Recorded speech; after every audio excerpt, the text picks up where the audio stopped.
Well, good day again. Good day. I am back, but with a more serious subject than last time. No, that's a joke. Last live stream that we just had about what 20 minutes ago or so. That is the important and a very very serious live stream. But this live stream, our subject here, it's important too, but it's not nearly as important as who Jesus is and how not to fall under the state of false humility.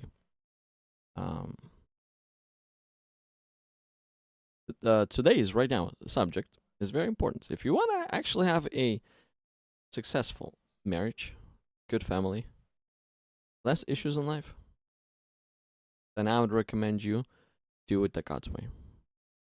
You want to introduce some issues into your life, make things hard for yourself,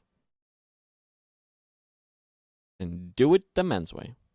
So whichever way you prefer to do it, you're welcome to do it. In this one specifically, polygamy versus monogamy, it's both polygamy and monogamy is not presented as sin. It's not presented as sin.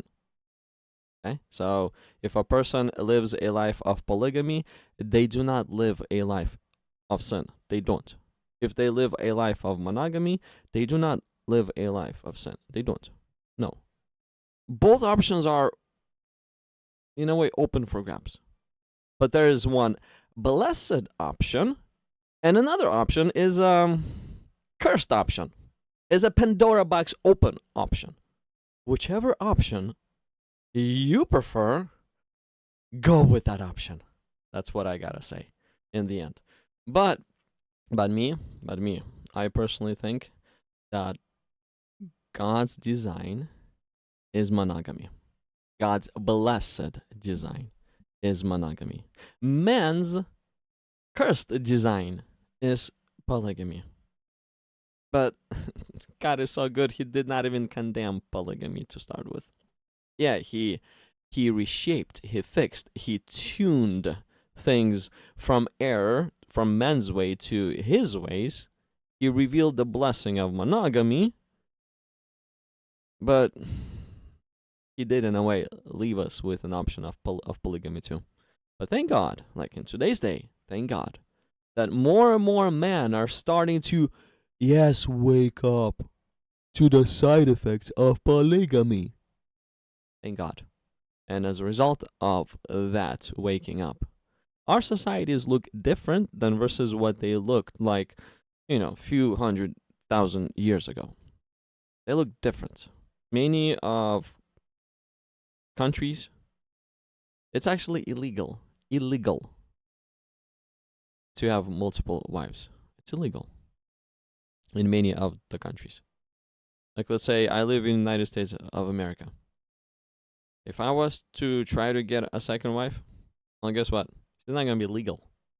I can have her in my home. I can, but she's not gonna be legally my wife. She's not gonna be my wife according to the state rules. According to God's rules, well, yes, two becomes one. There's those things, but according to the state rules, she will not be my wife. I can only have one at one time. And yes, that is the blessed way. That is a good way. I'll throw divorce in this one, just as a side note. Having divorce in society is not a blessed way. And Jesus was explicitly as it gets, against divorce. He even aligned divorce to huge possibility of sin. So divorce is not the same as polygamy. Polygamy is weighted down a little less than divorce. Divorce is a hardcore sin. So if you're in a state of divorce, I would highly recommend you open the teachings of Jesus Christ and see what he says in regards to divorce. But today, we'll see if we can get a topic of polygamy. So my friend, I spoke to him, it was about the beginning, and I spoke to him on Friday, but on Friday we had a different topic, and we had agreed on the live stream that he's going to join me today, and we'll have the topic of polygamy versus monogamy. But he is not in yet, so until then, I guess I'll go through the comments. I want to see what people said from the live stream, and also I'll show you a few things what we find in regards to polygamy and monogamy from the scriptures, and which way is truly God's way.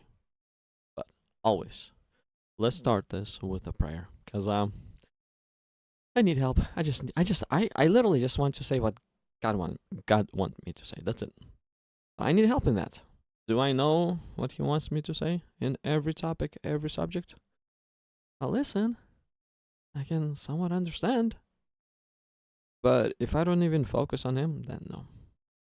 But I want to listen. I want my focus to be zoned on Him. And yes, I actually want to understand what y'all will be telling me too. I want to understand. If I understand what y'all are telling me, then maybe I'll have a more proper response. But if I don't understand, then I won't be able to, respond to you in such a matter where all of us will learn something new. So, prayer is crucial. It's important. It's essential. Because we pray, we simply show that we are dependent on God. When we leave prayer out of our lives, we do demonstrate to ourselves and to everybody else around that we got this. But we've seen in the last live stream, when we went over John chapter 13, just about 20 minutes ago, half an hour ago, how Peter thought he's got it. How he thought he is the rock, the unfailing one. And how Jesus had to humble him. We've seen it. So let's start with the prayer always. Almighty God, thank you so much. Thank you so much for yet another live stream. Thank you so much, Lord, for every single thing that is happening on these live streams too, for all the conversations that happen, for all the engagements that happen. Just thank you for all the viewers and the people that, yes, we can hang out online. We can literally hang out online. I guess in the end, online is one of the hangout places too. But as long as we talk, as long as we discuss, as long as we seek what the truth is through dialogue, through seeking knowledge, through logic, through common sense, through understanding your scriptures too, Lord, that's where we find you. And whether we have this dialogue online or we have it in person, as long as we have it. So please, I pray, help us to have this conversation, focusing on who you are and on your ways. Please, Almighty God, I pray this in the almighty name of Jesus Christ. I do want to say, I do want to understand, Lord, every single thing a person will be telling me. I do want to understand. And I do want to understand how to respond back. What is on your heart? Allow that to be in my mind, in my heart, and on my mouth. In the almighty name of Jesus Christ, I pray. Lord, you direct it all. And whatever happens to you, allow the truth to be learned. And all glory be brought to you. In the almighty name of Jesus. Amen. Okay, so until he jumps on board, let me share with you. You're ready for this. What today's topic is. Now, if you object, and until my friend comes, if you want to jump in, you're welcome to. If you object, so before I'll show it to you, just hit that like button. Your like can bring somebody to the live stream, and I'm going to say thank you, thank you, thank you. And that person who's going to come to the live stream may even say thank you too after hearing some information and learning what is the truth. Okay, so hit the like button, subscribe to the channel so we could hang out in the future again, because it's fun. It's fun to talk to y'all. It's fun, man. There's people from all over the place. From New Zealand, there's people from Algeria, from Tunisia, from Pakistan, from Qatar. spoke to an Iranian, but I don't know if he was from Iran or not. I'm not sure. I think he was. I think he was. But it's actually quite awesome to speak to people from all over the place. From United States, from California. It's good. It's good. It's good. It's good. It's good. It's good. Okay. So hit that like button, subscribe to the channel, and then you got a question or claim, you can put it in the comments. I'll be watching over the comments. I'll respond. I'll respond verbally. I don't really type my response. If I would, then I mean this live stream would be boring. You would just see me going with no sound, with nothing. Yeah, I'm pretty sure you'll be bored. So that's why I don't type. I just verbally respond. I literally, if you got a question, I'll try to show you what the scripture says. That's where I pray, because I need that wisdom to understand your question and how to align scripture to your question and answer your question with the scripture. So if you have a question or claim, put it in the comments. If you actually want to have a conversation, yes, a live conversation. Camera is not required, but microphone is. On top on the bottom of the comment section, wherever pinned comments are at, you'll find a comment that looks something like this, that I just displayed. Something like this. Let's talk, and the link. You click on the link, it'll take you to the website where we have our studio room, and then whenever you're ready, because sometimes people enter the studio room and I guess they just want to hear, because whatever you hear here, that's what they hear there too. So sometimes they just enter and they just want to listen only. But if you're ready to speak, there's a hand icon on the bottom. On the bottom, just hit that thing, and I'll bring you up on stage. Oh, hey, my friend is here. So let me bring him up on stage. Sword of the Lord. Let me just add you real quick. Okay. Sword of the Lord, how are you doing? I'm good. How are you? You can hear me? Okay, nice. Yeah, I'm pretty good. I'm pretty good too. I can hear you quite well as well. Hold on a second. Give me one.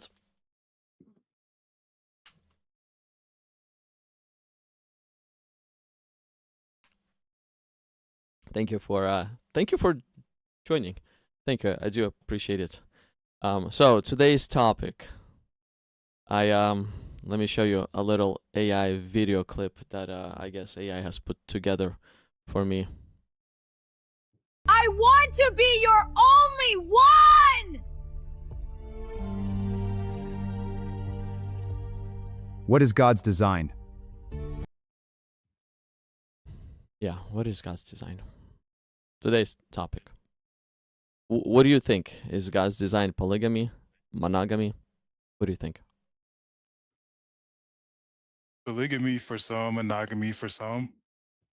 So both, okay, so both are allowed and both are the design of God. Yes. Okay, so why do you think that polygamy is a design of God? I mean, if I were to, as I spoke to you earlier in the past, and we spoke about how God has done the beginning, right from the beginning, and we see that we see monogamy for actually some time, right from the beginning, and for some time we see monogamy, and then we see where the polygamy was introduced, and which line, it was in Cain's line. So it was more on a man's way of doing things. So why do you think that polygamy is God's design? Well, polygamy, I wouldn't say polygamy came after man. Polygamy actually came um before before animals actually. Like when God created the earth, he made the um the grass bearing seeds and the flowers first.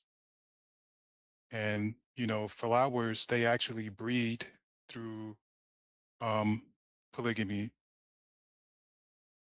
Like the male flower can release pollen or pollen whatever you call it. And the best male flowers can release more pollen or attract more pollinators, and they're more likely to pollinate the female flowers, pollinate multiple female flowers. And so it's just part of nature. Um, and then of course you have it in the animal kingdom too. I think like 90%, 95% of mammals are polygamous. Okay. The male animals actually have to prove themselves to get the females.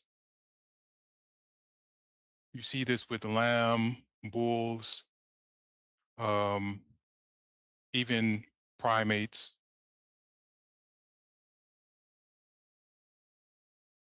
Wolves. This guarantees that they get better offspring.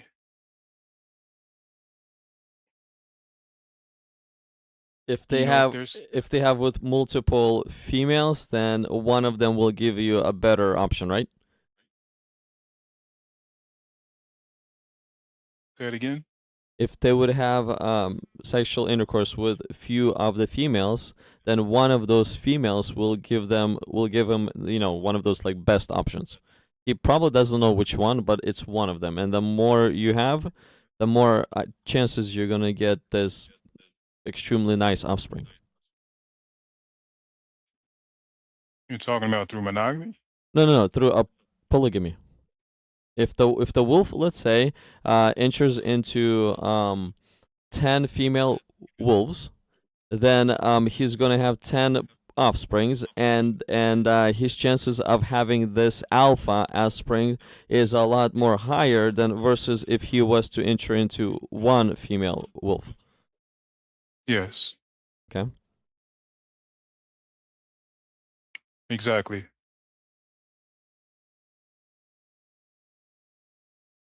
Okay, and how do you think it applies to humans? I mean, sure, I agree with you. I agree with you that the plants, it applies to plants, but again, I cannot really agree with the thing that I would call it a polygamy, because there's no really marriage, like understanding of marriage, with the plants. With the animals, same thing. They don't really have that understanding. It's literally based on their instincts. But I personally see that sure, God designed the animals and grass and the fields and the plants in, as you say, polygamous way. But God did not design humans the same as He designed animals. He actually designed human relationship in monogamous way, because there was only one Eve. He did many flowers, many males, many females, but He did only one man and one woman. Yeah, at the beginning, but that was only the beginning. Um, I mean, if you were to read the first, I don't know, 3 chapters of Genesis, and then you just stop reading, maybe you think that the Bible is about monogamy, but there's a lot of polygyny also in the Bible. I mean, Adam and Eve is in Genesis, but also Abraham and his wives are in Genesis. Jacob and his wives are also part of Genesis. Okay. So where do you see first polygamy being introduced in the Bible? When? Through men, you can probably say Lamech, Okay. but we don't know for sure. Some people speculate that he was the first polygamist just because he's the first one mentioned, but uh,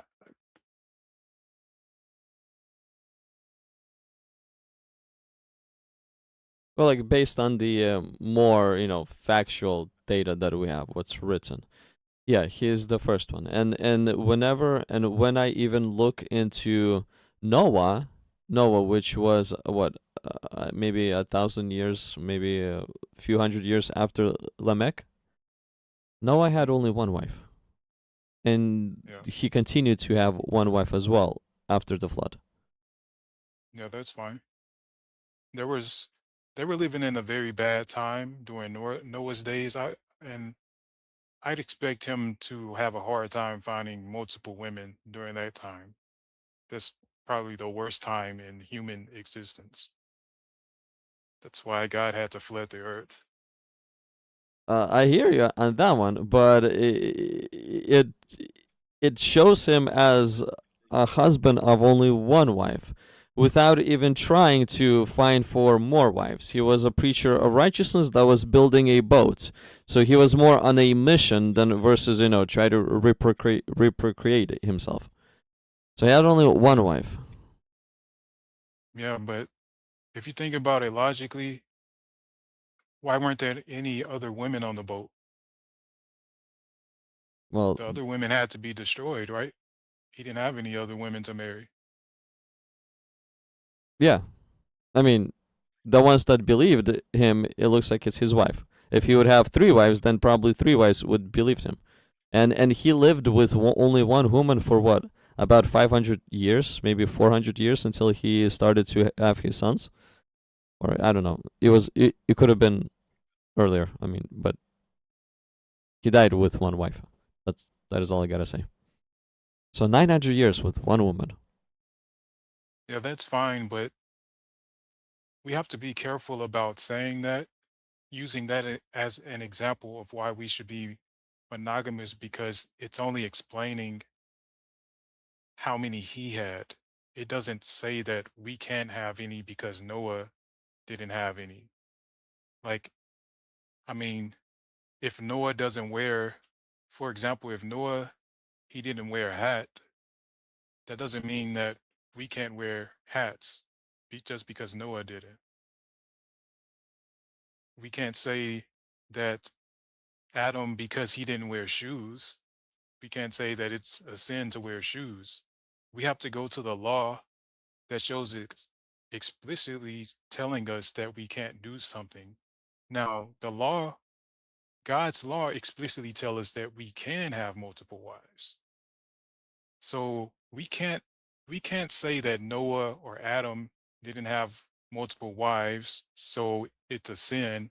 And at the same time, the law of God, like in Deuteronomy 20, and Deuteronomy and Exodus, even in Genesis, we have so many different, I think there's at least 250 different scriptures talking about polygamy in a righteous way.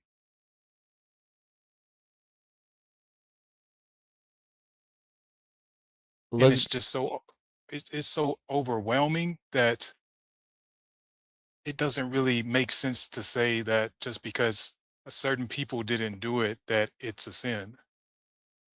Okay, but can we find also in the Bible where polygamy tends to backfire? Brings more Yeah, hardship than versus easiness? we can say that for monogamy too. The first, okay, you brought up Adam and Eve. Adam and Eve were the first people to sin. Their sons, they, they had sons, one Cain, one Abel. Cain slaughters his brother Abel over jealousy. And yeah, it starts there through monogamy. No, but what does monogamy have to do with any of this? I mean, if Exactly. Adam would have two wives, I'm pretty sure that Cain would still slay Abel. Doesn't That's the matter how point many I'm wives he has. exactly. It's not about how many wives you have. It's what kind of person are you? Well, here's like, let's say in the case of Abraham, I think it's 16 or 19. Let me just double check real quick.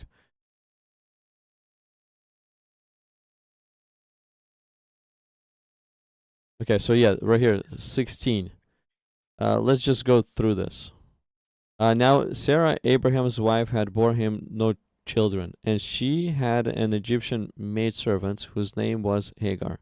So Sarah said to Abram, See now, the Lord has restrained me from bearing children. Please go into my maid. Perhaps I shall obtain children by her. And Abram heeded the voice of Sarai. Then Sarai, Abram's wife, took Hagar, her maid, the Egyptian, and gave her to her husband, Abram, to be his wife. So Sarah was responsible for this second marriage that Abram had. She was the responsible one. After Abram had dwelt 10 years in the land of Canaan, so he went into Hagar and she conceived. This is the problems that tend to arise when polygamy is introduced into a marriage. So remember that Hagar is a slave. And when she or Hagar saw that she had conceived, her mistress became despised in her eyes. So, because of polygamy, this slave got risen to a wife status, and this wife status now started to challenge, the first wife. So, if polygamy would not be introduced, it would not be there, then this issue would not come to be. It just simply would not even come to be. But like in your example with Cain and Abel, whether it's polygamy or monogamy, in both cases, Cain would still murder Abel. He would still murder him. So basically, there are specific issues that polygamy introduces into a person's life that monogamy that does not introduce. So God's way, what I personally think, God's way is the blessed way. If God's way is not supposed to introduce, those unnecessary tensions. I can hear my feedback. I mean, I can hear myself. Can you lower down the speaker a little bit so that your microphone would not be catching me? Okay. Thank you. Or just put on the headset. I do. Whichever works. What about now? Okay. Well, yeah, I do not hear myself now. It's good. Thank you. I appreciate that. So, like right here, see, we see a specific issue that polygamy brought into the marriage. So, I'm not saying that polygamy is a sin. This is not what I'm saying. No, because I see that polygamy is not explicitly forbidden and it's possibly allowed. I see this. But the big question is, what is God's design? What is man's design? God's design brings blessing. Man's design bring issues. So what do you think about this story? Yeah, if you go to Genesis 13, Genesis 13,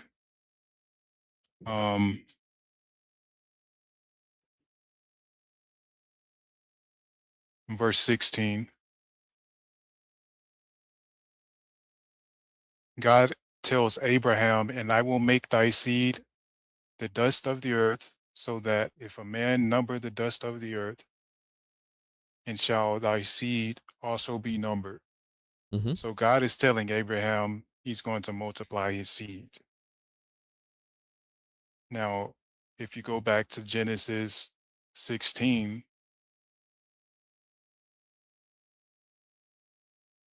when Sarah is giving Hagar to Abraham,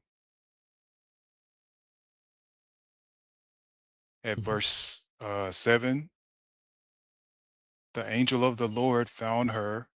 And by the way, this also proves that the angel of the Lord is God. Verse 7, it says, "And the angel of the Lord found her by the fountain of water in the wilderness, by the fountain in the way to Shur. And he said to Hagar, Sarah's maid, Whence comest thou, and whither wilt thou go? And she said, I flee from the face of my mistress Sarai. And the angel of the Lord said to her, Return to thy mistress, and submit thyself to her hands. And the angel of the Lord said to her, I will multiply your seed exceedingly, that it shall not be numbered for multitude. Okay. So this is all part of God's plan. Mm, not really.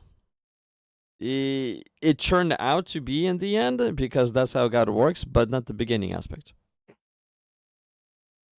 Not the beginning aspect, because see now, the Lord has restrained me. This is what Sarah is saying, from bearing children. Please go in into my maid. Perhaps I shall obtain children by her. So it was Sarah's initiative for this to happen. And when Sarah was initiating this to happen, she actually did not understand how it will backfire against her. She thinks right here in the beginning, she thought that she figured out a way how to actually, in a way trick God and obtain children. Well, I shall It doesn't say obtain she's trying children to. by her. Look, I I shall wouldn't say Sarah's trying to trick God. the promise is that that Abraham will have a child, an offspring through Sarah. That's the promise. Now Sarah is trying to figure out how to get this done. I shall obtain children by her. That, to me, it seems like she's trying to, in a way, do the tricking aspect in order to get the children and say, look, God has fulfilled the promise. But she did not know how it will backfire on her. So in essence, is it the plan of God initially, like initial plan of God? No. It's an initial plan here is a plan of a human being, a man. I mean not a man, but a woman in this case, but a human being. That's their plan. But God, yes, He's good. He takes our mistakes, our stupidity, and turns them still for the benefit and the good of those who love Him. But Abraham, he loved them. God's not saying that they did something wrong. He's not showing any disdain towards them. And it's kind of a reach to say that because the text isn't showing that at all.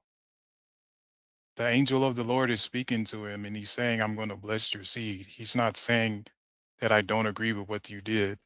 I'm pretty sure the angel of the Lord can speak for himself.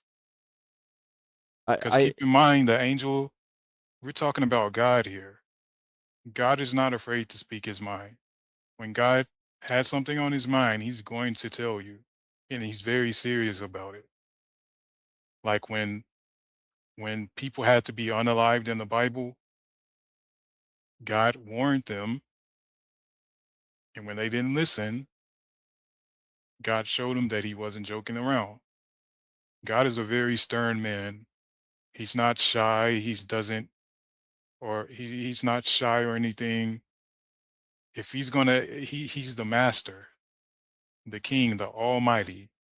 If he had a problem with what they're doing, he would tell them. Mm-hmm. So I mean, what I'm showing here is not that he had a problem in essence, because he did not confirm or deny, and the one, if he was to confirm to, the one he would confirm or deny to is not to Hagar. He would confirm or deny to Abram. So he would not say anything. He would not even mention the polygamy or monogamy to Hagar to start with, because it doesn't align to her. It doesn't go to her. She's not responsible for this event in any way. But it's Sarah and Abraham who's responsible for this event. So yes, the angel of the Lord didn't say anything because, I mean, it's not even addressing her, the polygamy aspect. But yes, he still did bless Hagar. Why? All because God turns even, the mess that we do for the benefit and for the good of those who love him. Abraham loved him, so they got into a mess, but God still blessed them in the end. Where are you getting in scripture that it was a mess? You can't show me that in scripture. I did. I mean, we just read, and I can show you more in the future. Look, Look, let's continue. Let's see here. Okay, so then Sarah, right here from 3. So Genesis 16:3. Then Sarah, Abram's wife, took Hagar, her maid, the Egyptian, and gave her to her husband Abram to be his wife after Abram had dwelt 10 years in the land of Canaan. So Abram went into Hagar, and she conceived, and she saw that, and when she saw, so when Hagar saw that she had conceived, Sarah became despised in her eyes. So all of a sudden, a slave of Sarah is no longer a slave. And let's continue. Then Sarah said to Abram, look how happy and excited Sarah is for polygamy. Look, my wrong be upon you. I have no clue why she's blaming him, because it was her plan to start with. Look, she says, I gave you my maid into your embrace. When she saw that she had conceived, I became despised in her eyes. There's literally, in a way, a human battling each other. The Well, Lord no, judge no. between you and me. You read that wrong. Okay. Hagar's being disrespectful to Sarah. Mm-hmm. Why? In the book of, I don't know if you've read the book of Jasher yet, but it gives you more detail on what happens. Hagar, when she realized that she had a child, she said that maybe she's better than Sarah because she had a child first. She's And she supposed to be a started, slave. yes, and she disrespected Sarah, Mm-hmm. which that's where the problem was really coming from Hagar being disrespectful. And if she would not have been Abram's wife, would she be triggered to do the same thing to Sarah? Yeah, you can say that, but the problem is she's being disrespectful. Yeah, but Not that she's saying that. what triggered it? What triggered this disrespect? What triggered it? Mm-hmm. Or Hagar's attitude. What triggered that type of attitude? There's an actual event that actually enabled Hagar to act in that way. What is that event that happened in Hagar's life? If you're going to use that logic, you might as well just say that every polygamous marriage is going to have that problem, and it doesn't. Well, we're looking over Abraham and Sarah's. I mean, Abraham's relationship first. He's the father of faith. Right. The problem is she's being disrespectful. Yeah, now, but what triggered it? But look, It's explicitly says here what triggered that disrespect. Right. Yes, that's the point. She shouldn't have been disrespecting Sarah. Now, if she wasn't disrespecting Sarah, there would be no problem. Right? Yes, I agree with you. The problem isn't that she has to share a husband. The problem is she shouldn't be disrespectful. But that's the thing. When husband sharing happens, even a slave is equal to a wife. That's what happens. That's just a natural side effect of it all. Well, not really. Not really. What we just read. She still, well, no, because the angel just called her mistress. He told her to submit to Sarah. Mm-hmm. He did. Because that was the valid thing to do. Exactly. Yes, he's basically correcting Hagar, like, hey, stop being rude to your master. I agree with you. I agree with you on the correcting aspect. But see the all because Abram entered into Hagar, that event triggered a different behavior within Hagar, where slave was risen to the level of a wife. And now there's two equal women inside of the house. Yes, I agree that Hagar is not in the right here whatsoever, and she needs to be corrected. But because Abram entered into her, that specific event enabled Hagar to behave the way she Yeah. behaved. You can't blame that on Abraham. Abraham's not responsible for Hagar being disrespectful. I'm just saying it's a If side effect if of polygamy. okay, but if let's say he didn't even let's say he never took Hagar, right? Okay. Sarah never gave Hagar to Abraham, right? Let's say that Sarah was being disrespectful. The problem is in monogamy. If you only had one wife, you can't blame that on monogamy now. The problem would be if Sarah was being disrespectful to Abraham, the problem is her being disrespectful, not monogamy. Well, I know. I know this and I agree with you. And it applies to both. If she's disrespectful in polygamy or monogamy, it applies to both. But the thing is, what I'm trying to show is when polygamy happens, it's as if a certain there's you throw a boomerang and it comes right back at you. So as if a man gets slapped in the face because shortly after after Abraham entered into her, Sarah was not happy. She started to, in a way, blame Abraham. She started to bicker at him. Things in the house became tense, all because polygamy was introduced. That happens more in monogamy. Look, I'm not saying it doesn't happen in monogamy, but in monogamy, it's a natural way. And that natural way is in both in polygamy and monogamy. But what polygamy also adds to the natural way is more unnecessary bickering between two women that will put you in the middle to try to, I choose her side or I choose her side, to choose side. And the second a man chooses side, that's when things become even worse. Okay, so when Abraham took Keturah, what problems did he have with Keturah? Well, Keturah was his only wife at that time. No. It says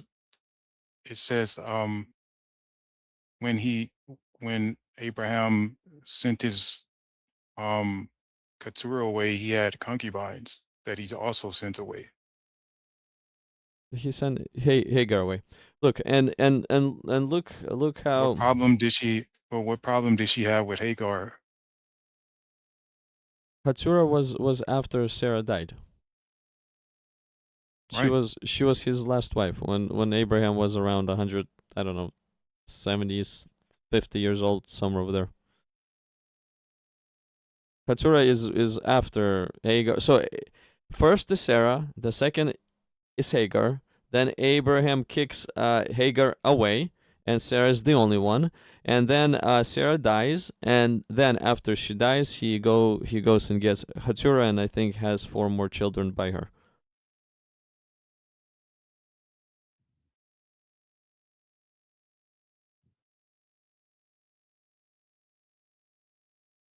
And look how God fixes this man-made error or human-made error in Abraham's marriage. So even though God allowed, even though he allowed, but he in the end fixed it anyways. I think it's in Genesis. I think it's 22 or 21 or 22, somewhere over there. So is born. No, it's probably not 19. What do you think?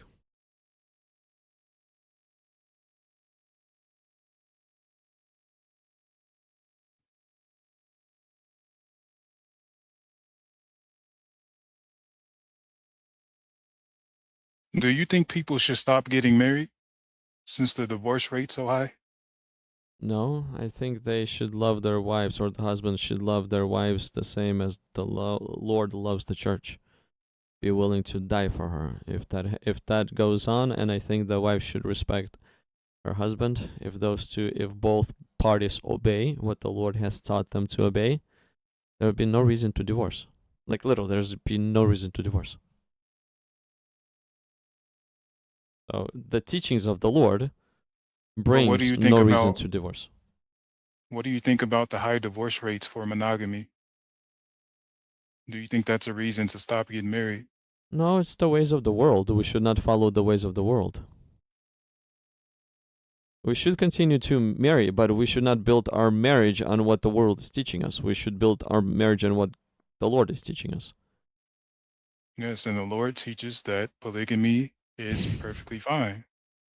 Well, I have to contest on that one, especially on New Testament. In the Old Testament, I see your point, but I do also see a lot of side effects. But in the New Testament, it's as if the teachings is somewhat changing, changing by being returned to God's original intent. It was God's intent. It was God's intent when he told King David that he gave him his wives and would have given him more if he would have asked. I know. Let's get there next. But look what Genesis, where is it? I think so. Just find this real quick. Sign of the covenant. So this is Ishmael. It is 19. I'll give it one. I'm sorry. For this, let's finish up on Sarah. So the son of the promise. No favor. 8. 9.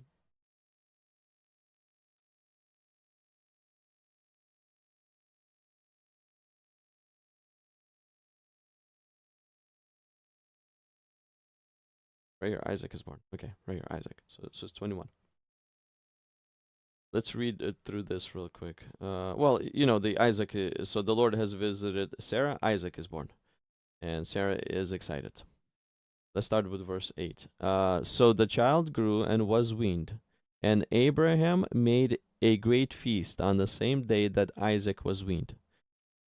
And Sarah saw the son of Hagar, the Egyptian, whom she bore to Isaac, scoffing. Therefore she said to Abraham, Cast out this bondwoman and her son, for the son of this bondwoman shall not be heir to my son, namely with Isaac. And the matter was very displeasing in Abraham's sight because of his son. So right here, based on this, another thing that polygamy introduces is, yes, you're going to say monogamy has this too, but this is a much different scale and effect than monogamy. Is there's bickering between the children. Let's continue. But God said to Abraham, Do not let it be displeasing in your sight because of the lad or because of your bondwoman, whatever Sarah has said to you. See? God is returning Abraham's marriage back to monogamy. Sarah got it into polygamy, but God is returning it back to monogamy. Listen to her voice. Because For in Isaac your seed shall be called, in order to stop the side effect of polygamy, bickering between children. To stop that, God is casting Hagar out. Yes, he's still gonna bless her. Okay, good. Hagar was being disrespectful. That's why Sarah is saying this. It's not saying this because he's trying to promote monogamy. That's not what's happening. Actually, Hagar, according to here, so this is 21:7. So according to Genesis 16, after Hagar has a conversation with the angel of the Lord, look what it says. Then she called the name of the Lord who spoke to her. You are the God who sees. For she said, Have I also here seen him who sees me? Therefore the well was called Belroi, So Hagar bore a son. Where's it at? It says somewhere that she went back and she actually submitted to her mistress. I thought it was here. Let me see. Let me see if I can do a quick search. Where Hagar, it says Hagar submitted to her mistress, Sarai.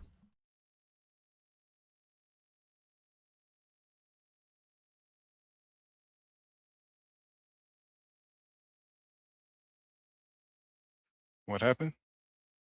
Where it says in the Bible where Hagar actually submitted to Sarah. She submitted to her. Because the angel of the Lord commanded the submission to happen, and so angel of the Lord instructed her.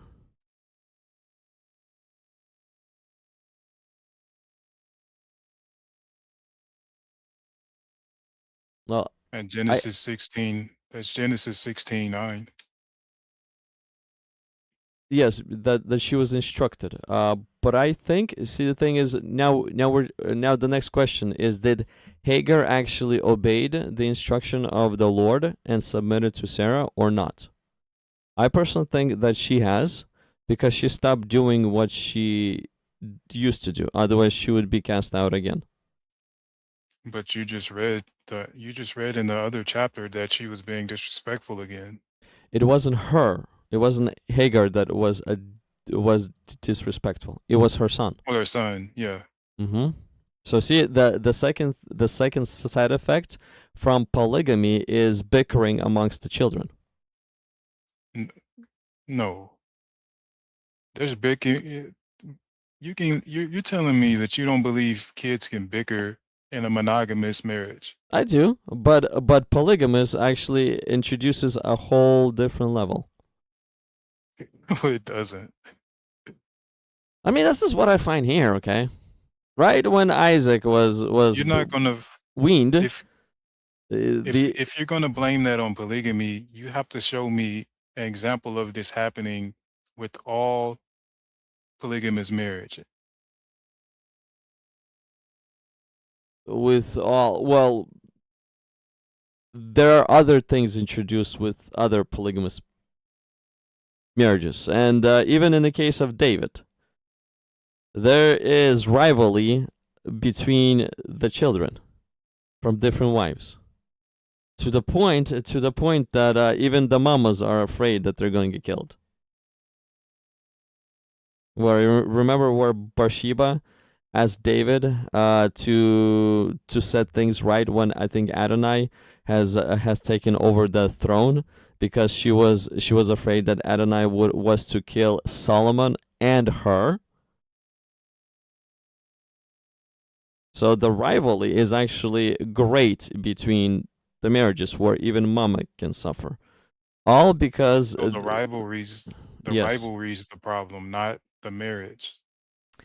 but polygamy introduces that aspect. If there is no polygamy, there is Because none of that aspect. the reason I'm saying this is because, in this day and age, a lot of people saying they don't want to get married anymore. And they're saying they don't want to get married anymore because of what you're saying. Because there's going to be problems with their kids. There's going to be disagreements. Whatever excuse they can come up with to not get married anymore. Those aren't legitimate reasons to not be married. Look, I agree with you. It's not legitimate. But what I'm trying to say is not that the issues will not come if you're married. What I'm saying is polygamy introduces a whole set of different issues that we simply do not have in monogamy. But those were the same issues that Adam and Eve had to deal with their kids.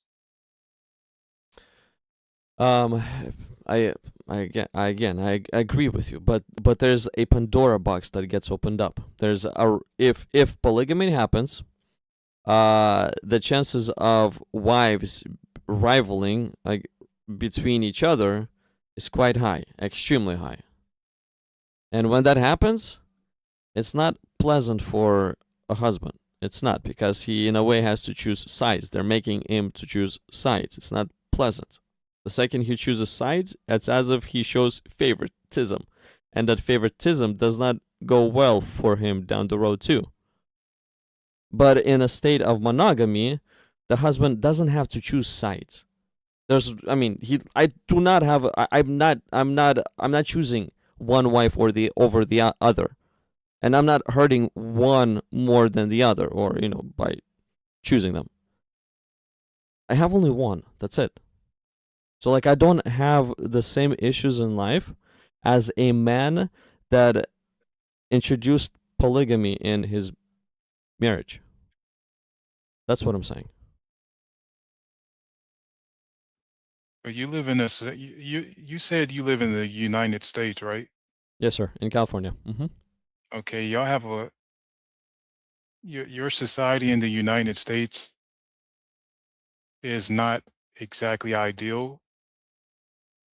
I'd say there's a lot of problems in the United States, and we're talking about one of the wealthiest nations in the world. And can you blame that on the fact that they only allow monogamous marriage legally? The majority of Americans practice monogamy only marriage. Do you blame all the problems on that? No, not even close. I mean, but you have to be consistent. Like America has a lot of problems. Their laws are basically antichrist laws. I agree with you. Yes, I agree with you. Does it make sense to you that they have laws saying that two men can get married, but a man can't marry two women? Yes, marriage between a man and two women, in my mind, is much better than marriage between two men. I agree with you on that one too. And there's also a lot of sexual immorality. Like you have prostitution, you have, sex movies, escort services, strip clubs. You have all these things. That's coming from monogamy only marriage. That's not coming from polygamy.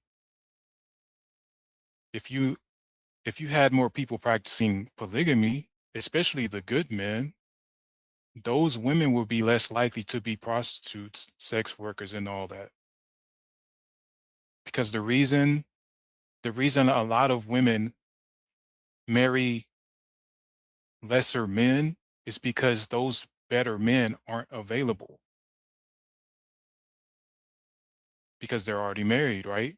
They want everybody to be monogamous. Okay, so these women, they can't marry the best men if they're already married. So they have to settle for less. So they're more likely to marry some of the worst men that you can think, the worst possible men that you can think of. You have to think, like, how is it that some of the worst, like, think of the worst people in America could possibly be, like the worst criminals, the worst whoever. How can these men have multiple, and those men are sleeping with multiple women? And the only reason they can is because everybody thinks, most people think, that having only one wife is the norm.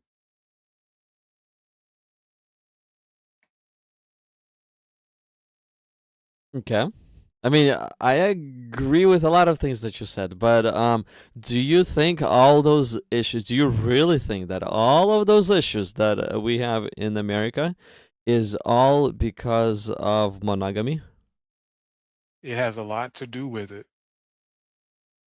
For one, America is one of the richest nations in the world. They're extremely greedy.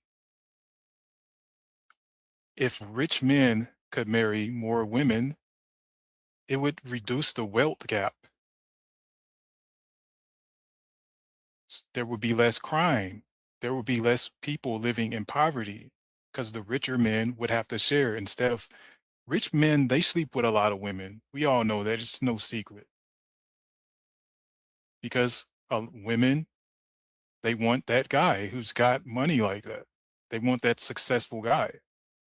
So those men, they only way they can sleep with that many women is if they don't marry them. Now, if they could marry them, they could take that responsibility of feeding them, clothing them, taking care of their children because they can afford it.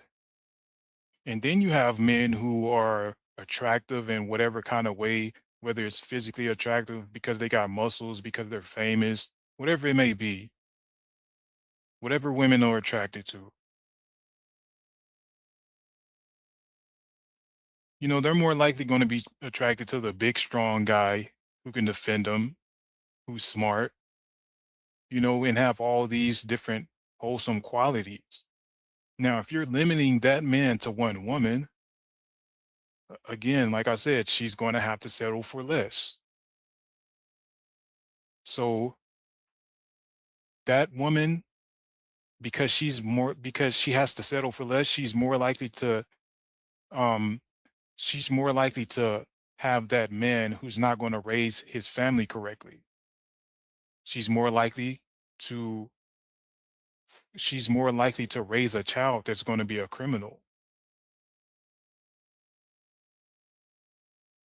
Like a lot of the problems in America, all around the world really could be solved if more people practice polygamy.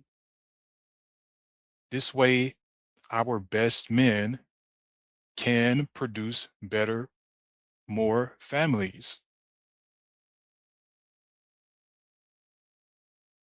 We can't limit good men to just one woman because we're giving, imagine this. I'll give you another example. Let's say with guns, you tell the good men that they can only have one gun. Who do you think's going to get all the guns? The criminals, right? The criminals are going to have all the guns, so that's going to be a problem. You don't want to give access. You want to give the best men more tools. Even money, you want to allow the best men to have more money.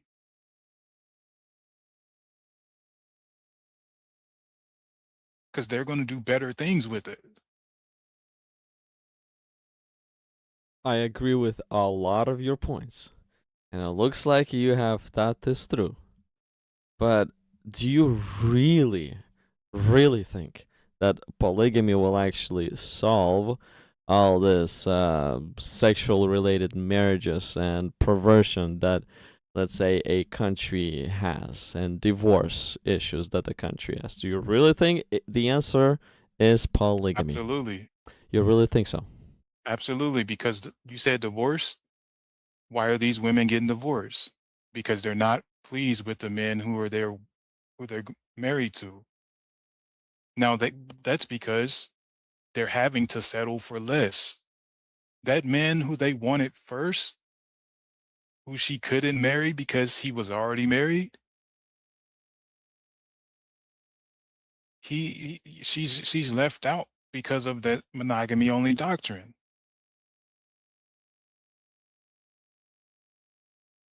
Think about how many children won't have to be raised in poor neighborhoods and grow up to be criminals because the rich men took took more wives and they can afford it. I'm just thinking, is polygamy really the answer? And why I'm thinking this? Because remember the nation of Israel? Remember the king Manasseh? And even after the Israel split between Solomon and what is it? Jeroboam, Rehoboam, I mean, and Jeroboam, after the days of Solomon, they split. And how one of the things that Israel always had issues with is worshiping the Ashtoreth, and Ashtoreth was literally this perverted, sexualized idol that a lot of prostitution, because of a lot of prostitution, would actually be happening. Divorce was there. Israelites would be sending their wives away from themselves as well. See things when I look at the nation of Israel, especially during the days of kings and especially after the split. I don't think so that polygamy solved anything. Polygamy was there, it was allowed, and a lot of them practiced it. But all those prostitution, all those sexual issues, and they were still there. It wasn't there as near as much as how it's going now. It was actually there quite a bit because God even said that they are even more perverted than the Gentiles. It was there pretty bad, actually. Babylon had to end the perversion that Israel was going through, and polygamy was allowed. So that's why I'm asking you this question: do you really think that polygamy will actually solve all those issues? Because when I look back, I don't know. It doesn't look like it did, or it has, or.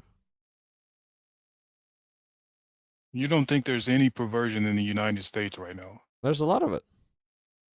But there's I guarantee you it's a lot more perverted than what they were doing back then. The women back then, they didn't even dress like how they do now. Like, think about how women dress now. They didn't dress like that 20 years ago. 20 years ago, you didn't see women everywhere. Well, maybe 30, 40 years ago. 30, 40 years ago, women weren't wearing skin-tight clothes like how they do now. Everybody's wearing that now. They let their kids wear stuff like that now. Their kids are wearing makeup now and all that. I think that's worse. I think the United States is probably, you know, all of the Americas is likely worse than Sodom. Okay, but will polygamy save our nation? That's my question. Yes, it definitely could, because we have the word of God. We have Yeshua to lead us. Does he lead us in polygamy? He could, most definitely. Okay, so according if Christians, and by the way, I don't think that everybody and anybody should do it. I think the best men who are Christian should practice this. You know what this reminds me of? Have you heard of the Mormons, the Latter-day Saints? Yeah, but the Mormons, they're wacky. Like, I don't. Do you remember what Joseph Smith said? Their leader. He says Yeah, something. they were crazy. He said something along the lines that the one who achieves polygamy will have the greatest exaltation in heaven. He's actually gonna go to the highest heaven and become nearly like God. So polygamy is required to achieve that great exaltation. Yeah, I don't agree with that. I don't agree with him at all. Once you said that the polygamy belongs to the best man, that's one of the things. That's one of the ideas that got dropped into my mind. Is what Joseph Smith has said. But look, I'm not saying that polygamy will make you the best man. I'm saying that the best men need that opportunity. Mm-hmm. Okay, so we went over this before, but let me just get your maybe some more thoughts on it. Okay, so they're talking about the Pharisees are talking about their initial question: is it lawful for a man to divorce his wife for just any reason? Then Jesus answered and said, "Have you not read that he who made them at the beginning made them male and female. So singular and singular. And we actually see one Adam, one Eve. Adam and Eve. Yeah. And said, for this reason, a man shall leave his father and mother and be joined to his, well, one wife, singular again. And the two shall become one flesh. So two again, shall become one flesh. So they were no longer two, but one flesh. Therefore, what God has joined together, let not men separate. Okay, so he now returned back to divorce aspect, and he answered them regarding the divorce. Then, once Pharisees heard the answer of Jesus, look, they said to him, why then did Moses command to give a certificate of divorce and to put her away? Like as if Jesus is breaking the law by commanding something different versus what Moses said. Then he said to them, so Jesus responds back, Moses, because of the hardness of your hearts, permitted you to divorce your wives. But from the beginning, see how he is returning everything to the beginning. It's Moses allowed people to divorce, and it looks like polygamy as well. He allowed. It doesn't say that in the Greek, by the way. Okay, let's go to the interlinear. Let's see what that says. Let me just bring it. Let me get the link. Matthew 19:8.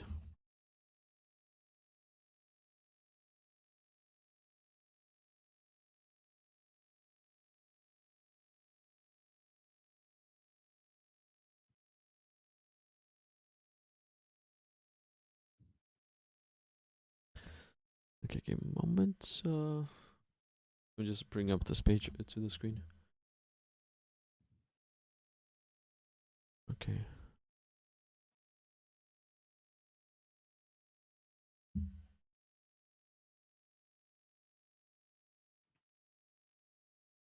Come on. Come on. Okay, so this is the Matthew 19:8, and this is literally interlinear. I honestly speaking, I do not read Greek, so I'm just trusting that this is as direct translation. English is as direct translation from Greek as it possibly can be, because I do not read. They're Greek. not going to give you. They're not going to give you the right translation. Well, as direct, because this is interlinear, so they have to translate the passage pretty much as directly as they can, with as direct meaning to it. It may not even make perfect sense, but it's as direct meaning as it gets. Okay, so he says to them, Moses, in view of hardness of heart of you, so of your hardness of heart, allowed you to divorce the wives of you. So divorce your wives from the beginning. However, it was not this way. So from the beginning, it was not this way. So it is. He allowed. Where's the allowed? Right here. See, allowed. He allowed. So he allowed to the Israelites something that it was not according to God's design.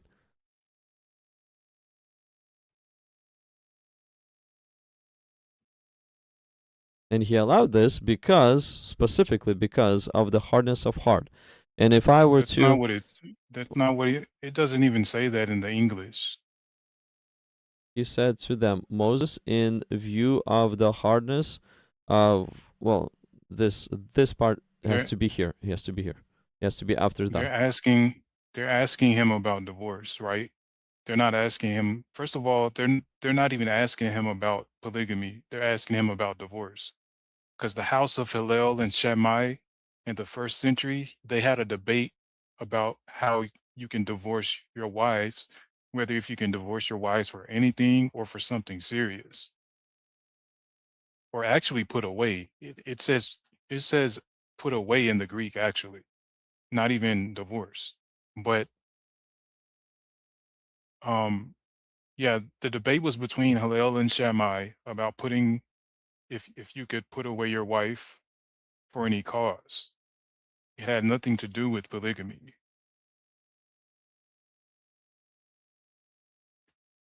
Well, this right here within a context, we see that there are references to monogamy. That Jesus is, yes, he's answering directly to divorce, but he is also fixing marriage by returning it back to the beginning. So here, right here in verse 4, have you not read that he who made them at the beginning made them male and female, so 1 to 1, and said, for this reason a man shall leave his father and mother and be joined to his wife. So there's 1 to, even though the question is about divorce, but Jesus here is introducing, or he's returning marriage back to how beginning was, divorce and the type of marriage, monogamous or polygamous. Both of the things are going back to the beginning, not just one, both. Well, that okay. The see, when you're reading the Bible, you have to read the entire Bible for what it says. When you're taking verses like this,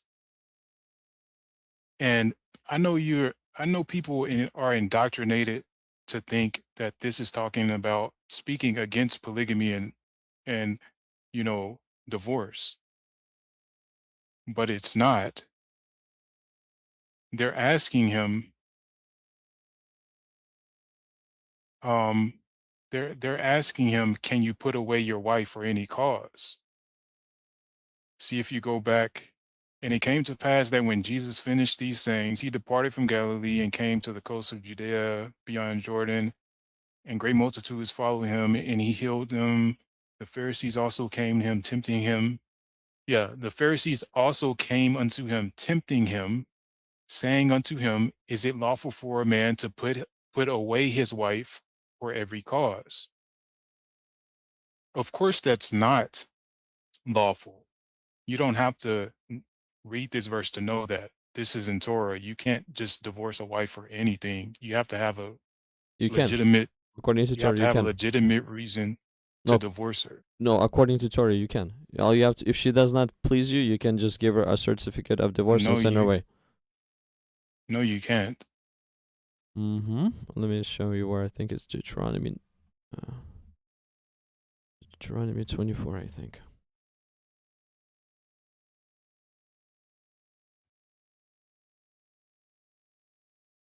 Right in the beginning. Okay, so right here. So when a man takes, so Deuteronomy 24, starting verse 1. When a man takes a wife and marries her, and it happens that she finds no favor in his eyes, because he has found some Uncleanliness in her. Whatever that even means. Uncleanliness. And not here, for anything. Yeah. Yes. And this here, is Deuteronomy 24. It's basically saying if she's unclean, he takes his woman and marry her. He finds out that she's not a virgin. She lied about being a virgin. That's what it's basically saying. When you read down further, it says that if he brings out, I don't think so. It implies that. This is miscellaneous laws. And this is just random laws at this point. Random.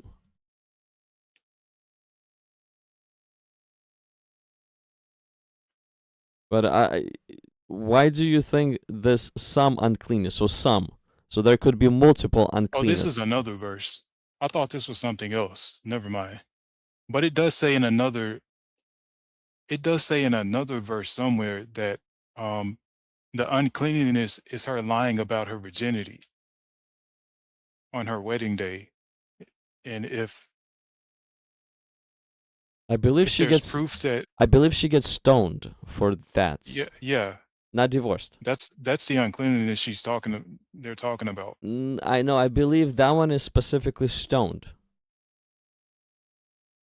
Right here is just divorce. He just sends her away. So this uncleanness is not the same as that one. This right here could be whatever it says here. So she finds no favor in his eyes.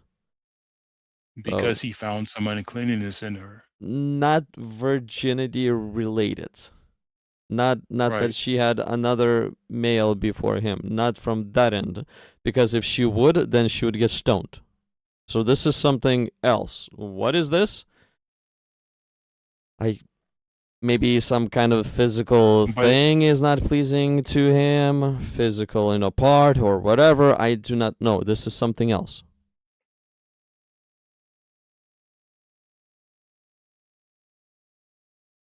At what? It says at what in the Hebrew. That actually means indecency. And that usually at what in the Hebrew it's usually talking about something like sexual immoral.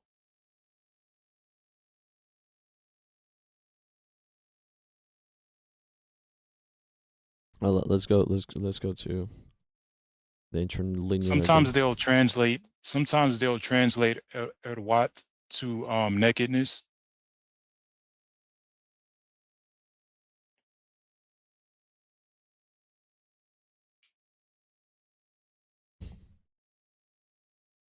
Okay, let's go to interlinear again. Let's see what it says here. Okay. So when takes a man a wife and marries her, and it happens that she finds no favor in his eyes, because he has found in her uncleanness some. Okay, what? Let me see what this what is referred to. Okay, so she saw the nakedness of his father, and uncovered the nakedness of the father, and took the undefended parts, and look at the undefended parts of the land. This is an interesting way they use it. And look at the undefended parts of the land. You shall not cover the nakedness of your father. You shall not cover the nakedness of your father. Oh, he disappeared for a minute. Okay, you're back on stage. You just disappeared for a minute. Sword of the Lord, can you hear me?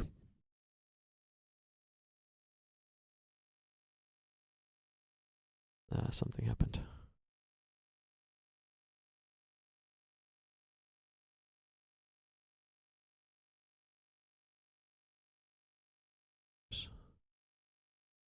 Sorry guys, we're still live, but our connection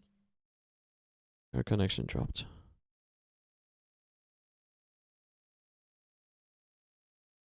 You're still here? Oh, you're muted? Oh, let me see. Unmute. Okay. Thanks for letting me know. I guess you got somehow muted. Okay, so I'm just looking how irwat is used in another parts. So the nakedness of the sister, nakedness of the father, basically the undefended parts of the land, the nakedness of your son and daughter, the nakedness of your father's wife. You shall not uncover the nakedness of your father. So nakedness of the mother. So basically it's referred to, it looks like, the undefended, the nakedness aspect. It's referred to that. From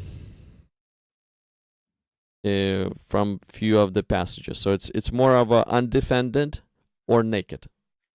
So from that end.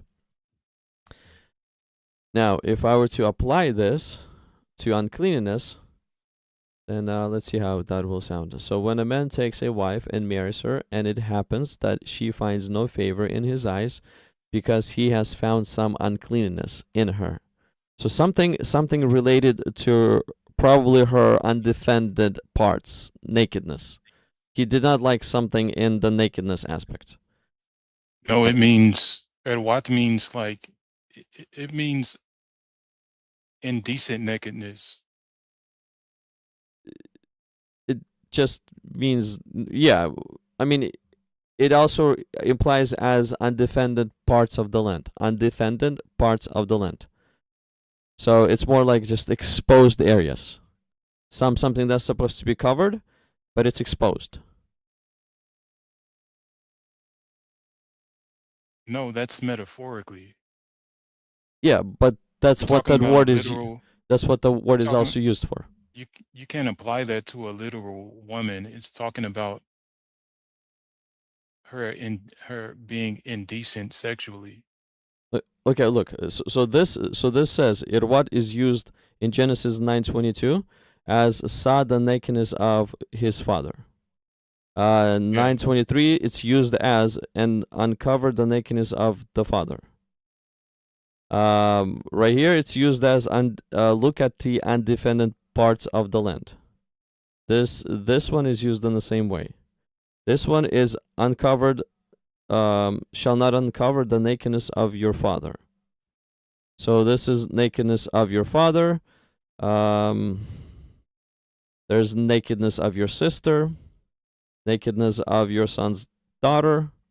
So it's mostly yes. You This realize it's all indecent. bad. It's yes. What It's do they- more. It's more nakedness, some- but it it's could be something on the bad bad. side. So how can you apply it to that uncleanness? So because a wife Okay, saw a but, nakedness of mean- her father, sister, daughter, mama, how can Even- I apply it? Even if whether you're going with the Hebrew or the English translation uncleanliness, they're both bad. They're both something bad. It's not saying that you can just divorce her for anything. It's saying he can divorce her for something that's bad. Unclean, indecent, whatever you want to call it. Anything indecent among you. So yeah, the word erwad is also used for indecent too. That he sees no Yes. unclean thing. So but what type of uncleanness? It's not that she is defiled by another man, because if she was to be stoned. So what maybe so. what type of uncleanness is this right here? What could is be it? many different. Give me some. I mean, It could so be far, like so if a woman good. if a woman tries to force her husband to sleep with her while she's on her cycle, that could be something unclean. If she's forcing you to, if she's trying to um do something like, sometimes when you're unclean, you have to ceremonially quarantine. If she's forcing you to, if she's trying to force you to come to her while she's ceremonially unclean, that could be a problem. Because now she's threatening your life. So of course you can, because like if you have, they had a virus not too long ago spreading, and you had to be 6 feet apart because you don't want to get other people sick. Same thing this is the same thing. Okay, if she's bleeding or sick and she's forcing you to have sex with her, you get rid of her. Yeah, you can divorce her because that's disgusting. You can actually get HIV like that. But if she has HIV, you can never have sex with her. Hmm? If she has HIV, you can never have sex with her. No, you can spread HIV like that. Okay, HIV is uncleanness. Okay.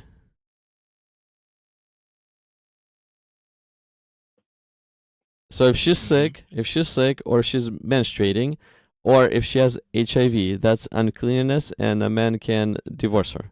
Any other ideas you may have? Whatever it may be, she may,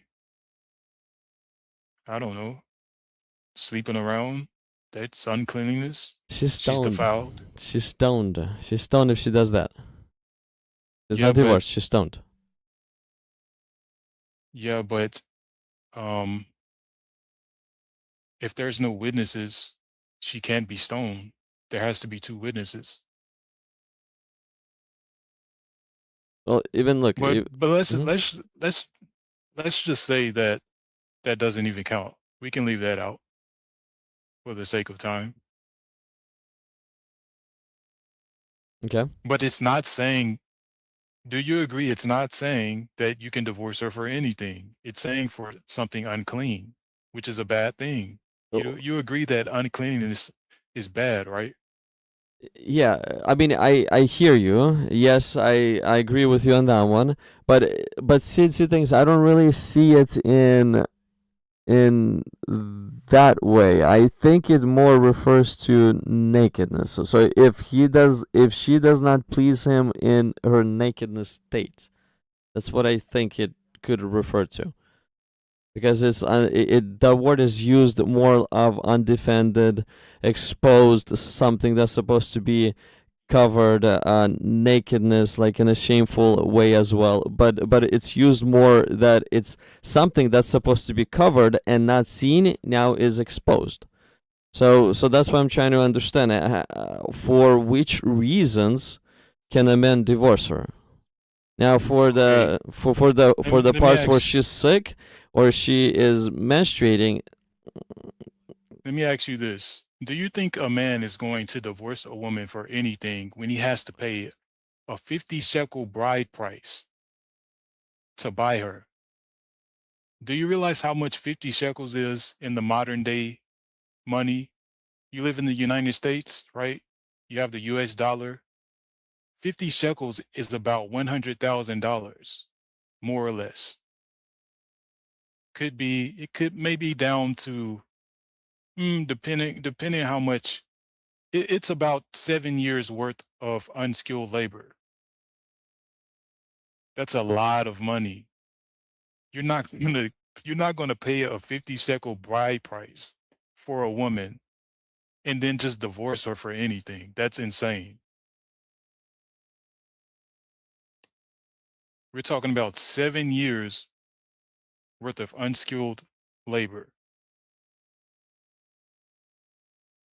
I mean, I hear you. I hear what you're saying, but the reasons are, well, according to Deuteronomy, I personally think it's something has to do with her body. According to the Pharisees in Matthew 19, they're saying any reason.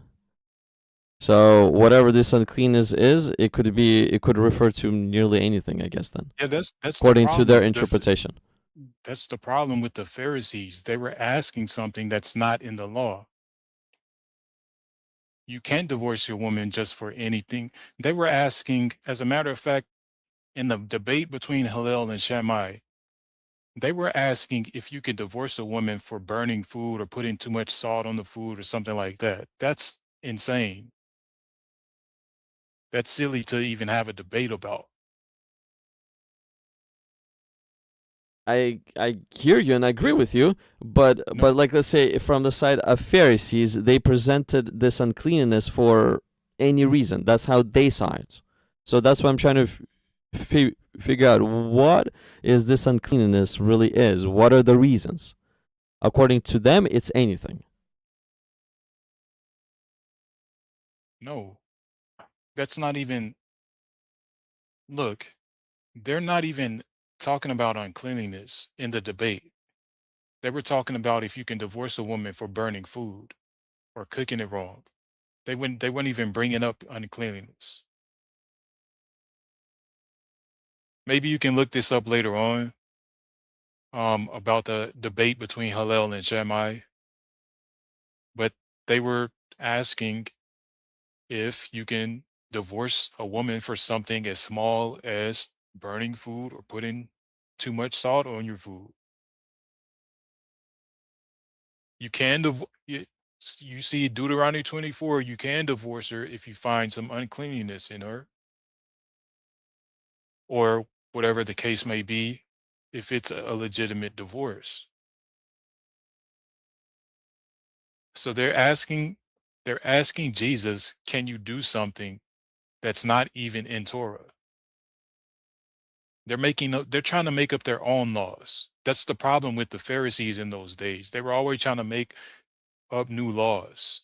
That's why you have the Talmud and the Mishnah and all these other new tradition things. They also had a tradition where they had a fence to keep the Gentiles away from them. That's also not in Torah. They were doing a lot of things that the Torah says you cannot add or take away anything from the law.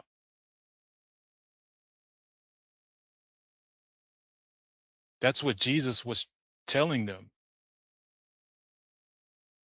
From the beginning, that wasn't so. In the law of Moses, you can't divorce a woman for any cause. But in the beginning, you could not divorce a woman at all, except for sexual immorality. Right? Mm-hmm. So It could be for other things. It could be for other things too. Like, of course, if you're a woman's, Abraham, when he went to go see in the book of Jasher, when he went to go see Ishmael, he went to go and check on him, right? Because he haven't seen him in a long time.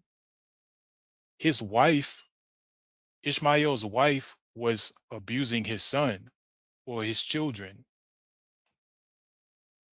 So Abraham left Ishmael a message.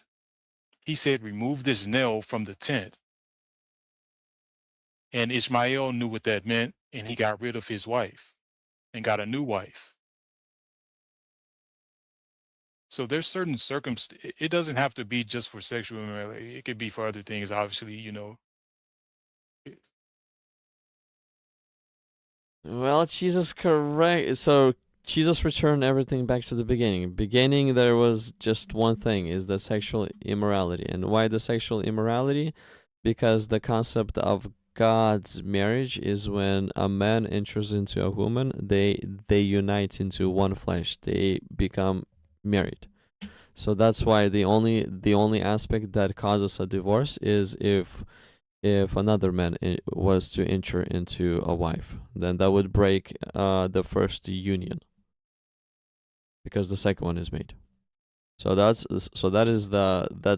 why only that one applies. The second one, obviously, according to Paul, the second reason that applies is death of a spouse, but that's understandable too because it breaks the law of marriage as well.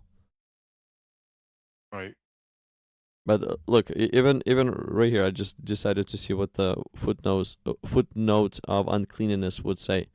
So it indicates indecency, nakedness of a thing. So it points to me So again. he's not. It points Do to you a agree? body part. Do you agree that Jesus is not saying that divorce is done away with completely? He's saying you can divorce for a good reason. For one reason, sexual immorality. Yes, That's it. Not right. good reason, just He's one. he's not doing away with divorce. He's going back to how God has designed. The only thing that can cause a divorce, or two things that can cause a divorce according to God's design, is sexual immorality and the death of a spouse. Those are the two natural things that cause God's union to fall apart. Right. Anything else is not allowed. Because it doesn't cause God's union to fall apart. People can kiss up, make up, and continue on with their marriage. But a sexual immorality, it actually causes a marriage to dissolve. Right. So according to Jesus, I think there's only one reason. According to Paul, he introduced another one, but that one is understandable too. but that's it. It's Right. not that even if she has a corona virus, as we had in 2020, if she has a corona and she needs to keep you 6 feet away from herself so that you would not get harmed by this virus. But if she jumps on the husband and starts to kiss him and lick him all over his face, he can, according to Jesus, he still cannot divorce her, even if she's that crazy. He didn't mean it.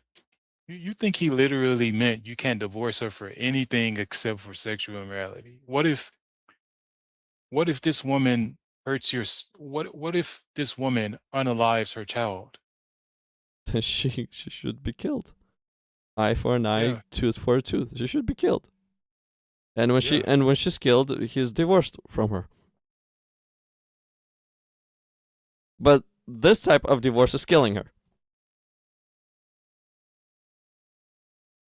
What if there's no witnesses? You have to have two or three witnesses to unalive her. You have to have two or three witnesses and go to a priest or a judge. Okay. So I mean, you're saying he cannot, okay, he cannot bring her before a judge and say that she killed the child because he doesn't have, Now, he's the only witness. yep, that's true. Then God will take care of her. I I agree with that. But he needs to divorce her. He needs to get her away from his children. He can't just bring her back home and let her try and do that again. Um, I would She's got to go. I would put her in a room and lock her and tie her to a chair until God would do something to her. I hear you, but still, divorce is only, no matter how What if she tried extreme to it can do? be. Huh? What if she tried to do? What if she tried to harm you? Well, I'm stronger than her. Hopefully, it's not during my sleep. What if she tried to do something to you in your sleep, and you can't prove it because you don't have any witnesses?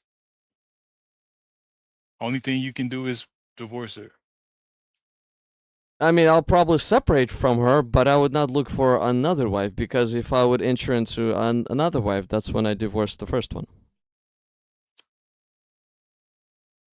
I'll just Right. pray to God for God to take care of her, and until I'm separated from her, I said, God, take care of her, unalive her, so that I could move on in life.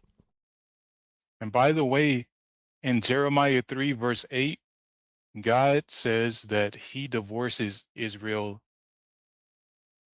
and yeah, he gave her a bill of divorce Why?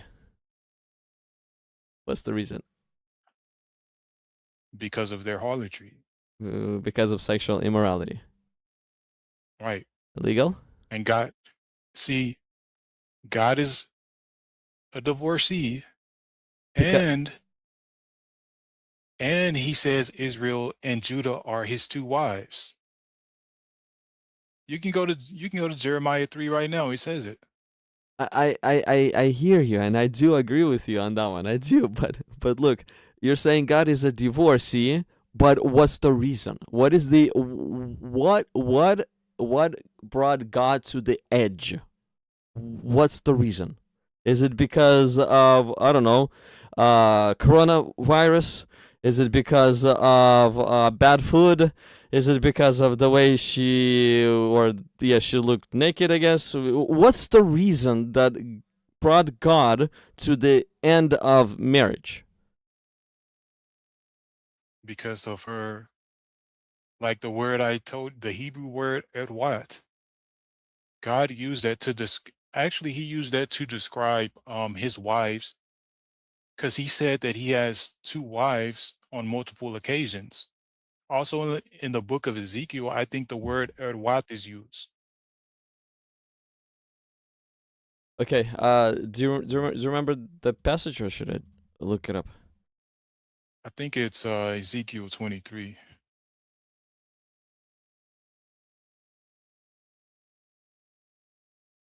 23. Okay, let's see here. So 2 harlot sisters.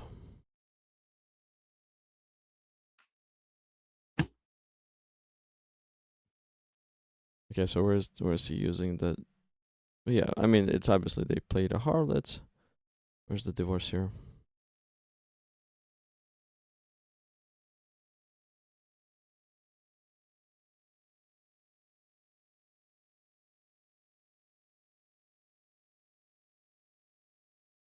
See right here, this is the unclean. This is what I think is one of the uncleanness right here. So she Yeah. revealed her harlotry and uncovered her nakedness.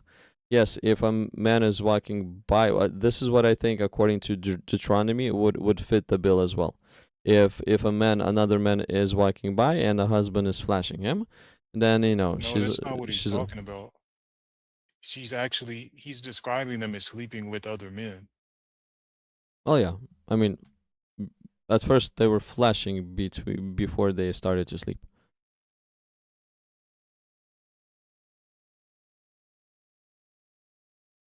Like if you go back to Ezekiel 23 verse 3, it says, "And they committed whoredoms in Egypt and committed whoredoms in their youth, and their breasts were pressed, and they bruised the teats of their virginity." Mm-hmm. Yeah, but I want to see where's the divorce language? In which verse is the divorce language? It doesn't, I don't think it says divorce here.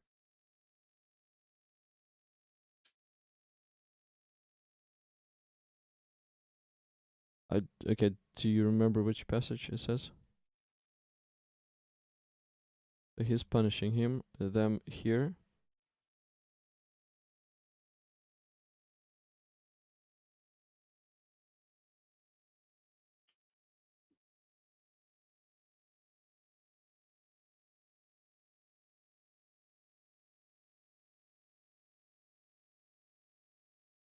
Let me see where to find that passage. I just want to see what is the if that or what you used in that area. What's the reason?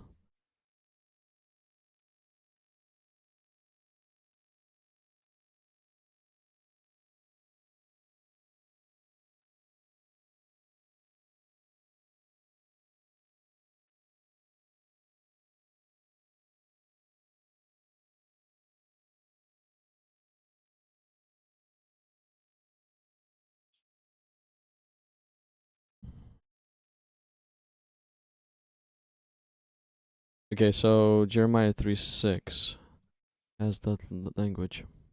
And verse 29 uses, you're looking for the word at what? Something similar to that, yeah. It's verse 29. So they will deal hatefully with you, take away all you have worked for, and leave you naked. So it's right here, naked and bare. And leave you naked and bare. If arwad is used for this right here, then this means that one of the reasons a man can send a woman away is if she does not please him naked. Because this right here, it's not like unclean type of naked. It's just they're naked and bare. It says nakedness of thy whoredoms. You on 23 verse 29? 23, 29. Yeah, they will deal hatefully with you, take away all you have worked for, and leave you nakedness and bare. And the nakedness of thy whoredom shall be discovered. The nakedness of your harlotry shall be uncovered, both your lewdness and your harlotry. Yeah.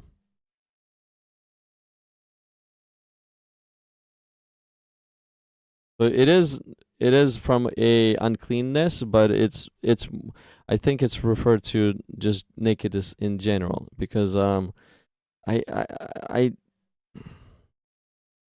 just don't see how that word can be used in another way. Like if she is a harlot, then she gets stoned to death. That's just explicit law. There's no such thing as divorce if she's a harlot. She gets stoned if there's 2 witnesses. Even if a virgin, even if a man has a question, if he has a question about if a woman was a virgin or not, she gets stoned if he just has a question. Question alone, like look, where is it? It's in Deuteronomy.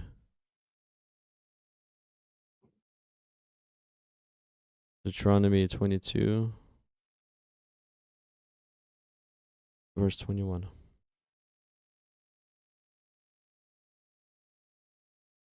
Well, it starts with verse 13. Look. So if any man takes a wife and goes in to her and detests her, and charges her with shameful conduct, and brings a bad name on her, and says, I took this woman, and when I came to her, I found that she was not a virgin. Okay? And then it says what they shall do. And then the results is in verse 20. But if the thing is true, that she's not virgin, and evidences of virginity are not found for the young woman, then they shall bring her out. They shall bring out the young woman to the door of her father's house, and the men of her city shall stone her to death with stones, because she has done a disgraceful thing in Israel, to play a harlot in her father's house. So if harlotry is done, it equals stoning.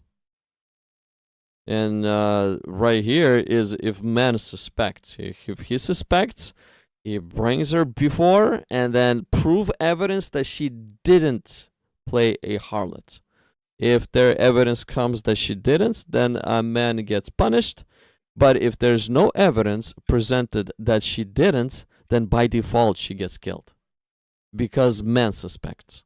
That's how crazy this is. But That's not craziness. If she's lying, it's saying that if she lied about being a virgin, I mean, it's not she craziness. could possibly get stoned. Yeah, but the thing is, man doesn't have to prove anything. All he has to Yes, do he- is pronounce her guilty, and then if she cannot No. defend her case, she's dead. No, he has to show her the proof.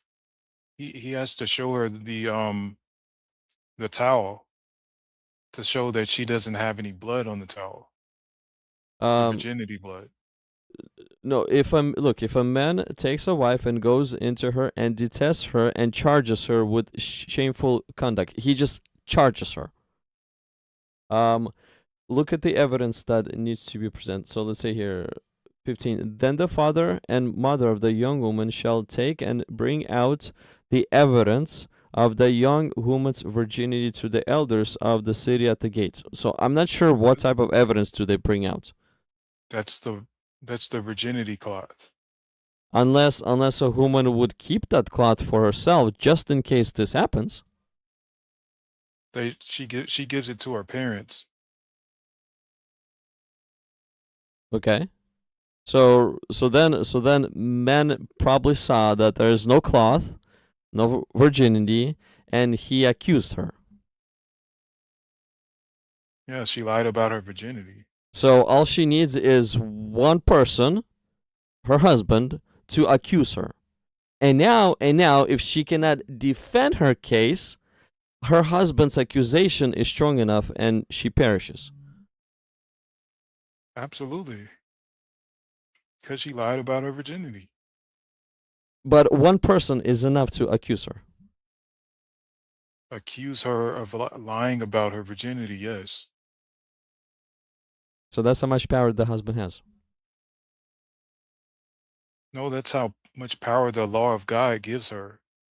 I mean him. Yeah, sure. That's what I said. This is the law that God gave to Moses. Mm-hmm. Moses didn't just make up these laws. These are directly from God. Yes, I agree with you. I do agree with you. I'm just trying to point that two people as evidence are not required. One person is enough to make accusation, and if there's no proof to destroy his Her claim, parents. if there's no proof, there's no valid proof to destroy his claim, then she's dead. No, her parents. She has to give the cloth to her parents. If there's no cloth, then by default that proves that she's lying about her virginity.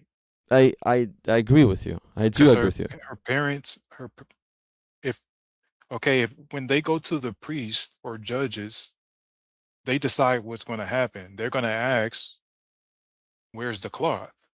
Her parents going to say, "We don't have a cloth." By them saying that, they're witnesses by default.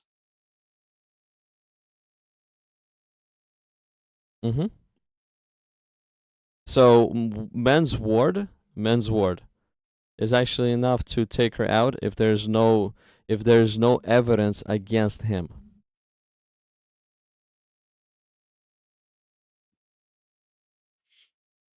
Because if no evidence is presented that he's wrong, his accusation is false, an accusation of one witness is false, then she can get stoned. So he actually drags his wife to the courtroom. And the courtroom looks at this case and does not say, where are the two witnesses of this event? They don't. They literally accept one witness of accusation. And now the woman has to defend her end. Because normally the court would go like, where are the two witnesses? If there's no two witnesses, the court just throws the case away. But in this case, the court doesn't throw the case away. It actually accepts the case. And now, woman, defend yourself. No defense, you're done.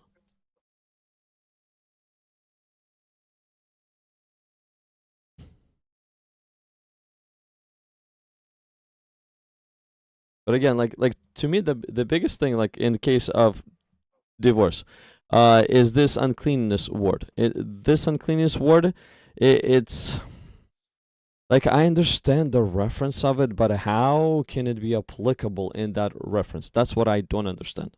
Because it cannot be applicable that she's a harlot.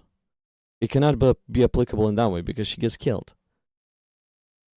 So what type of uncleanness is this? According to Pharisees, they asked Jesus for any reason. So it looks like they didn't even understand this uncleanness and they just applied any reason.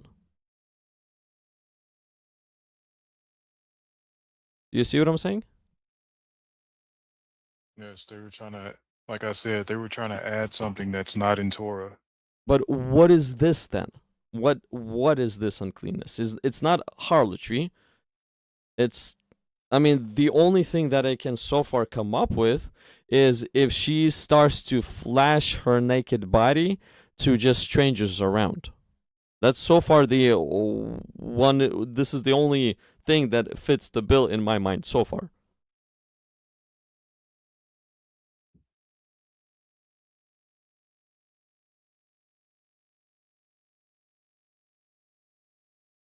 But it looks like within the Pharisees' mind, this uncleanness, it was expended a lot more than in my mind. They just did for any reason. But nevertheless, whether it's her harlotry, her whatever, nevertheless, the only reason why one can divorce, and well, God showed it to be the only reason too, is for the harlotry, the sexual immorality aspects. That is the only reason. But Jesus also returned the whole marriage back to the beginning. He did explicitly say no to divorce. Like explicitly he said divorce is a sin. That's what he explicitly says. But he did not explicitly say that polygamy is a sin. But if we continue to read the New Testament, we see how, like, Paul, we spoke about this last time, how Paul, he understands the teachings of Jesus, and he forbids polygamy amongst the leadership of the church. But Paul doesn't have the authority to do that. But why did he then? It looks, Moses didn't even have authority to change the law. What makes you think Paul would? well, according to the They law, would've divorce is allowed, but according to Jesus, divorce is not really allowed. It's not allowed, except for sexual immorality or death. No. So Moses already got some things wrong, and Jesus says Moses got this part. Moses didn't get anything wrong. Moses wrote the law by God's hand. These are the laws of God. Okay, what does this mean? Help me to understand this. The law of Moses is the law of God. Who gave Moses the law? I hear you. I do understand what you're saying, but look, It's only cause how about this right here? What does this mean? Moses, because of the hardness of your hearts, Moses wrote it. permitted. So he allowed. Permitted is allowing. If he allowed, then he knew the truth, but he went against the truth. So help me to understand this. No, he didn't. That's not what it says. Okay, verse 8. What does this mean? He said to them, Moses, because of the hardness of your hearts, not Moses' heart, your hearts, Mm-hmm.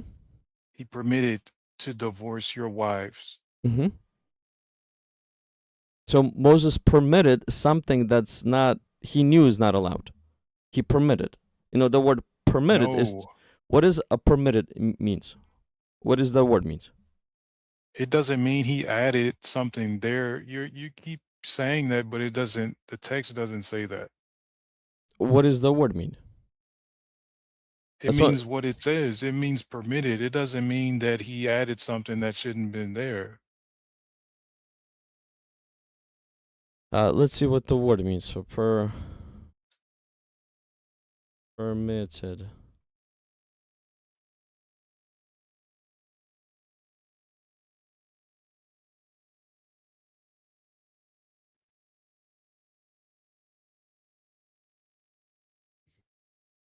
I think you know what? Mark 10 is actually a better account of this because Mark is the earliest writing of this. Matthew was a later writing. So actually Mark is more precise about this. I think Matthew is. Mark because 10. I think Matthew is more on the precise side. But Mark, let's see what Mark says. Mark 10, do you remember the verse? Yeah. And the Pharisees came to and asked, The is it beginning? lawful for a man to put away his wife, tempting him? And he answered and said unto them, what did Moses command you? You see, they left that part out in Matthew. They're asking him if it's okay to put away your wife. Jesus replied, what did Moses command you? Okay. He's not saying that Moses, the reason he's asking them that, because he knows the law of Moses is the law of God. And they said Moses suffered to write a bill of divorce and put her away. It says here too, look, number 4. Moses permitted a man to write a certificate of divorce and to dismiss her. Okay. And the reason is the same thing. Because of the hardness of your heart, he has allowed you to do this.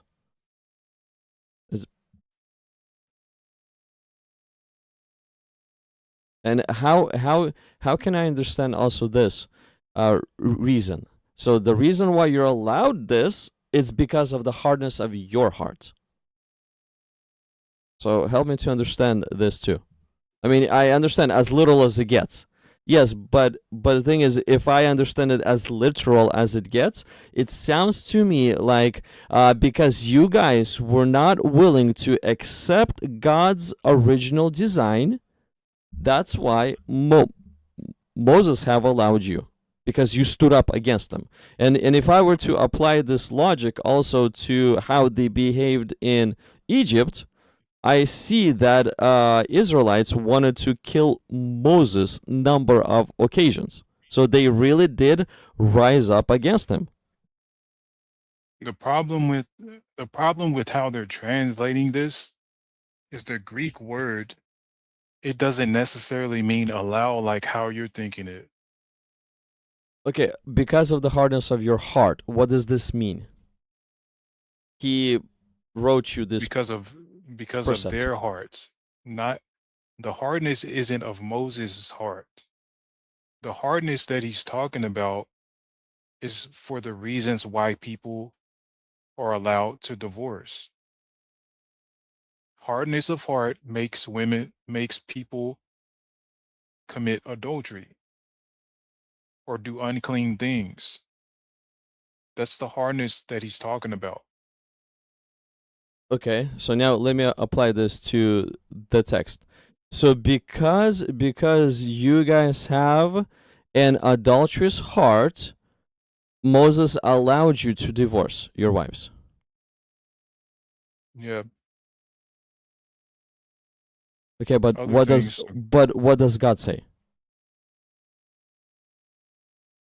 What does God say? Yeah. So Moses allowed them to. Moses gave an okay for people to divorce their wives, as according to you, because of their adulterous heart. But from the beginning of creation, God made them. I'm just continuing to read. But from the beginning of creation, God made them male and female. For this reason, a man shall leave his father and mother and be joined to his wife, and two shall become one flesh. So then they are no longer two, but one flesh. Therefore, what God has joined together, let not man separate. So do you see how Moses has permitted something that yes, God was not okay with, but he allowed this to happen because of the state of Israelites, because of how they literally demanded this to be allowed. The law of Moses says, do not add or take away from the law. Help me to understand this passage. Moses wrote that too. The part where he says, do not add or take away from the law, Moses wrote that too. Help me to understand this passage. Like, why is there let not men separate, but it's allowed? Moses does not have the authority to add or take away from the law. It says that within the law. He wrote that in the law. He knows that he cannot add or take away from the law. He got this directly from God. If God spoke to Moses face to face, you don't think he fears God enough to not add something he shouldn't be adding there? Keep in mind that God was going to unalive Moses. Well, yeah, he was going to unalive Moses, or he sent an angel that was going to unalive Moses because one of his sons wasn't circumcised. God is not joking around with Moses. He unalived Moses because he disobeyed him on accident, right? Because he didn't strike the stone like God told him to. And that was an accident. Now, you think God is going to tolerate Moses putting something in his law when he told him not to add or take away from the law? That's a serious offense. That's something that Moses could have got stoned for by the people. People do not know, but I mean, people could have stoned him for that. Look, what does this mean though? What does this passage that we just read mean? What does because of the hardness of your hearts, he wrote you this precept.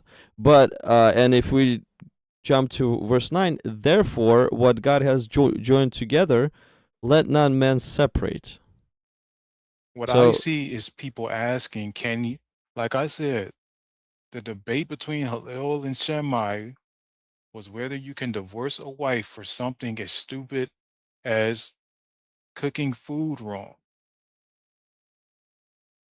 They shouldn't have been having a debate about that in the first place. The reason they're having a debate about this because it's not in the law. You don't need to debate about something if it's in the law. If it's solidified in the law, there's absolutely no reason to question if you can do it or not. They're trying to add something to the law. Jesus says, no, you do not add, you do not make a new law saying that you can divorce a woman for burning food. That's what I see. I hear what you're saying, but Jesus here, he's literally okay. So Jesus answered and said to them, because of the hardness of your heart. He's in a way not changing, updating, but fixing something that needs to be fixed. He's explaining to me, he's explaining to them why the divorce aspect has to be fixed. And the reason why it needs to be fixed is because of the hardness of your heart. Moses allowed this to happen.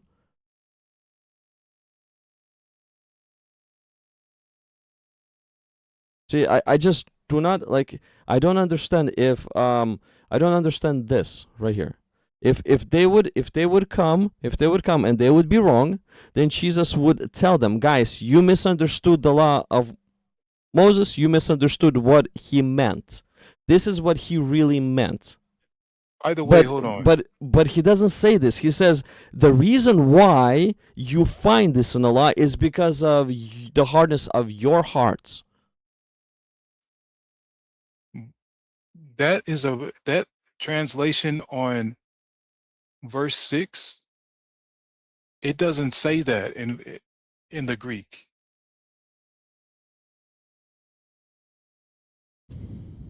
That's a bad translation, by the way. We just looked. They added the word but there. If you go to the Greek, the word for but is Allah. It doesn't say Allah there. It says apoder, which means also moreover. It doesn't say but. Okay. Jesus, so if you read it in Greek, Jesus is actually agreeing with what Moses said. Apode is like saying, moreover, or I also say to you, not but I say to you. That's a really bad translation. No, bro.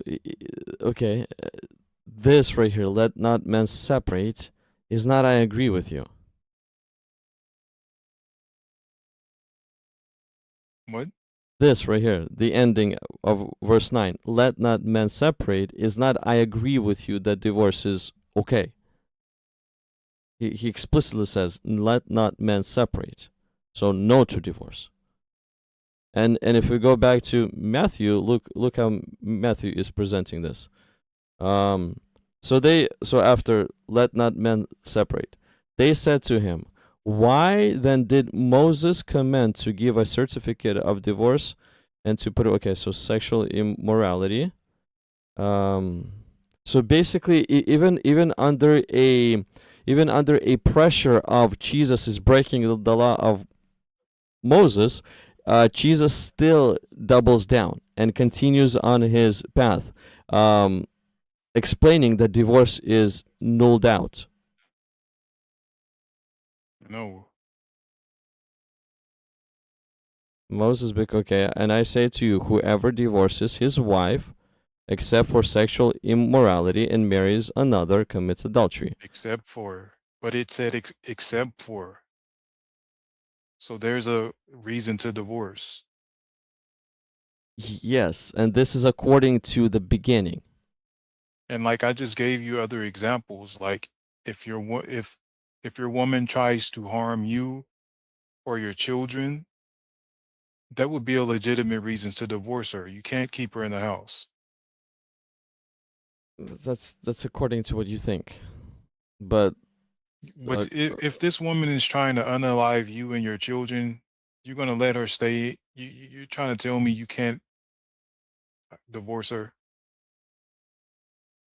divorce is not going to solve anything. You divorce her, she's going to come right back to your house and try to unalive you. It's not going to solve anything.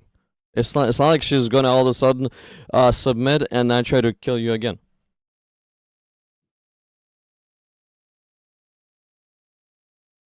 The only thing that will solve her is somehow lock her up or tie her down somewhere.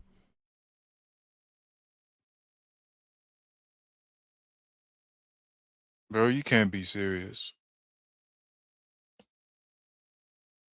What do you mean? If she tries to unalive you and a man divorces her, she would want to unalive the man even more. It's not like she's gonna stop. She's gonna say, "Oh, finally he let me go, and now I'll leave him be." No, if her desire is to kill you, then she's gonna try to do that even more. But listen to what I'm saying though. You don't believe that a man can't divorce his wife even if she tries to unalive him.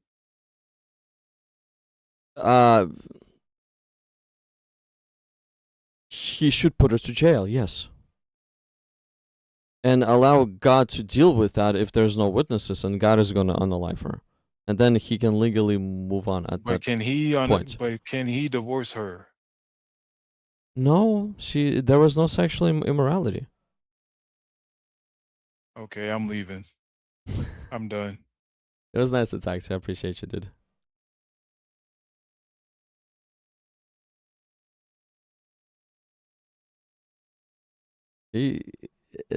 The only reason is sexual immorality. I mean, yes, I can come up with many other possible reasons. I can. It's possible. But they're not valid according to God's design. That's the thing. They're not valid though. Polygamy versus monogamy. Why did we get into divorce? Because to me right here, this part. Moses, because of the hardness of your heart, permitted you to divorce your wives, but from the beginning it was not so. In other words, Moses has permitted for Israelites something that was not so in the beginning. And right here, yes, it explicitly says about divorce. But the thing is, if you read carefully about this text, you can see that Jesus is returning the whole entire marriage. One man, one woman, and the unity between that one man and one human to the beginning. Exactly how God has created right from the beginning. He's returning both things. But he explicitly answers and says no to divorce. Why? Because it's logical and it's possible.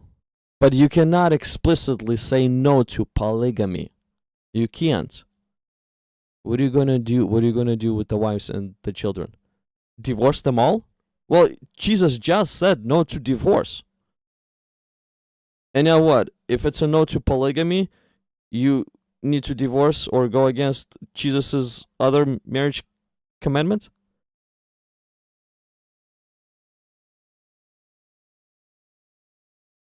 So that's why Jesus introduced, when he returned marriage back to the beginning, Jesus has introduced something that allowed polygamy to also fade away. It wasn't explicitly right there canceled on the spot. No. It was a process of fading polygamy away. And so Jesus said, one man, one woman. Paul, he picked up on that, and he in a way doubled down on that. He doubled down where he says, look what Paul says in Titus. I think it's in the first chapter. Let me just go through it. Yeah, it's qualified for elders. Right here, look. For this reason, I left you in Crete, that you should set in order the things that are lacking, and appoint elders in every city as I commanded you. If a man is blameless, I'm sorry, hold on. Sorry. Okay, so if a man is blameless, the husband of one wife. The husband of one wife. So the husband of one wife is one of the requirements to qualify as an elder. And not just that. Let me see if there's a qualification for the deacons too. Let me see if it's in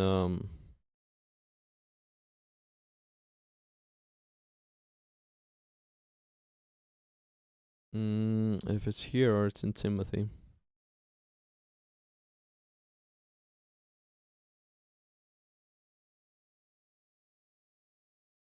It's in Timothy. Timothy, I think it's First Timothy. I think it's in chapter 3. I don't remember top of my head, but I think it's in chapter 3 somewhere. Yeah, okay. Okay, so we're here. This is what Paul is saying to Timothy as well.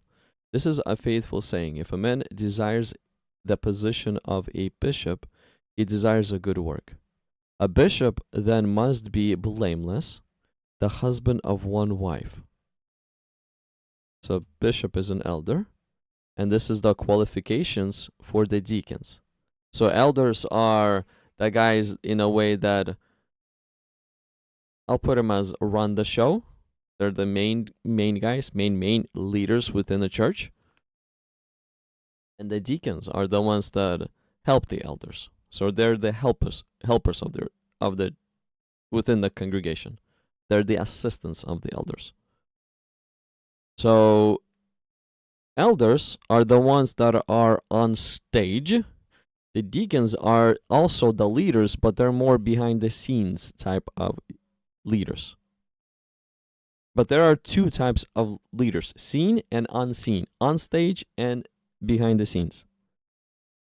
On stage type of leaders, they must be a husband of one wife. They must be, according to Paul, in order to qualify to be an elder. And a qualification for the deacons, likewise, the deacons must be reverent, not double-tongued, not given to much wine, not greedy for money, holding the mystery of the faith with pure conscience. But let these also be tested. Then let them serve as deacons, being found blameless. Likewise, their wives must be reverent. Where is it at?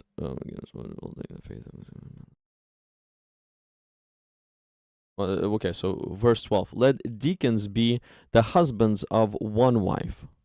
So Paul literally instructs Timothy and Titus, to both of them. Guys, make sure that the leaders of the church are husbands of one wife. Why? Because this structure specifically, it will actually enable polygamy to fade away. There's a concept of monkey see, monkey do. So once the congregation will be looking at the deacons and all the elders, in a way they're going to start copying the elders and the deacons. And if somebody within congregation actually wants to become a leader of some sort, they will not get more than one wife, because they will know, according to the scriptures, that if they do get the second wife, they no longer qualify to become an elder or a deacon. So there will be a natural pressure within a church, this invisible natural pressure within a church against polygamy and promoting monogamy. Jesus returns marriage back to the beginning.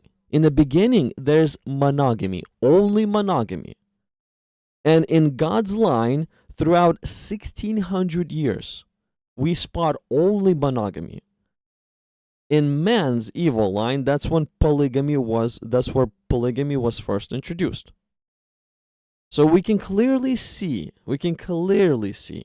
that God's original design is, yes, hardcore monogamy. Man introduced polygamy. God did not outrightly, explicitly canceled it, but he infused steps to fade polygamy away. And since those steps were introduced, they were introduced by Paul, you can say. 2,000 years later, there's a lot of countries on our planet that have laws allowing monogamy only, no polygamy. That's how this polygamy fade away action has happened. But some of the religions, they truly hold on to this polygamy, like Islam, let's say.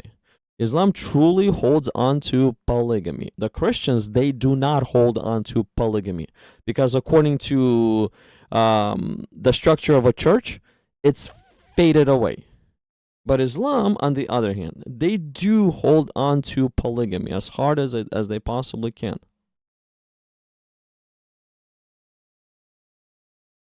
Why are they doing this? Well, we know to start with. That polygamy and divorce, those two things Jesus did not like. So no wonder Muhammad is going explicitly against what Jesus taught. No wonder. But again, according to the scriptures, I did not find that polygamy is a outright sin. Okay? I could not spot that. In the Old Testament, in the New Testament, I did not outright spot that it's a sin.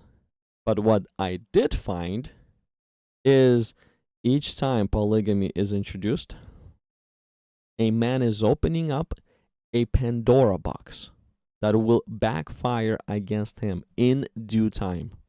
It will backfire against him in due time. That's what I found. Let's see here. So let me see, it's 11:06. But it's nice to talk about different type of subjects. Let me go over some comments now. Let's see what the comments say. So from the end. Oh, there's.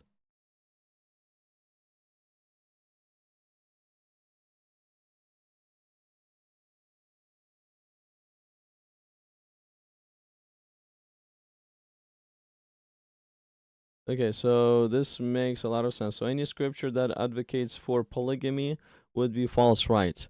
So again, according to the teachings of Jesus and according to even Paul, according to everything we find in the Bible, it does not explicitly say that a polygamy is a sin. So to say that any scriptures that advocate for polygamy would be false, right? I cannot agree with you on that one. I cannot agree with you on that one because it doesn't specify it's explicitly as a sin.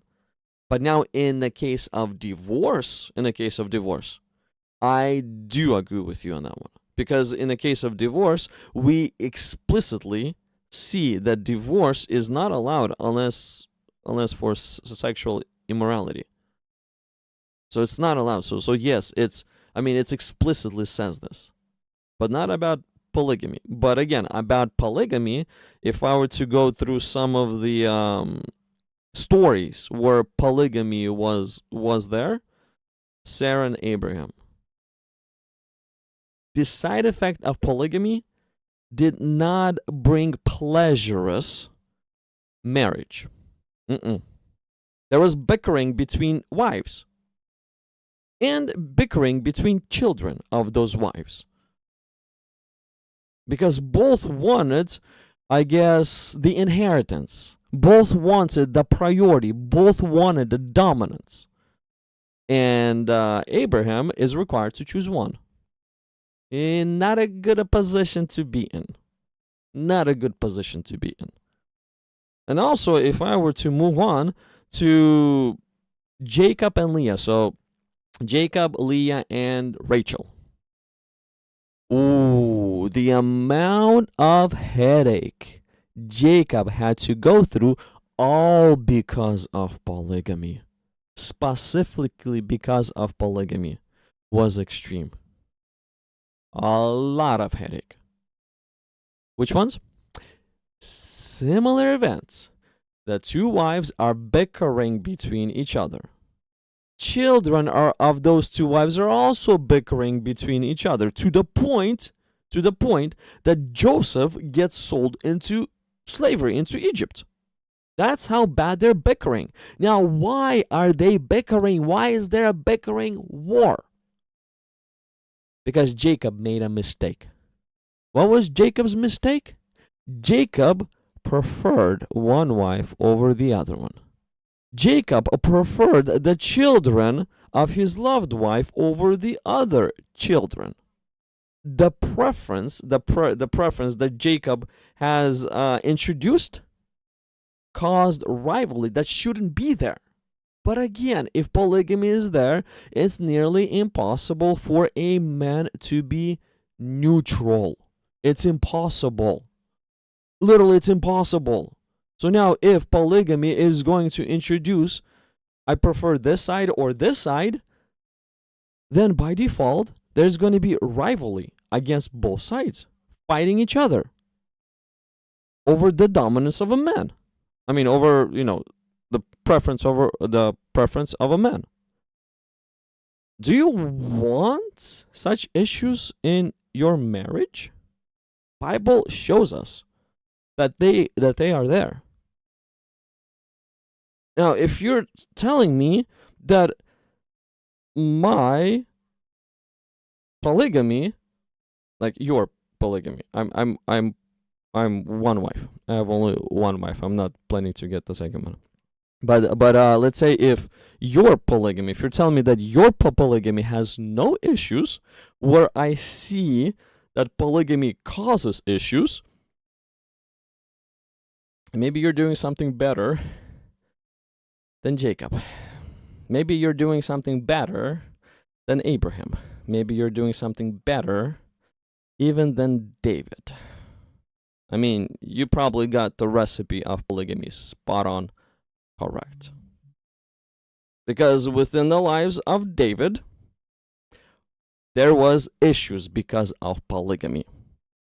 Mama was afraid of her life because of polygamy. Mama was afraid of her life. Mama was afraid of her son's life because of polygamy in David's case. Major issues, not small, major issues.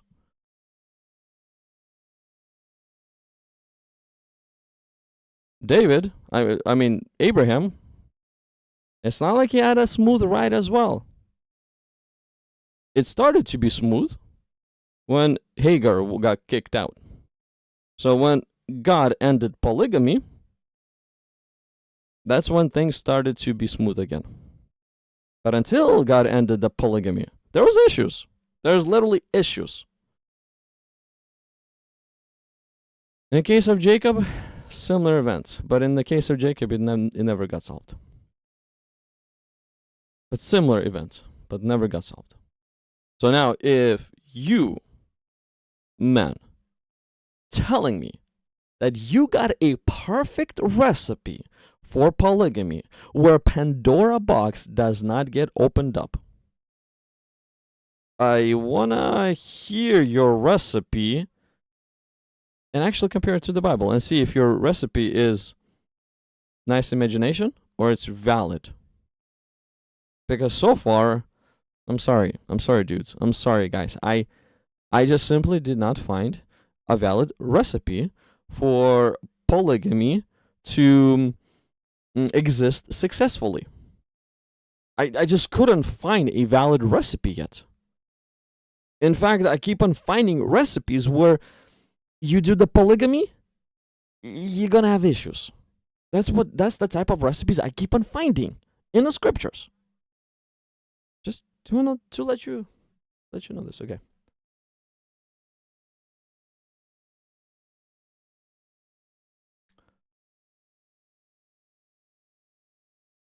Okay, let's see here. Me, I'm in the United States. Style captain with the war. Style captain. War matters to everyone. It matters to everyone. Nobody likes what's going on. Nobody likes. Is anyone supporting war? I'm not pro-war. But this is what I know. Here, let me just read to you what I know.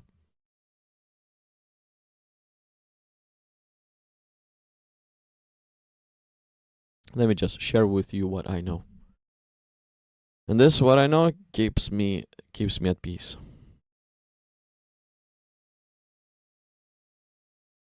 Okay, so it starts here. Matthew 24, verse 4. And Jesus answered and said to them, take heed that no one deceives you. For many will come in my name, saying, I am Christ, and will deceive many. Look, style captain. And you will hear of wars and rumors of wars. Exactly what's going on right now. Gas prices gone up. Yeah, sure. They gone up in the United States. They did. Here in California, before the war got unleashed, I think we paid about $3.79, $3.89 per gallon, somewhere over there. Right now, we're paying about, what did I see today?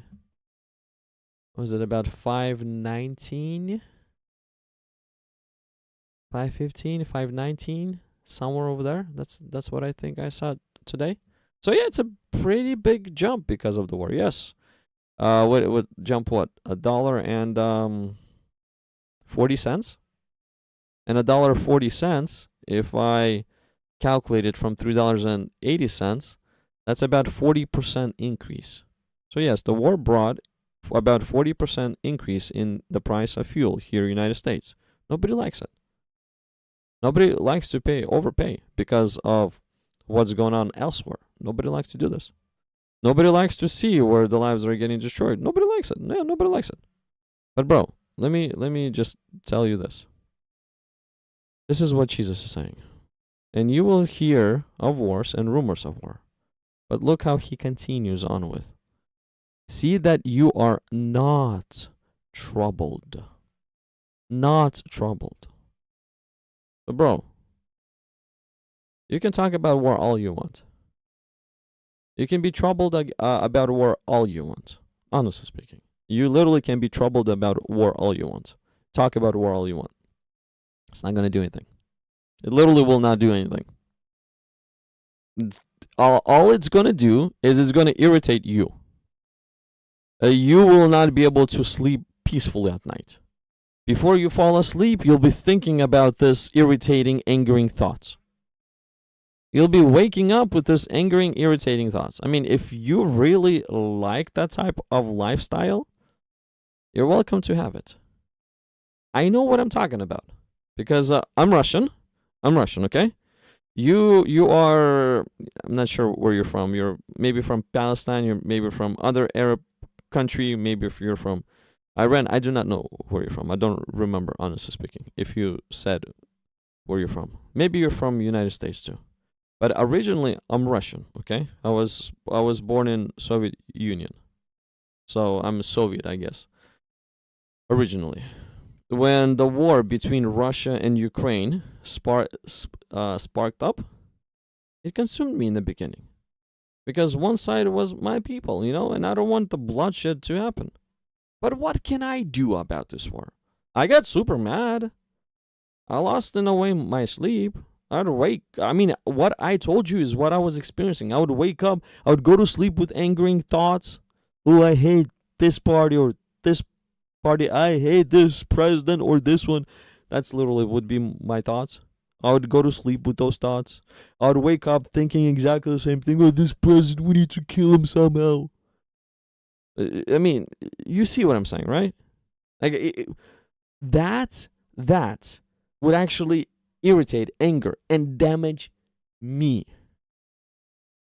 And you will hear of wars and rumors of wars. See that you are not troubled. If you are troubled, you're only bringing damage to yourself. Oh yeah, and irritating people around. That's it. So, do I not care that people die? Blah blah blah. That's not what I'm saying. I'm saying that what Jesus said, wars will be there. I cannot take the wars away. I cannot do anything about the wars. So if I cannot do anything about the wars, why anger myself and anger people around me? Why? I just rather drop all that stuff and continuing to be not troubled and follow Jesus Christ. As simple as that. Okay, so this is just let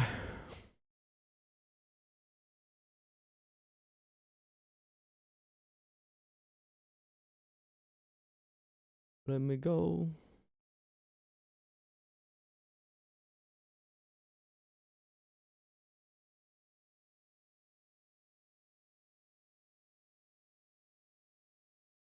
Yeah, well, anyways, if anyone has any thoughts on polygamy, because it looks like there's a conversation about wars that is happening about Trump, about wars and blah blah blah. But if somebody has anything on polygamy, not war related, I don't really want to talk about the war. There's no point. There's no point getting irritated and getting yourself mad. I mean, it's 11:20 right now. Why would I want to get myself mad right before going to sleep? I mean, I'm not going to go to sleep, but you know what I mean. Why would I or you want to irritate yourself right before going to sleep? And falling asleep with, yes, such thoughts as, I hate, this angering, irritating thoughts. I do like peace in heart. But in order to have peace in heart, I must follow what Jesus said. And in the case of war, this is what Jesus said. And you will hear of wars and rumors of wars. See that you are not troubled. Peace. Bzz.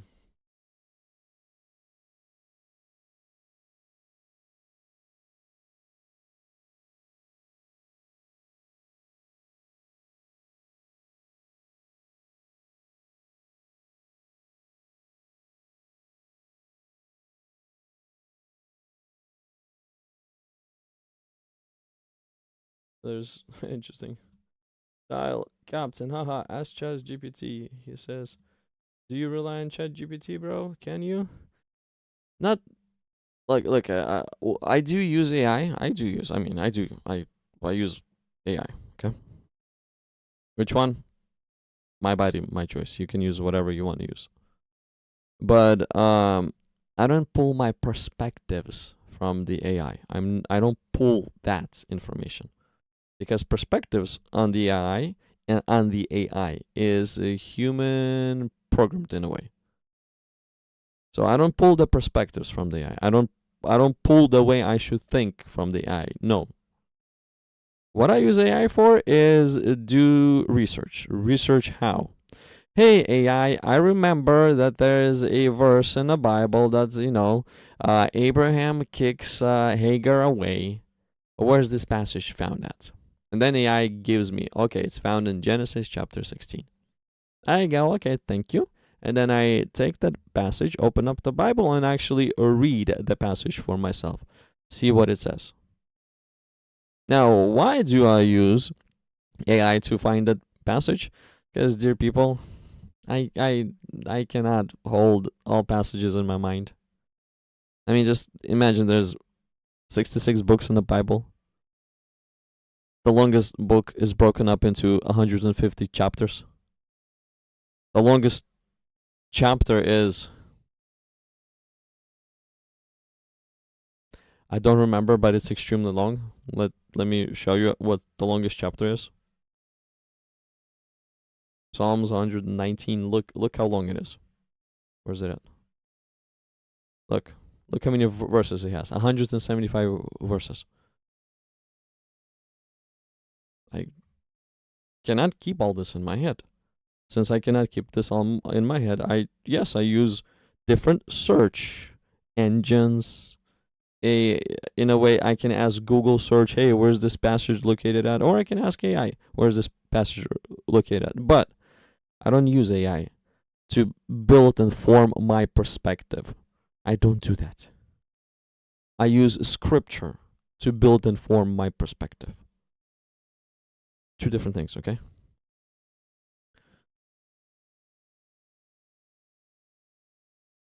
Yeah, I'll see what else we got here. So, anyways, you got a question or claim? Put it in the comments, or if you wanna talk, if you wanna have a talk, a conversation, click on the link. The link in the pinned comment looks like this right here. I just displayed on the screen. It looks like this, and it will take you to the website where we have the studio, and then I'll be able to bring you up on stage, and we can have a conversation. We can talk about polygamy versus monogamy. If you have some ideas. If you don't, let's talk about who Jesus is. I'm okay with that too. I'm literally okay with that too. If you want to compare, let's say, religions too, I'm okay with that too. It's just today's topic, polygamy versus monogamy, because I actually scheduled it with the sword of the Lord. And we had, I think we had a great conversation. Yes, we may not come to terms on it, but we presented our side and ask questions, and all the viewers are left with, well, decision to make. What is the truth?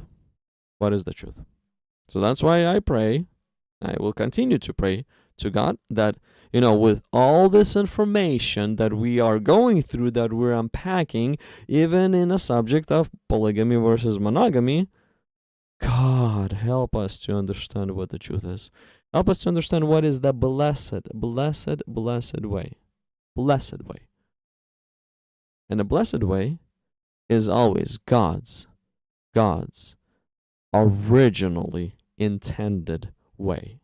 Because the way that God, look, let me show you why I'm hitting on this extremely a lot. I think it's found right here, I think. Look.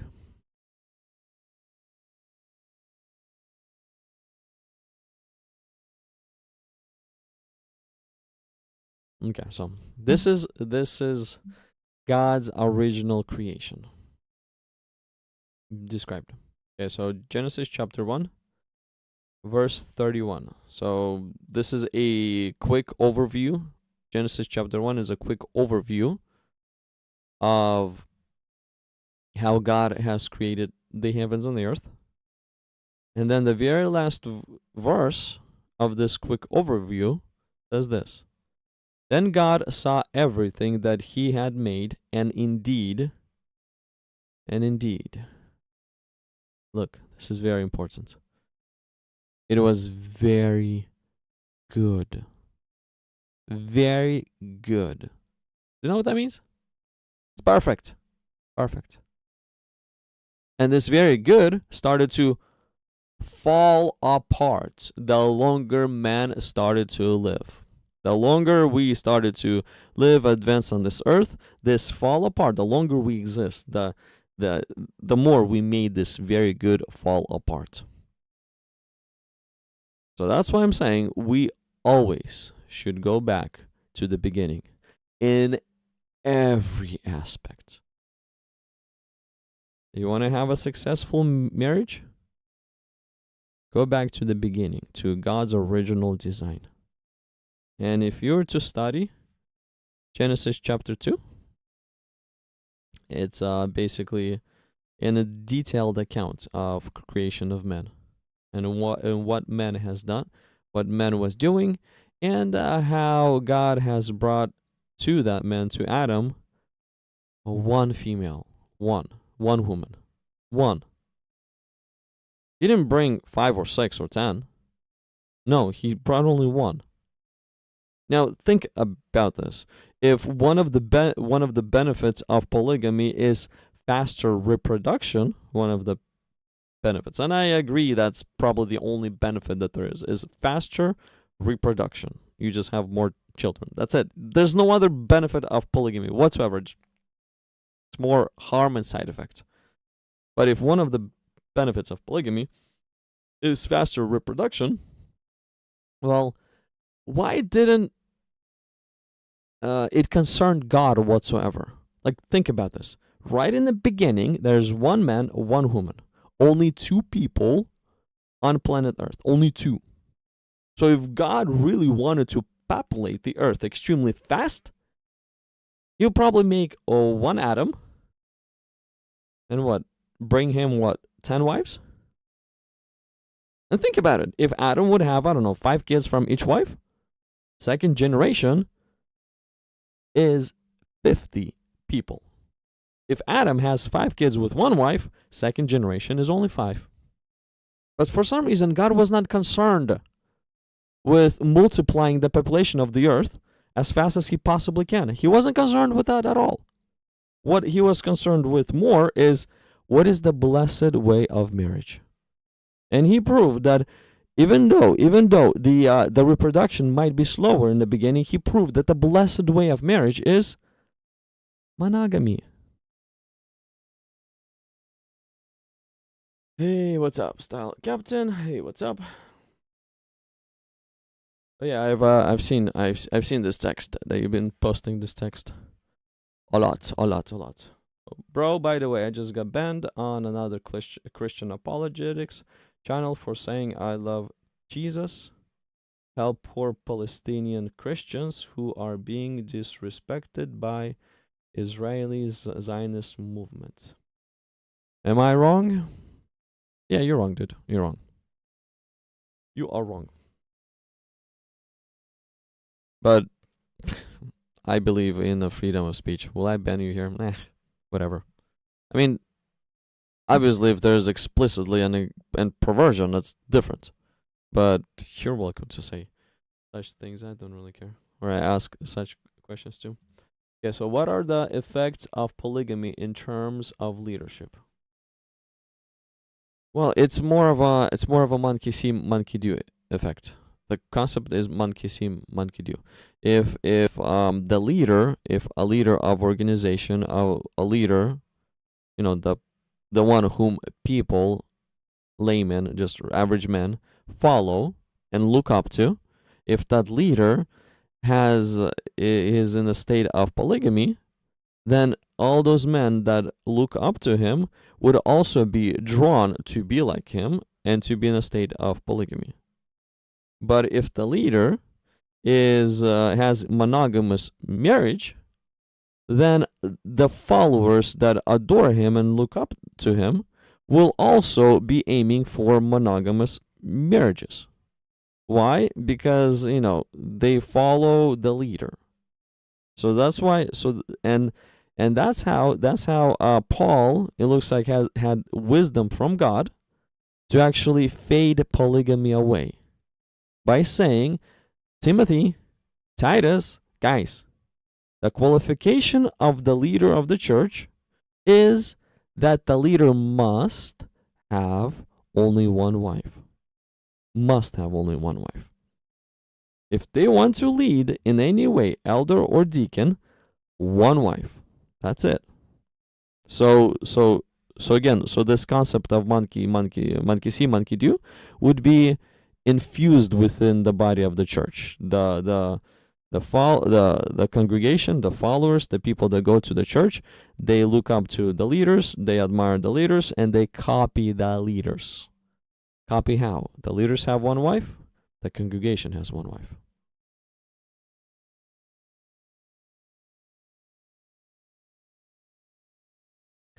Why are you wrong?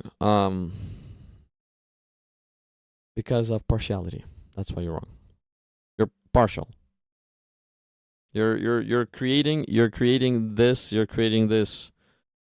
Bro, by the way, I just got banned on another Christian apologetics channel for saying I love Jesus, help poor Palestinian Christians who are being disrespected by Israeli Zionist movement. You're wrong because you're infusing partiality and using Jesus to, in a way, advance the sin of partiality. That's where you're wrong. Like, any Christian that will read this, they will see partiality because we know what partiality looks like. Jesus does not like partiality. And we can see when people are actually using the name of Jesus to advance their partiality. We can see it too. So, and this statement actually has using the name of Jesus in order to advance your own self-partiality that you think is correct. So that's where you're wrong, bro. That's where you are wrong.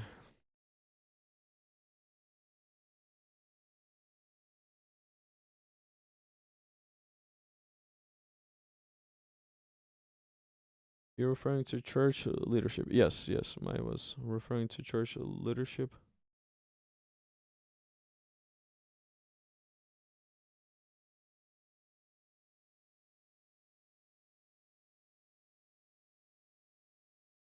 Okay, so I got that one. What else do we have here? There's a bunch of war stuff. I don't want to go over war stuff. I really don't want to go over war stuff. So I'm not gonna do it. I'm probably gonna end the live stream on this note. Let's see. I've been live for 3 hours. I've been live for 3 hours and the previous live stream, so about 4 hours in total. Yeah, I think we'll end it unless there is any other questions or any raised hands for a conversation. I think I'm gonna end it on this note. Yeah. But the topic was this. Here, let me just show you the topic again. I want to be your only one! What is God's design?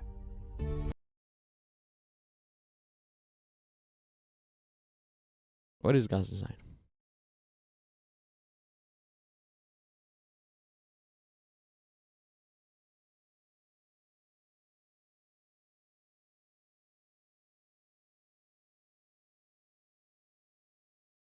Style captain again. We see partiality. Why don't you say such things as guys, we need to help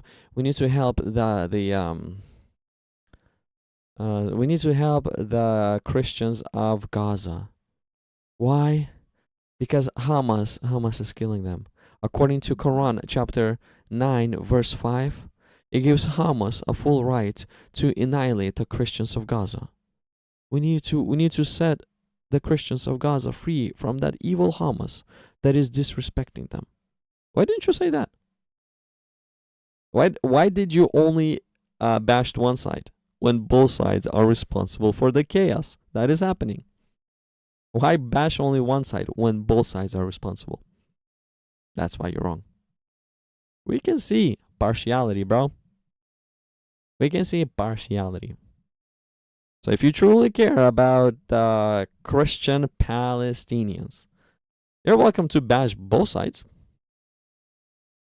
But if all you want to do is advance your agenda, self-serving agenda, whatever it is, that's when we see that you're bashing one side. So that's where.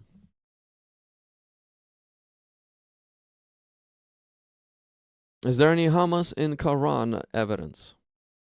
Yeah, there's Hamas. Yes, of course, bro. Look. There's Hamas. There's Hamas in Quran. I'll show it to you. I'll show you where I found Hamas in Quran. Let me change the screen. Let me change the screen. Is there any Hamas in Quran evidence? Yeah, of course. Look, there, right here. Here's Hamas in Quran.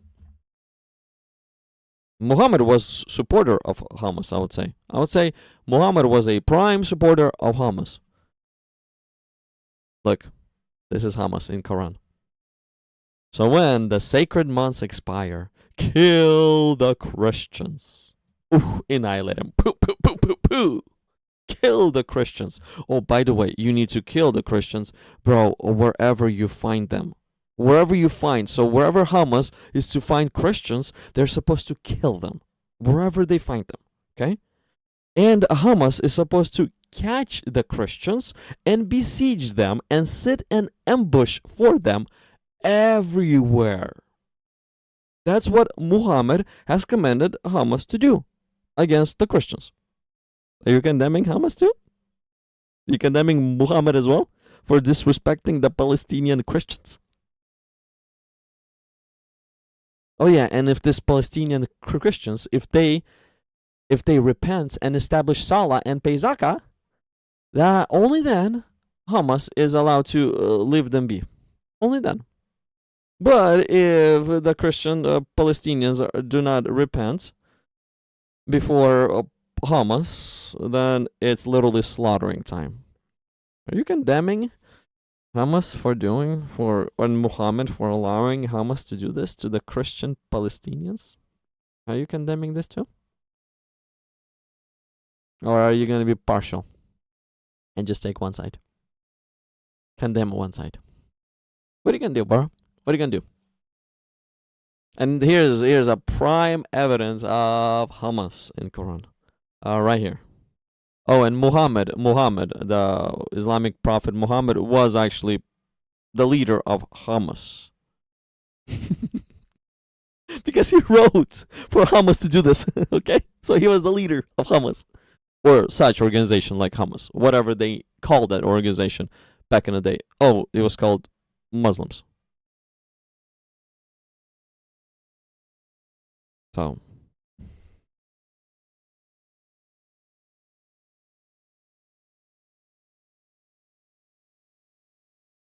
bro, why you skipped verse 6? I'm in verse 5. I didn't get to verse 6. You want to go to verse 6? Let's go to verse 6. And if any of the mushriks seeks your protection, if any of the Christians seek your protection, give him protection.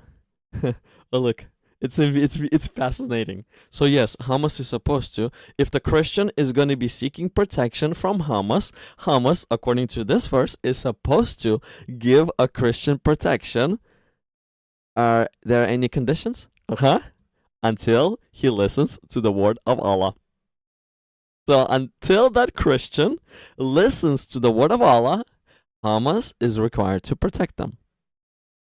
Then let him reach his place of safety. That is because they are people who do not know. Oh. So in other words, it uses exactly the same language in verse 6 as it uses in verse 5. So give them protection until he listens to the word of Allah. So until he obeys Quran, Or in other words, but if they should repent and establish a prayer and give zakah, see? We see unless they repent in verse 5 and verse 6. Same language. So in verse 6, yes, you will have protection from Hamas only if you repent. So what are you trying to say with verse 6? Same thing as verse 5. Why? Because look,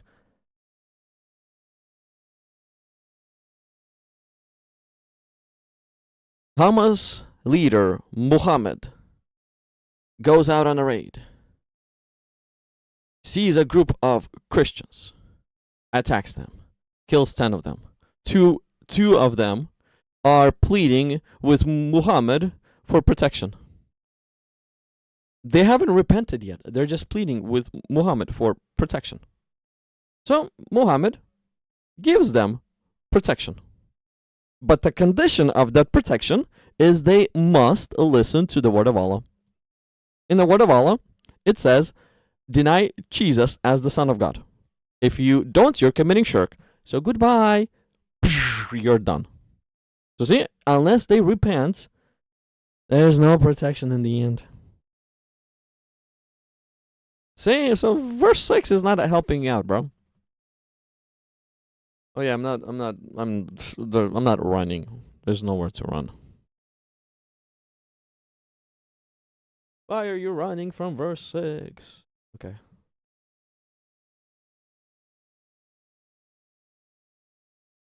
Oh, believers. Like, well, okay, this one. Quran 5:51. Let's see what Quran 5:51 says. Probably the same thing as typed, but let's go directly to the source. Okay, so all you who believe, do not take the Jews and the Christians for intimate friends. Right here is, you do not take the Jews and the Christians as allies. So this is Testimonies translation, and this is Sahih International. But if I were to look what Quran directly says, what interlinear, all you who believe, do not take the Jews and the Christians as allies. Okay, sorry, as allies. This is more accurate. They are in fact allies of one another. And whoever is an ally to them among you, then indeed he is one of them. Oh. Allies means friends. You know this, right? Allies means friends. So Muhammad's Allah is forbidding Muslims to be friends with the Christians and the Jews? Because if a Muslim is going to become a friend of a Christian or a Jew, all of a sudden the Muslim becomes like one of them? Oh, okay. Indeed, Allah guides you not to the wrongdoing people. Not to the wrongdoing people. So the Christians and the Jews are the wrongdoers. So that's why Muslims cannot be their friends, because they are the wrongdoers. And that's why Muslims should not seek friendship with them, but seek to annihilate them. Because the Christians are the wrongdoers. So because the Christians are the wrongdoers, the Hamas is, yes, annihilating them. Style Bender style captain. Maybe say something condemning Hamas? Maybe? Type something. Say, I condemn Hamas. Something along those lines. Maybe. Because, I mean, Muhammad has unleashed Hamas against the Jews or against the Christians in Gaza Strip. And they're suffering. The Christians in Gaza Strip are suffering because of Hamas. No condemnation. See, that's what I mean. There's partiality. So because there's partiality, we somewhat brush that off. Because there's partiality, that's why we brush off such statements. When the name of Jesus is being used to advance some kind of weird self-benefiting idea of some sort. Some partial idea.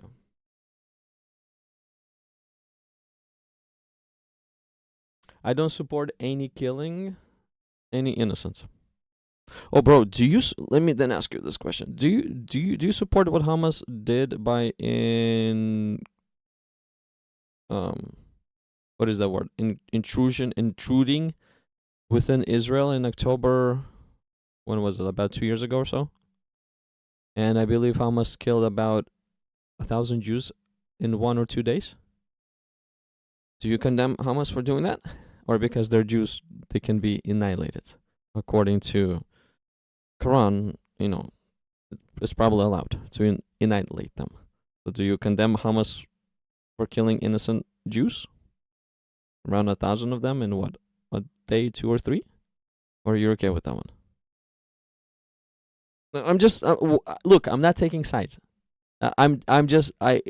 Jesus said not to be troubled with war. So I'm not taking sides. The only thing why I'm talking about this, just to show you the partiality, that you don't really care about innocent people. You care about one side.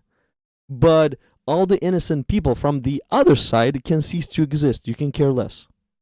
That is the only reason why I'm saying this and showing you this.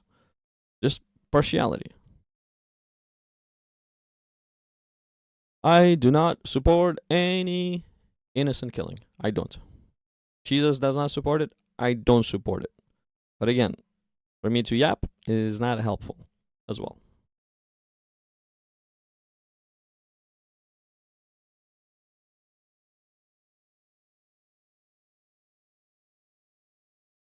Do you support what IDF is doing? Do I support what IDF is doing? I don't support any killing, okay? I don't support any war. So if IDF likes to do war, no. But so is Hamas and Taliban and all the rest of the ISIS and everybody else that is killing innocent people for the sake of holding on to power. I don't support that too.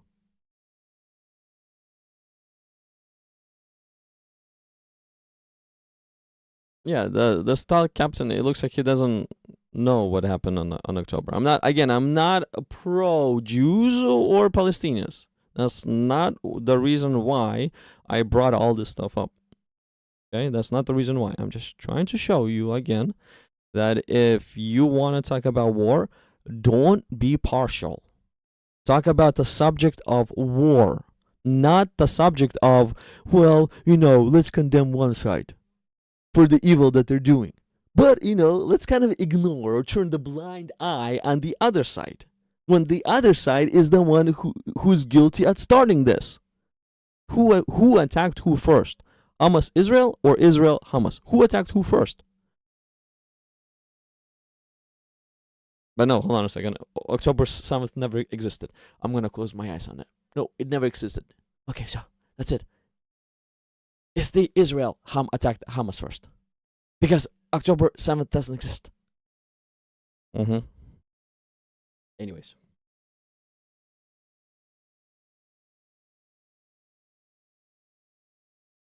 See, bro, again. You're not condemning Hamas. You're not condemning Hamas. You're not. You're trying to pin your finger more at Israel. If you truly care about innocent lives, condemn both sides. How about that?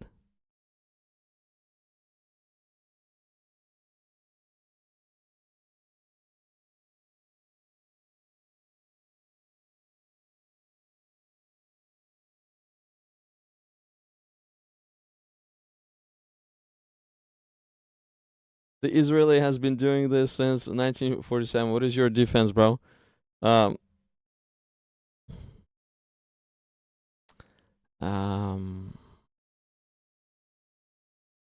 What's my defense? Hold on a second. I'm thinking. Don't say I'm running. Just hold on. I'm thinking. I'm just thinking which story to share with you. Okay, so let's see here.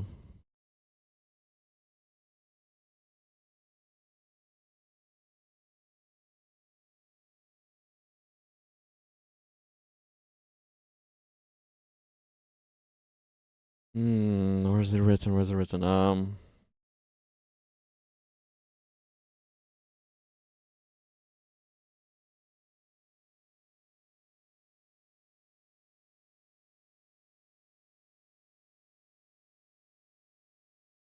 Here, let me show you one interesting story. This has been happening from 1947.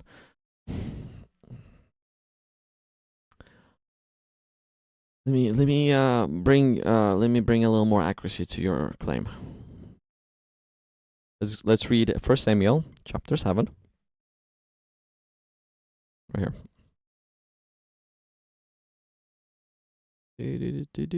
Okay, so let's start with verse 2. So it was that the ark remained in this place a long time. It was there 20 years, and all the house of Israel lamented after the Lord.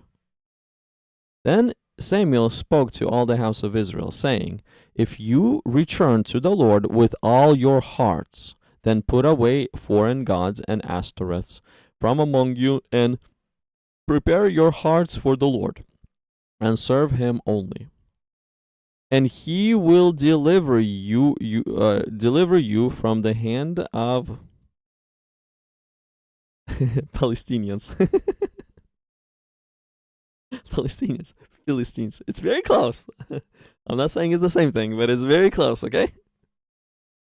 Okay, so that the children of Israel put away the Baals and the Ashtoreths, and served the Lord only. And Samuel said, Gather all Israel to Mizpah, and I will pray to the Lord for you. So they gathered together at Mizpah, drew water, and poured it out before the Lord. And they fasted that day, and said there, We have sinned against the Lord. And Samuel judged the children of Israel at Mizpah. Now, the Palestinians, the Hamas, heard that the children of Israel was gathered together at Mizpah. The lords of the Philistines, the Palestinians, went up against Israel, and when the children of Israel heard of it, they were afraid of the Palestinians, of Hamas. You know why? Because at that time, Israelites had no weapons with them whatsoever. No weapons. 0 weapons with them. They did not gather at Mizpah to fight a war. They gathered at Mizpah to repent before God. That's why they gathered at Mizpah. So they had no weapons of war whatsoever. Okay? So the children of Israel said to Samuel, Do not cease to cry out to the Lord our God for us, that he may save us from the hand of the Palestinians, Hamas. And Samuel took a suckling lamb and offered it as a whole burnt offering to the Lord. Then Samuel cried out to the Lord for Israel, and the Lord answered him. Now, as Samuel was offering up the burnt offering, the Palestinians drew near to battle against Israel. But the Lord thundered. But the Lord thundered. There was a big okay, with a loud thunder upon the Palestinians that day, and so confused them, and they were overcome before Israel. And the men of Israel went out of Mizpah and pursued the Palestinians and drove them back as far as below Beth-kar. Okay. You said it's been going on ever since 1947. No, bro. It's been going on since forever. You know, ever since when, to be more precisely?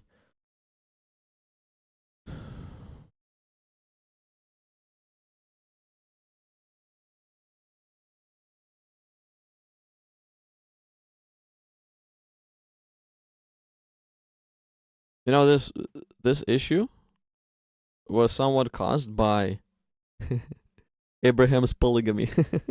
Yep. Somewhat caused by Abraham's polygamy. This issue that Israel and the Arabs, they keep on fighting between each other. It was caused by Abraham's polygamy. Let me show you how. Look what the angel of the Lord, and again, this angel of the Lord that's speaking to Hagar here, he's divine. He's divine. Okay, so look.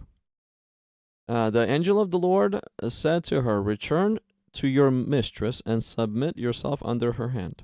Then the angel of the Lord said to her, I will multiply your descendants exceedingly. Okay, so these are basically the descendants of Ishmael. So angel of the Lord, Yahweh, has promised that he will multiply the descendants of Ishmael, so that they shall not be counted for a multitude. So there's going to be a lot of them. And the angel of the Lord said to her, Behold, you are with a child, And you shall bear a son, you shall call his name Ishmael, because the Lord has heard your affliction. Now, look how the angel of the Lord is prophesying about who Ishmael is going to be, how Ishmael is going to be like, how the descendants of Ishmael are going to be like. Look at the prophecy that the angel of the Lord is pointing at Ishmael. Okay, so Ishmael and his descendants shall be wild men. They shall be wild men. Ishmael's hand and their descendants' hand shall be against every man. Oh, so hold on a second. Are you saying that Ishmael will be starting the wars? According to this, yeah. According to this, what we just read, Ishmael will be starting the wars. Ishmael is going to be at fault most of the times for the issues. Why? Because his hand shall be against every man. He's the one who's starting. And as a result of Ishmael's hand being against every man's hand will be against Ishmael. And Ishmael shall dwell in the presence of all his brethren. Means that Ishmael is not going anywhere. Ishmael will, forever stay on this planet. And forever, Ishmael will be causing issues with other men. And other men will be pushing back against Ishmael and saying, Ishmael, get out of our territory. We don't want to deal with you, Ishmael. Go away. Now, according to the angel of the Lord, you're saying the Israeli has been doing this since 1947. What is your defense, bro? According to the angel of the Lord, style captain, you're wrong. It's not really the Israel who's starting it. It's the Ishmaelites who's starting it. According to the angel of the Lord.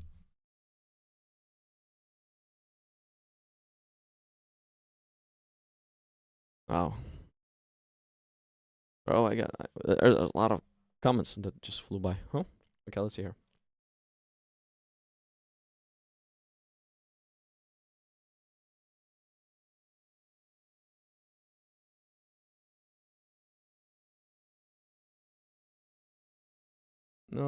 No, he doesn't. Do you condemn what Hamas is doing? He doesn't. He can't. Because if he's gonna condemn what Hamas is doing, he's gonna be condemning what Muhammad taught to do. I mean, Muhammad is literally the leader of Hamas. So he cannot condemn that. They cannot condemn that. They cannot condemn what happened. They cannot condemn what happened also on October 7th. Okay, is it okay for a person to be punished for somebody else's crimes? Is it okay for a person to be punished for somebody else's crimes? It depends how you look at it. If it's against their will, like let's say, an example is this: Peter, right? He commits some kind of a crime. He was walking in the street. He saw this fragile elderly woman who had a bunch of jewelry on her fingers, her necklaces, bracelets, you name it, bunch of jewelry, and she had some big diamonds on her jewelry. And then Peter, he goes like, ooh, I mean, the second she turns around the corner, I can just push her and she's gonna break in half, and I'll just take everything off her and walk off. So if Peter was to do that, he would get caught.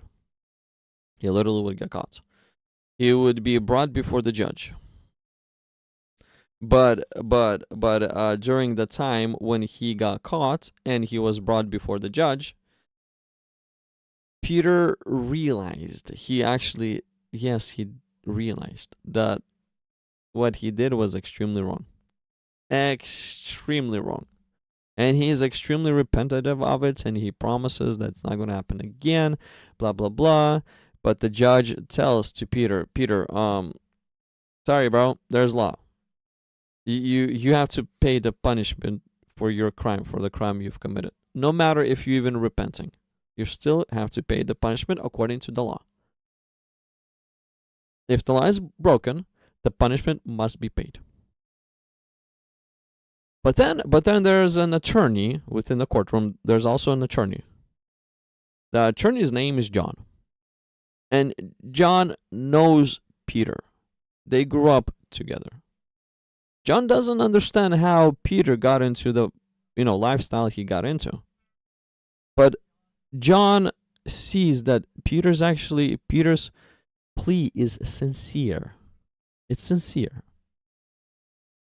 So after the charges against Peter is pronounced, the charges are, what is it? Bail, $1 million bail, or what?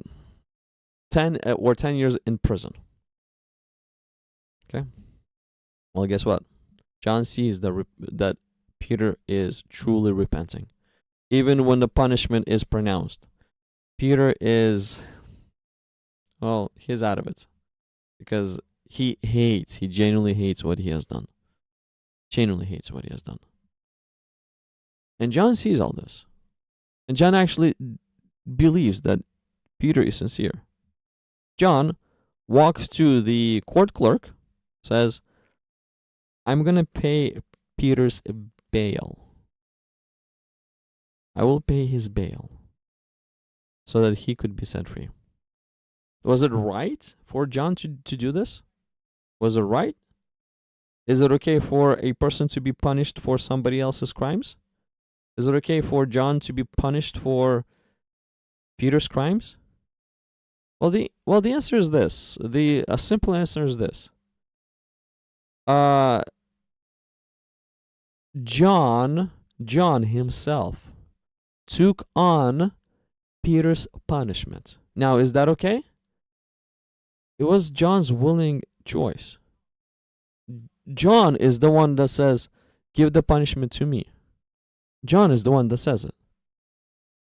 Now, the law allows the punishment to be transferred onto John. The law allows. John goes and bails Peter out of jail. So the law allows. As long as the law is satisfied, it doesn't matter who pays the punishment for the crime. According to the law, as long as the punishment is there, it doesn't matter who paid. But now, is it okay for a person to be punished for somebody else's crime? Is it okay? If it's by force, if let's say judge would be making John bail Peter out, that's not okay. That's definitely not okay. Again, if judge is forcing John to bail Peter out, that is not okay. But if John decides for himself to bail Peter out and pay the punishment for Peter's crime, why is that not okay? Please explain to me, why do you think that one is not okay? It's John's decision to bail Peter out. It's John's decision. It's his free will. It's his free choice. That's what he wants to do. So why is that not okay? Why isn't John allowed to bail Peter out? Why? The law is satisfied because John is taking on the punishment for what Peter has done. But why isn't that not allowed?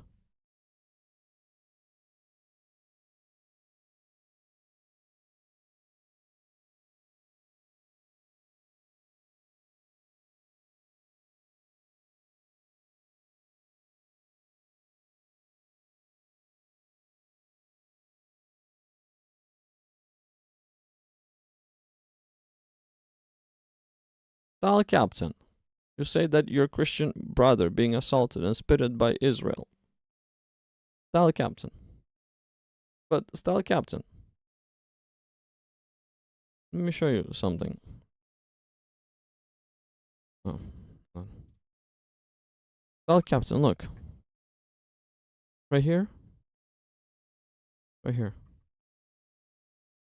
My Christian brother, my Christian brother is being dreadfully murdered by an extreme force by a rabies-style Muslims in 95. My Christian brother is ordered to be executed. Style captain, don't you care about my Christian brother? You care only about yours. Don't you care about mine? Mine is getting executed. So when the sacred months expire, kill the Christians. Whomever you find, wherever you find them, and catch them and besiege them and sit in ambush for them everywhere. There's so many of my Christian brothers got literally hunted down and annihilated by Islam's Prophet Muhammad. Style captain, don't you condemn this Muhammad for unleashing a Muslim on rabies onto my brother Christians? Don't you condemn this Muhammad for doing what he has done? He's even worse than this IDF Israelites. He's even worse. IDF Israelites never gave a command to the regular Israelites. If you see these Palestinians, jump out, ambush them, annihilate them. There was no such a command as that issued by the IDF. But there was an actual command issued by Islam's Prophet Muhammad to kill my Christian brother. What are you going to respond with that? Are you going to condemn this Muhammad, this wild animal, for doing what he has done?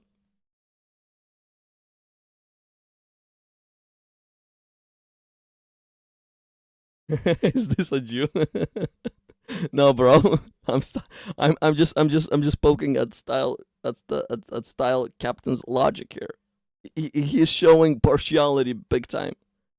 We Christians, we don't like partiality because the Bible teaches us against partiality. So we don't like it, you know? So that's why we have to, whenever we see partiality, this is what Jesus has taught us. Here, I'll show you.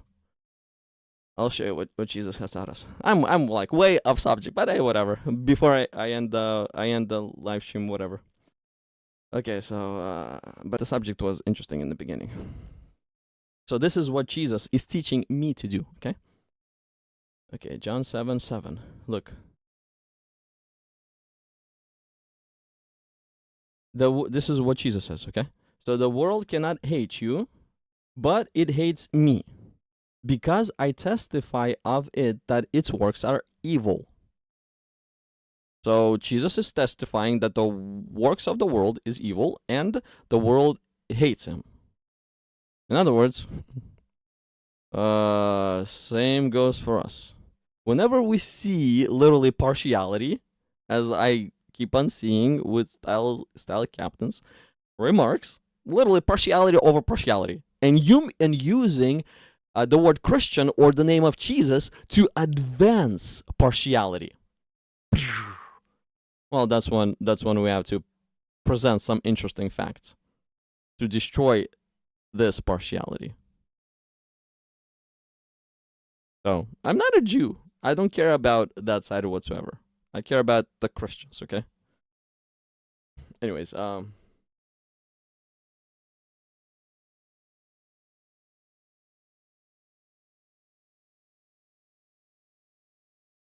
there we go. Aisha. Let's talk about Aisha instead of instead of the war. Aisha's subject is a lot more fun than the war subject, because the war subject, again, we cannot do anything about the war subject. We can just scream at each other. We can only hate each other. That is all we can do about the war subject, not solving anything whatsoever.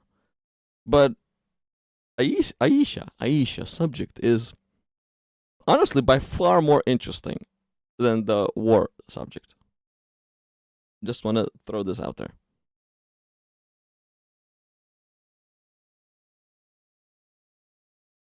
He can't, bro. He can't. He cannot condemn Hamas. If he condemns Hamas, he's condemning Muhammad. Because Hamas is obeying what Muhammad has commanded them to obey. So he can't. This chapter is about war, bro. White Palestinians They have no food, no clean water, no outside support currently. Why don't you help them?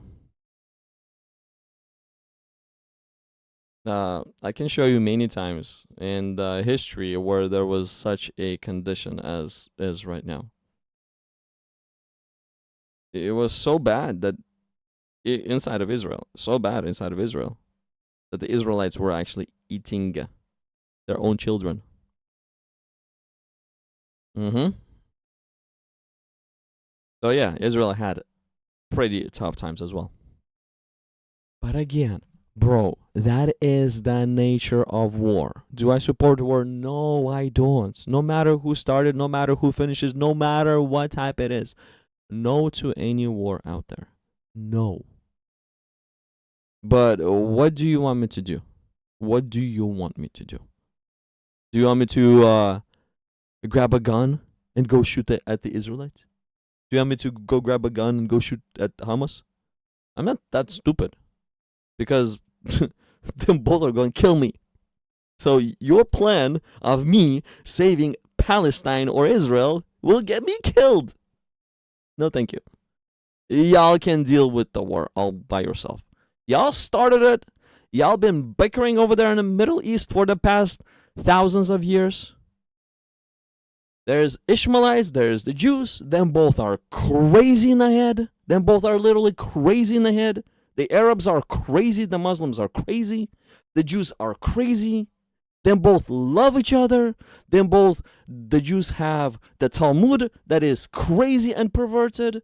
The Muslims have the Quran that is crazy and perverted. Both the Talmud and the Quran is a war document as well. Enjoy each other. You really both are exactly the same. The Jews and the Arabs, exactly the same. So keep the Gentiles out of your mess. Why are you fighting? You both have one father, Abraham. Why are you fighting? And in the middle of two brothers fighting, they're trying to get Gentiles involved to take a side. You deal with your own issues.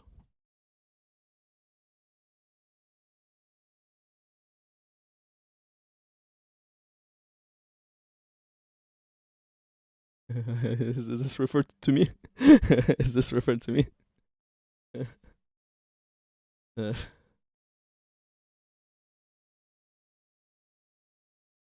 yeah, that's my answer. If you wanna talk about war, you're gonna get something like that.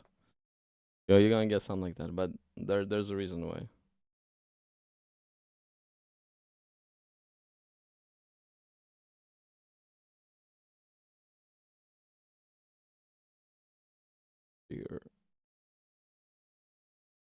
Yeah, Talmud is perverted.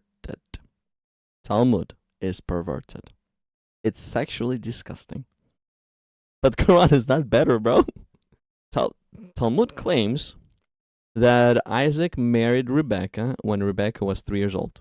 Of course, Talmud is trying to corrupt the original Torah. The Torah presents Rebecca as a young woman. But Talmudic rebellious Jews, they hate God so much that they're trying to write a new book and say it's the Word of God and advance Talmud as the Word of God. Well, still, they don't corrupt the Torah because we still have uncorrupted Torah and we know what uncorrupted Torah says.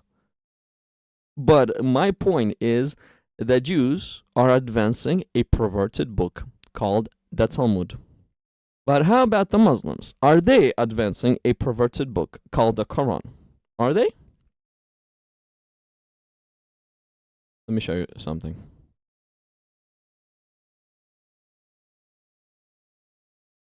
Tell me if this, what I'll read to you, is any better versus what you posted the Jews, the Talmudic Jews are advancing. And the Talmudic Jews are the Jews that actually hate God. And because they hate God, they are advancing the perversions against God. Okay? Now, please let me know once I read this. Please let me know if this sounds like Muhammad also hates God and is advancing same level perversion as the Talmudic Jews advancing. Please let me know. Okay, so Quran 65:4. I guess the subject of Aisha. And those women from among you who have despaired of further menstruation. If you're in doubt, their Ida is 3 months, as well as of those who have not yet menstruated. So the first category of women, according to this, is the ones that went through menopause and can no longer even menstruate. So if a man wants to divorce that woman, that is already old, he must wait 3 months. 3 months before she is let go. Ida. And why Ida? Because they had to verify that that woman is not pregnant. Yes, she doesn't have her menstrual cycles anymore, blah, blah, blah, blah, blah. But still, to double, triple, 100, quadruple check, let's wait for 3 months. Within 3 months, we will know if she's pregnant or not. It'll show. It literally will show. Okay? So that's why they have Ida. But not just them. Not just those that are in menopause have Ida. But there's a second category of female that also have Ida. And that second category of female are the ones who have not yet menstruated. Have not yet menstruated. Oh, hold on. They're prepubescent. They haven't started puberty yet. So a man can have sexual intercourse with a girl that has not started her period yet because of her young age, and then divorce her. Is Quran any better than Talmud?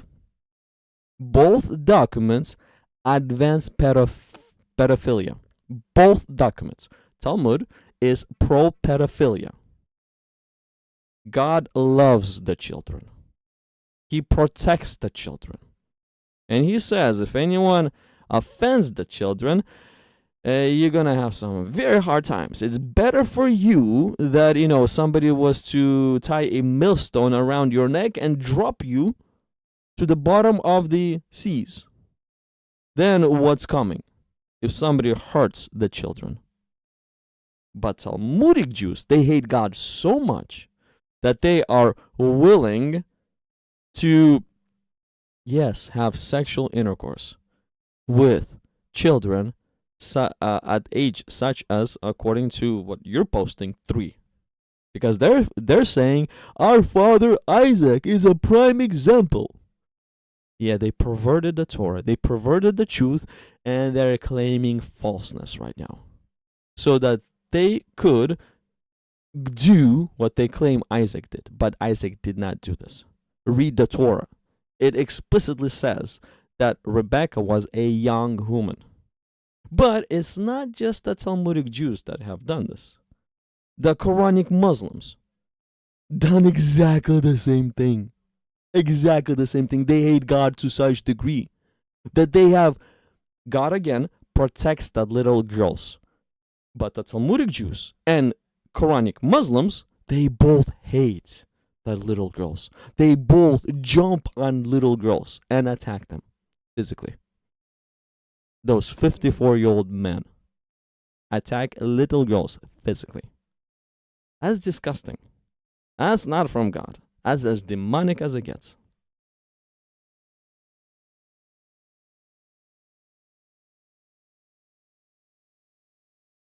Well, yeah, as I said, bro, the topic is over. I mean, the topic is over. I'm just kind of answering some final comments, and then I'll be getting off because it's 12:22 a.m. here where I'm at. 12:22 a.m. So it's already like midnight. I don't really care about the topic at this point.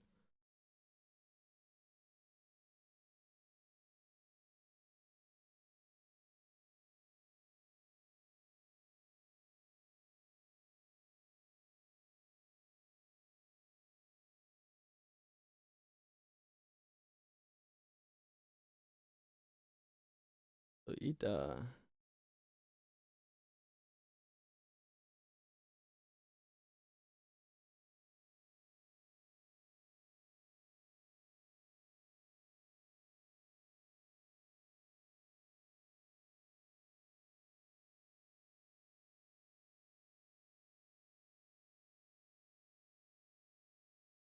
Let's see. Anything else?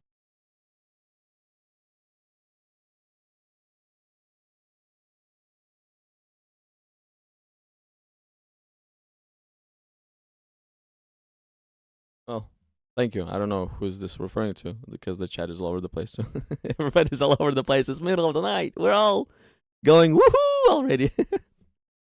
Oh, everybody's all over the place, but hey.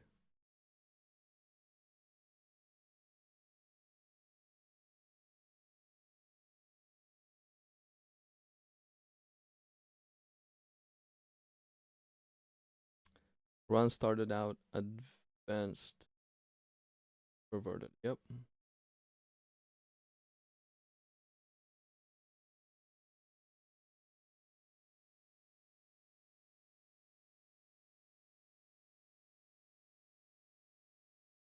So style bender, style captain. Bro, we're not gonna ban you from the channel.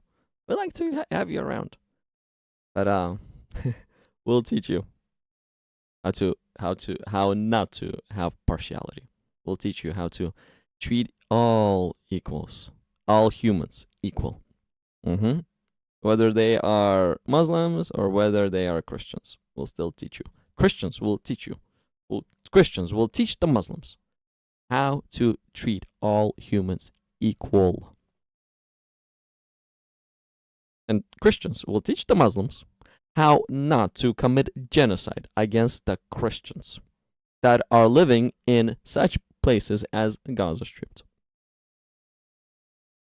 Yeah. Christians will remind you how not to follow the teachings of Muhammad. Why? Well, here, I'll show you why. He was a descendant of Ishmael, right? So this is why. Muhammad. All right, look, behold, you are with child. This is to Hagar. And you shall bear a son. And you shall call his name Muhammad. I mean, Muhammad is from Ishmael, right? So let's just change from Ishmael to Muhammad. And you shall call his name Muhammad, because the Lord has heard your affliction. Muhammad shall be a wild man. He's going to be wild man. Wild man? What wild man means? Well, we have wild man, something like a caveman, and we have civilized people. What's the difference between cavemen and civilized people? So Muhammad's hand shall be against every man. Muhammad's hand shall be against every man. Muhammad is the one who's going to be going out there and starting wars and causing issues around the region that he lives in. Everywhere Muhammad is going to go, he will be a causer of issues of that region. If the war sparks in that region, it's probably because of what Muhammad has done.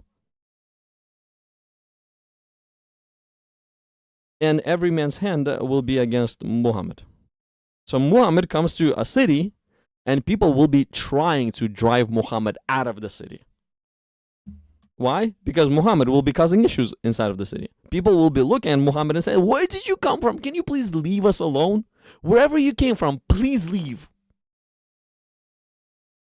So they will be working to push him out of their cities. But guess what? Muhammad shall still dwell in the presence of all his brethren. Even though people will try to push Muhammad out of the city, it will not work, because this Muhammad will be a wild man that will keep on causing issues.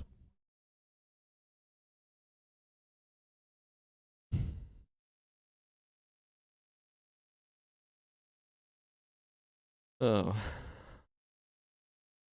that looks like right at the end, we may have one more conversation. Dashi, if you are okay, your hand is raised.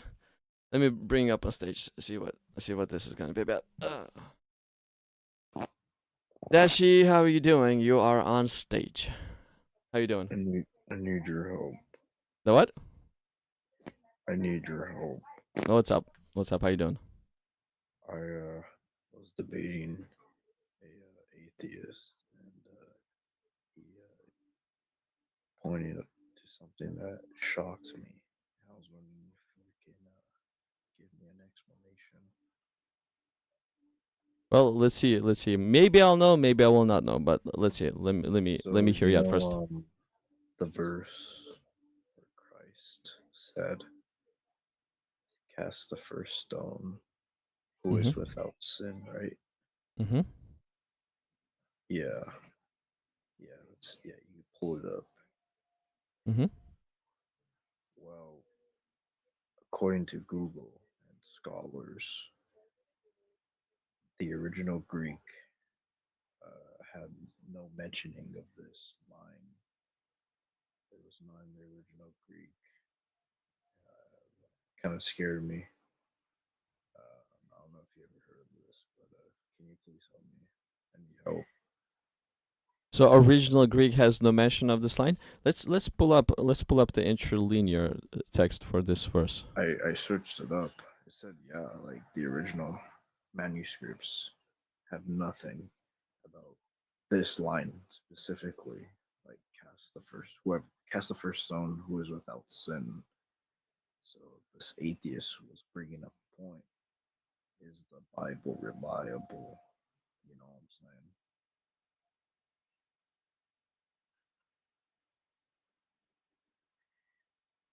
Okay, so this is verse number 7. Let's see what it says. John 8:7.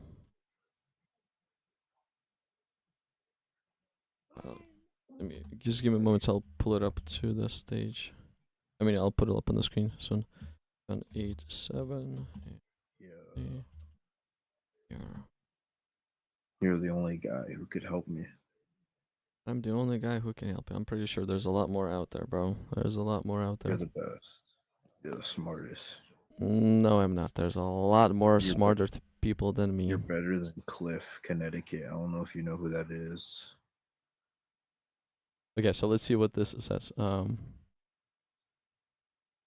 don't know Greek, but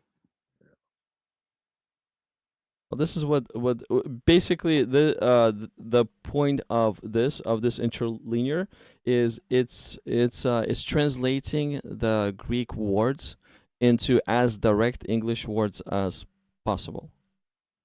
yeah. So, and it says this here, and that's why once we're gonna read this, it's not really gonna make sense because it's direct translation. But it will make sense. I mean, you just need to kind of shift some words around. So, however, they continued asking him, having lifted himself up, he said to them, the one, so the sinless among you. What is this? Wait. So the sinless among you, the first stone at her, let him cast. So the one sinless amongst you, let him right here. So let him cast the first stone at her. So this is what interlinear says from Greek, from This directly is the original? from Greek. Well, this is the interlinear. This is the what manuscripts are saying. So is Google wrong? I hope so. It's not that Google is wrong or right. It's just well, Google can be wrong and can be right because on Google we find information that people wrote. So we just need to double check who's writing that information, what sources are they trying to present as to us as well. But like always, if I have any like questions regarding Greek, I always go to interlinear and I just try to figure out what is the most direct translation says. Yeah. And this right here, if this would be inaccurate, like let's say I do not know Greek, okay? I have no clue Greek at all. So I do trust a translation.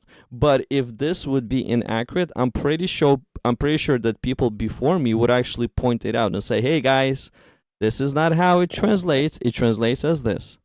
But since there's no issues with translation, then the translation must be pretty accurate. So we kind of read in it that it has this information. That's what I'm saying, man. One last question. I'm trying to think. this atheist. Maybe you should debate him. I'm not gonna lie, he's a good guy. He asks good questions, but he, and I'm pretty sure you've heard this many times. Um, how about owning people as slaves, and you could pass them down to your kids, and so on and so forth. Mm-hmm. Like, Mm-hmm. what would you say about that in Exodus? Mm-hmm. I debated an atheist regarding slavery topic. When was it? It was recent too. It was Is there an explanation? I hope so. Or is there if there isn't? Or like, yes, there is. Yes, like the slavery aspect, the slavery topic is one of the easiest to debate against an atheist. One of the easiest, the slavery wait, aspect. really? Uh-huh. Maybe I'm just not a hardcore Christian, but like because they always bring up that God commanded, and also God never said slavery was wrong. You know. Yes, because God's slavery is not wrong. Let me show you. Let me show you God's slavery. Okay. You show me, please. Yeah. I need your help. Let me show you God's slavery. Give me a moment to pull up some verses.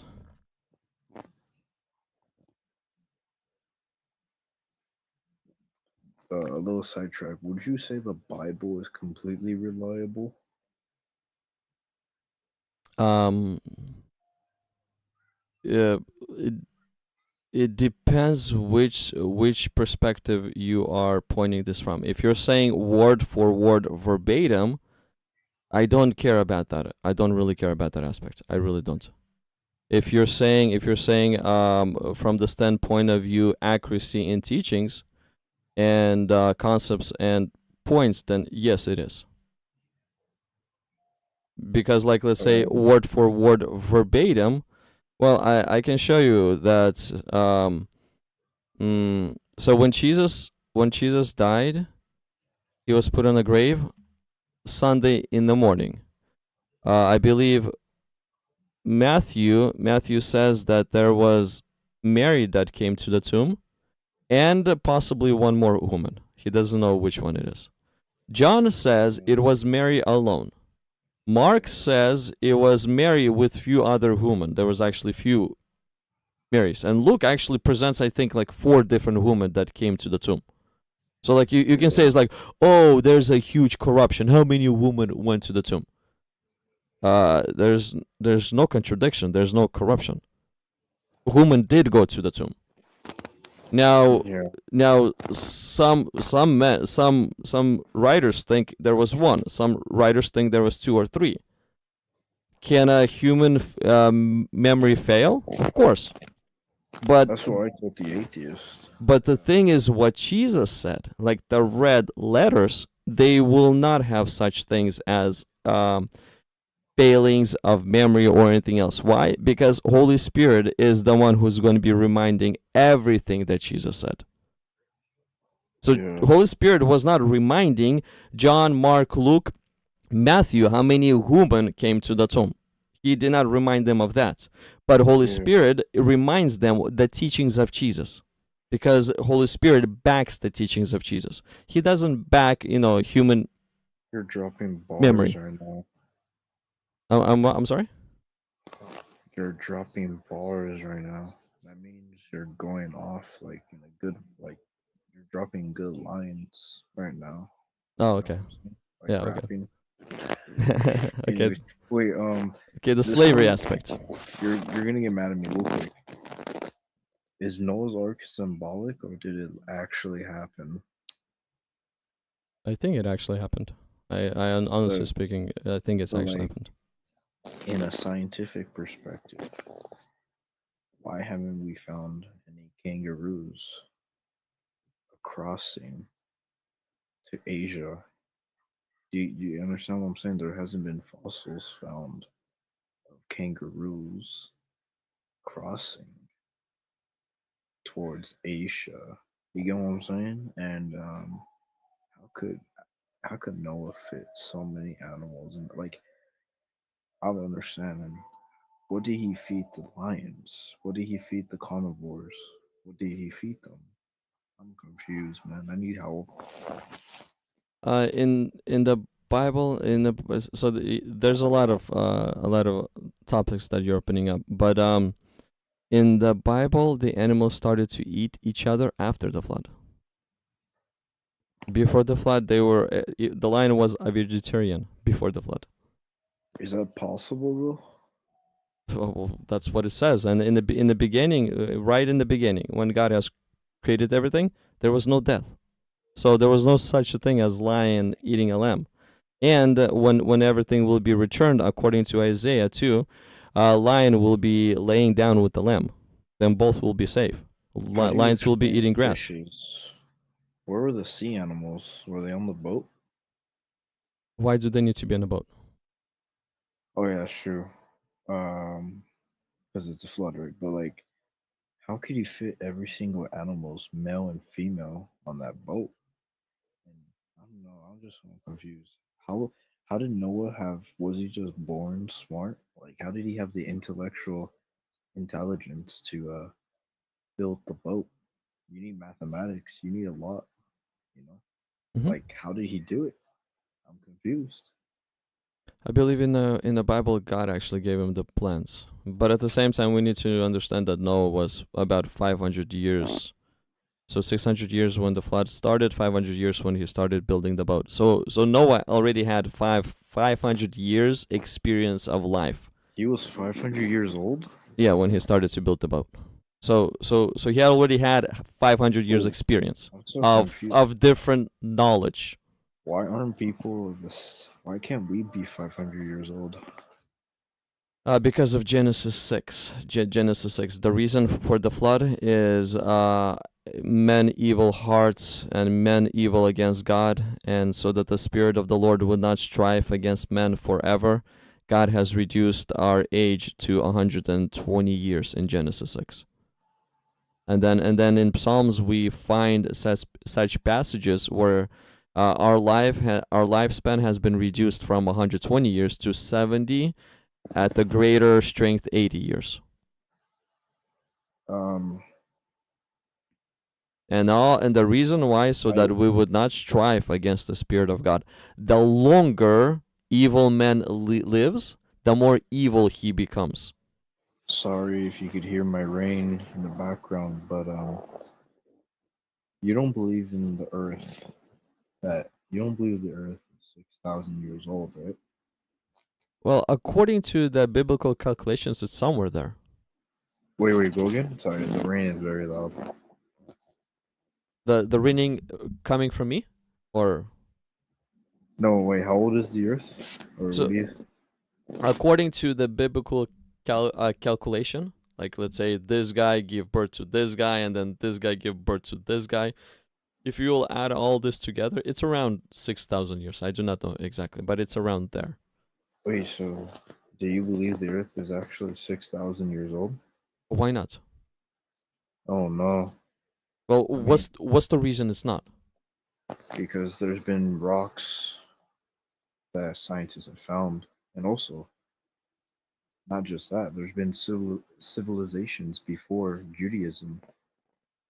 How do you explain that? Like, Well, there's been ancient civilizations before Judaism, and like dinosaurs and all this stuff. You know, Judaism started with Moses. Was there people alive oh, before Abraham, Moses right? came? I No, thought it was Abraham. the law came through Moses. So the official Judaism, religion is started with him. Yeah, but like, Did you know? Did so you know that so from the start of the earth till the flood, there was approximately 1,600 years. And then from the flood till the time of scares you. Abraham, I think it's around 400 to 500 years from the time of flood to Abraham. So yes, there was before Abraham, there was such nations as Egyptians, there was such nations as Persians or Mesopotamians and blah blah blah. So there was other nations out there. He dropped out. He dropped out. But the slavery in regard, if you can hear me still, the slavery aspect. When was this live stream? Let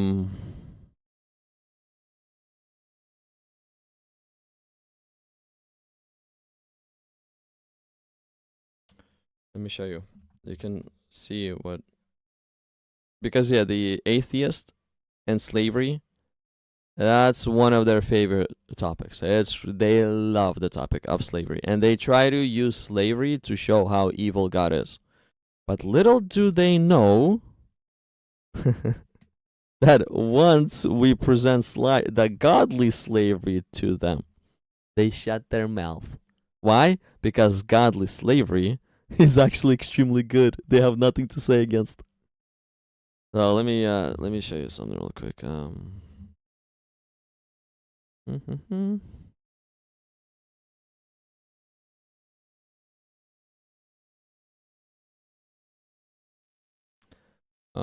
Which one was that?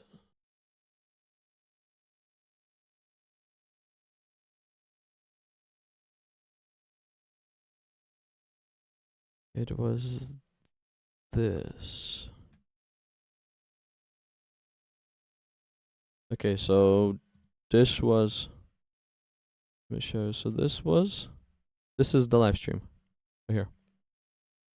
This is the live stream. It happened. I'll pause it, but if you were to scroll, see here, if you were to scroll here, it's there. I read it many times in the past, but I may.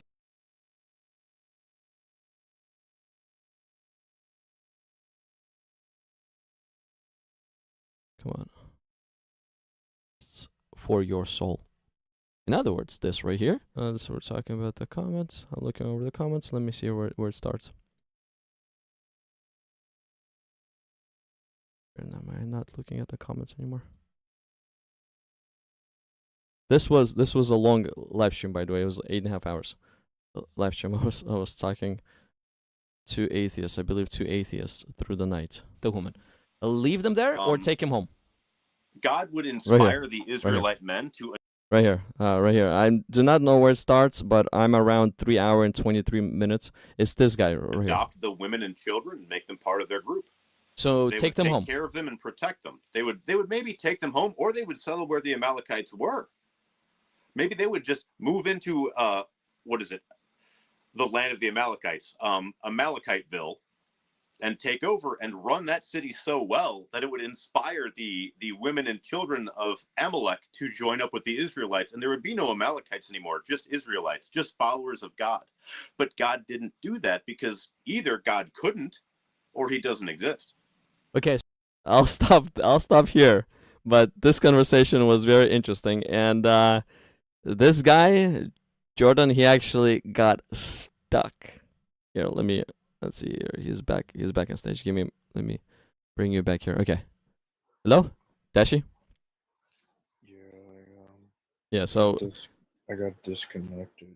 yeah, I saw that. It's cool. But this is the, if you see it on the screen, I have a live stream where I actually was speaking to an atheist. Destroy this guy. Huh? Didn't you destroy this guy? He was a fun conversation, but he could not answer the topic of slavery and what the Israelites should have done to the Amalekites. He just couldn't answer. I tried to bring him back to finish his point, but he just couldn't.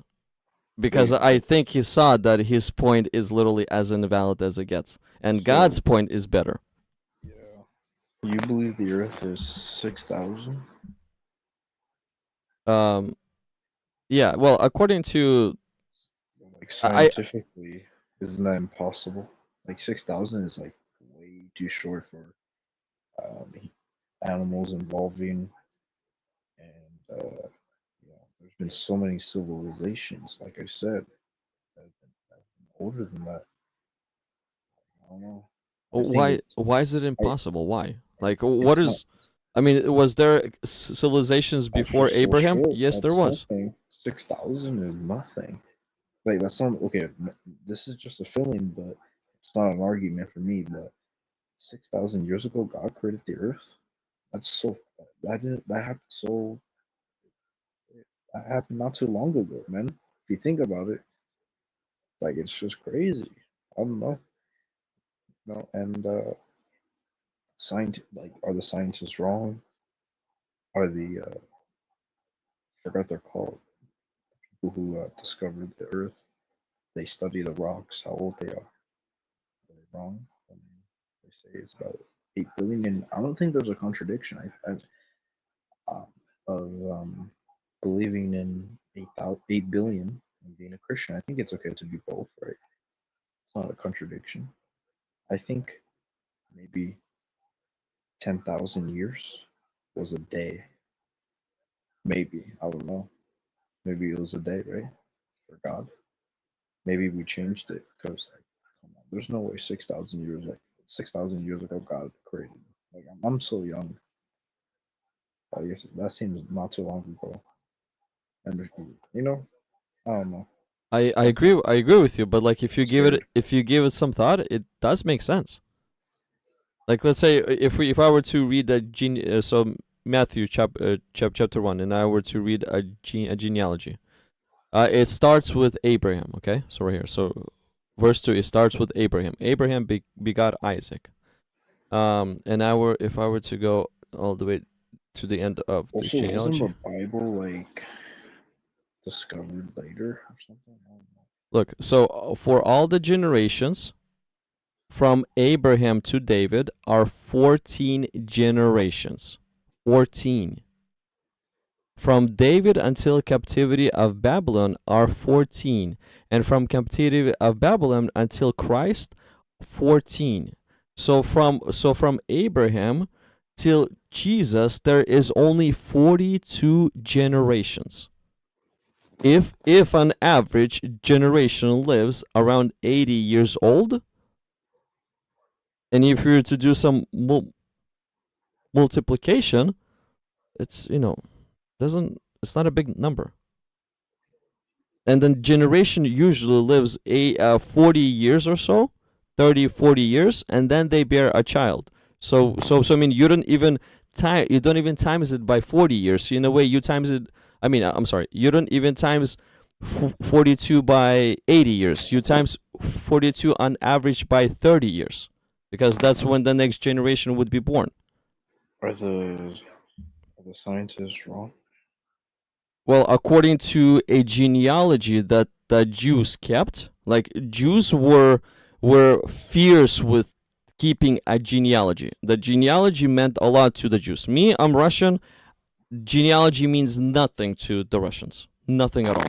But to the Jews, it was very important. And if I were to do 42 generations times, let's say, 35 years, and generation would be swapping, I'm at only 1,470. Yeah, this is weird. So No, that's that's what I'm saying. Why can't the Earth be 6,000 years old? Why? That's just too new, man. Just everything, the rocks, the volcanoes, the ocean, the animals. It does not point to 6,000 years old. It doesn't, man. Yes, some scientists, they say that it points to 10 billion years. The majority, actually. Some say 100 million years. Some say 6,000 or 6 million years. Some say 6 billion years. Which ones are more correct? It's They're not. The majority agree that it's 10 billion at least, But it's which would make sense of animals evolving, civilizations, discoveries, languages. That would make the most sense. well. What if I say 100 billion years? Would that make even more sense? 100. Wait, what, Logan? If I were to say 100 billion years, would that make even more sense? I think 10 billion. Yeah. What if I say a trillion years? Would that even make more sense than 100 billion years? No. Oh, why not? Ah, he got out. Oh, he's back. He's back. He's back. Let me see here. Oh, why not? Oh, Jordan, how you doing? I thought you were the other guy, but hey, how are you doing? I'm doing all right. How you doing? Welcome back. Welcome back. I'm fine. You're actually on stage. I brought you to stage accidentally. I thought you're the last guy that I was talking, and he cut out, and I clicked on you, and then I recognized that I clicked on you. Oh no. Well, he was here first. Put him back on. Okay. He just got back on. Let me bring all of us to the stage. Let's have all of Great. us a conversation. Dashi, We'll see if that you're works. sure. Dashi, you are back on. Yeah, I keep disconnecting. I'm sorry. No problem. Where are you from? You're Just talking to me. yeah. Where are you from? Just out of I'm from planet Earth. like which country, or you prefer not to say? I'm from the continent of North America. Okay. Well, I'm pretty much the same. Okay. America. Oh, sorry. So Jordan, why do you think planet has to be, let's say, 10 billion years old, or do you not think that? Every single aspect of science that we have points towards an old Earth. Young Earth creationist, or young Earth creationism would not be scientifically possible. Now, if you want to talk about something like old Earth creationism, where in the Bible it says that, you know, one day is like 1,000 years to God and 1,000 years is like a day because he's a timeless being that exists outside of space, then you could make an argument for essentially creationism beginning life and then God theistically evolving humanity there from there on. I mean, you could make a case for that. I like that idea. But a young Earth creationist stance is literally impossible. Why? Every single bit of scientific evidence we have points towards an old Earth, whether it's archaeology, carbon dating, the fossil fuel industry itself. God, what's the other good one? The existence of structures and history that predate, like, for example, the time of Noah's flood. Egyptian records literally go back to and predate the time that Noah's flood should have happened. And they should have all been killed in the flood. So the timeline of the Bible is literally impossible by every metric we have. Okay, and do you think the carbon dating metric that we have, we can actually pinpoint with accuracy? Well, it depends on, I hate to say it, but like it depends on what you think of accurate means. So like if I'm aiming at a target with my gun, right? And I'm aiming at the red dot in the center and I hit the target, I'm on the target, right? If I'm aiming at that target and I'm off and I don't hit the target, I'm off, right? Radiocarbon dating can get realistically within like 100 to 150 years of dating something. Everything that we have shows the dating methods that we have are accurate within the certain tolerance of where it should be. What's really interesting is I think it's zirconium dating, not even radiocarbon, but zirconium, which is a more stable way of dating stuff that goes back millions of years. Okay, and why is there not a mutual agreement on different ages? Well, what do you mean? Well, there's different versions how old the Earth is. Because science is an imperfect thing. It'll tell you that the age of the Earth is, 8 billion years old and some change, or they might do a new dating method that'll show you 7.52 billion. But the problem isn't that it's off a billion here or a billion there. It's that it's not literally 6,000 years old, because the biblical timelines say that the Earth is between 6,000 to 10,000 years old. And there's a huge difference between, let's say, 10,000 years old and a billion. Yes, I agree with that one, but still, why isn't there like a at least a close consensus on the age of the Earth. I mean, the consensus that we have, or the numbers that we have, they're massive difference as well. I disagree with that interpretation. I mean, do you think that if we are shooting for the Earth is over 1 billion years old, it really matters? If it's 1 billion here or 1 billion there? I mean, It's still yeah. saying Yes, a- it does. Because like if I say I know how to count, and the first time I count, I end up 1 billion, and then I say no, guys, I actually do know how to count. My second count will end up 10 billion, and the third at 500 million. My question is, do I really know how to count, or I'm just throwing numbers in the air? I mean, it turns out that you only have to be like being very, very accurate only really matters with machining and hand grenades. I don't really care. Like, I'm not a big science guy. I look at the age of the Earth and I see it's incredibly, incredibly old. The scale of that doesn't really matter to me because it's just really, really unfathomably old. It's definitely not 10,000 years old. Yes, I agree with. I mean, I hear what you're saying. I really do hear what you're saying. But again, can science really know how to count if they're off by so many? Depends on which sciences you're speaking of. I understand you're saying, well, I agree with the science because science says it's a lot more than 6,000, and I've looked all the evidence that they showed, and I agree that it must be more than with 6,000. But my question is, do they really know how to count if they cannot figure out even close? Like, let's say if it'd be within, I don't know, 10 years, maybe 100 years, that would be much better than versus, one dude says one large number and the other guy says, no, that guy is wrong. It's even bigger than what he says. And he literally times 10 the number. So do they really know how to count? I mean, going from 8 billion to like 7.5 billion, it sounds like a large number, but in the grand scope of things, it really isn't. I know it sounds silly, and like I'm not great at explaining the scientific stuff. I don't really pay attention to it. I heard explanations for why the Earth is so incredibly old, and I find them convincing.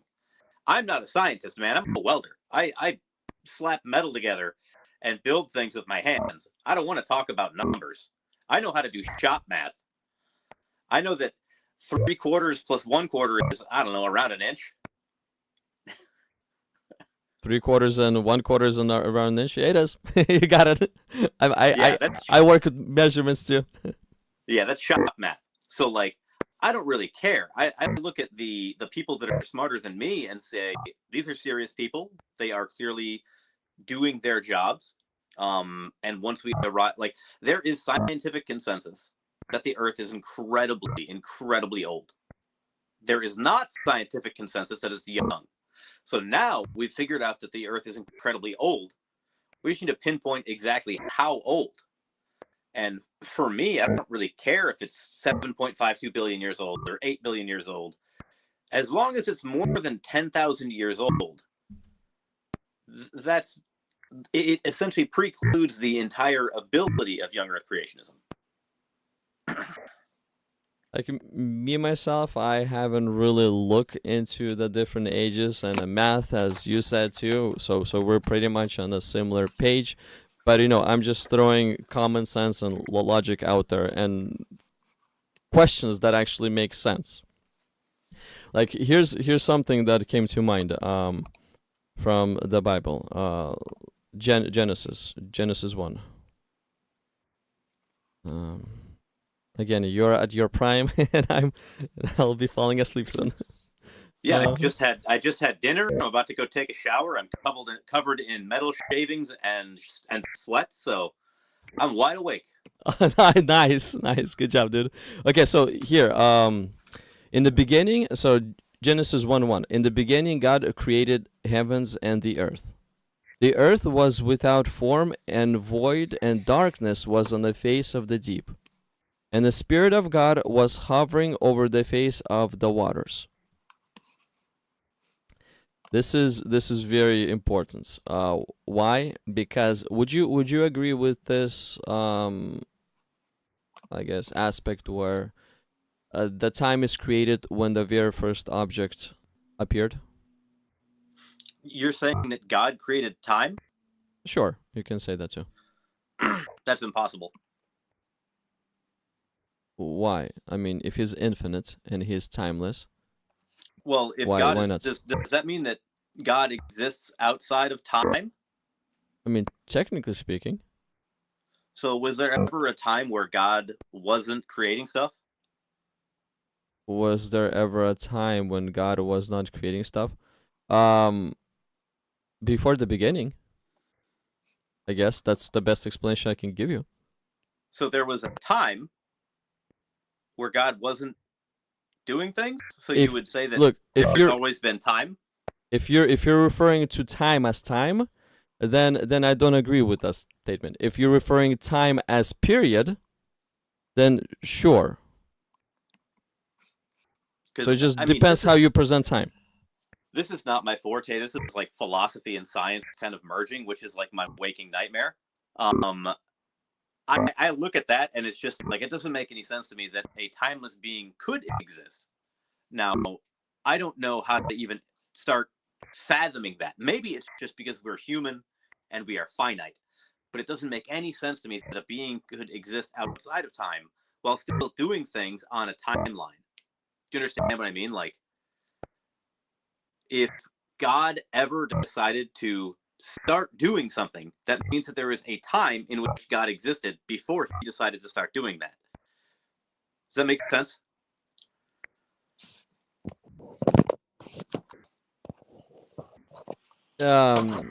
It does make sense, but see, I don't think that the word like you are applying time in a correct way, but the time that you're applying the meaning is not applicable. It means a little different. It means more. It could mean more like a period, or it could be more, but it's not referred to an actual time in itself. But here, let's say if God is within time, we outside of time. Let me show you the next part. So this part right here, Genesis verse 1 and 2, all it says is in the beginning God has created the heavens and the earth, okay? So there was the heavens and the earth. Then in verse 3, so we have then. So after God has created the heavens and the earth, then God said, let there be light. And there was light, and God saw the light, it was good. And God divided the light from darkness. God called the light day, and darkness he called night. So the evening and the morning were the first day. So according to verse number 3, 4, and 5, God introduces a tool, a metric, in order to count time. To measure one revolution of the planet. Yeah.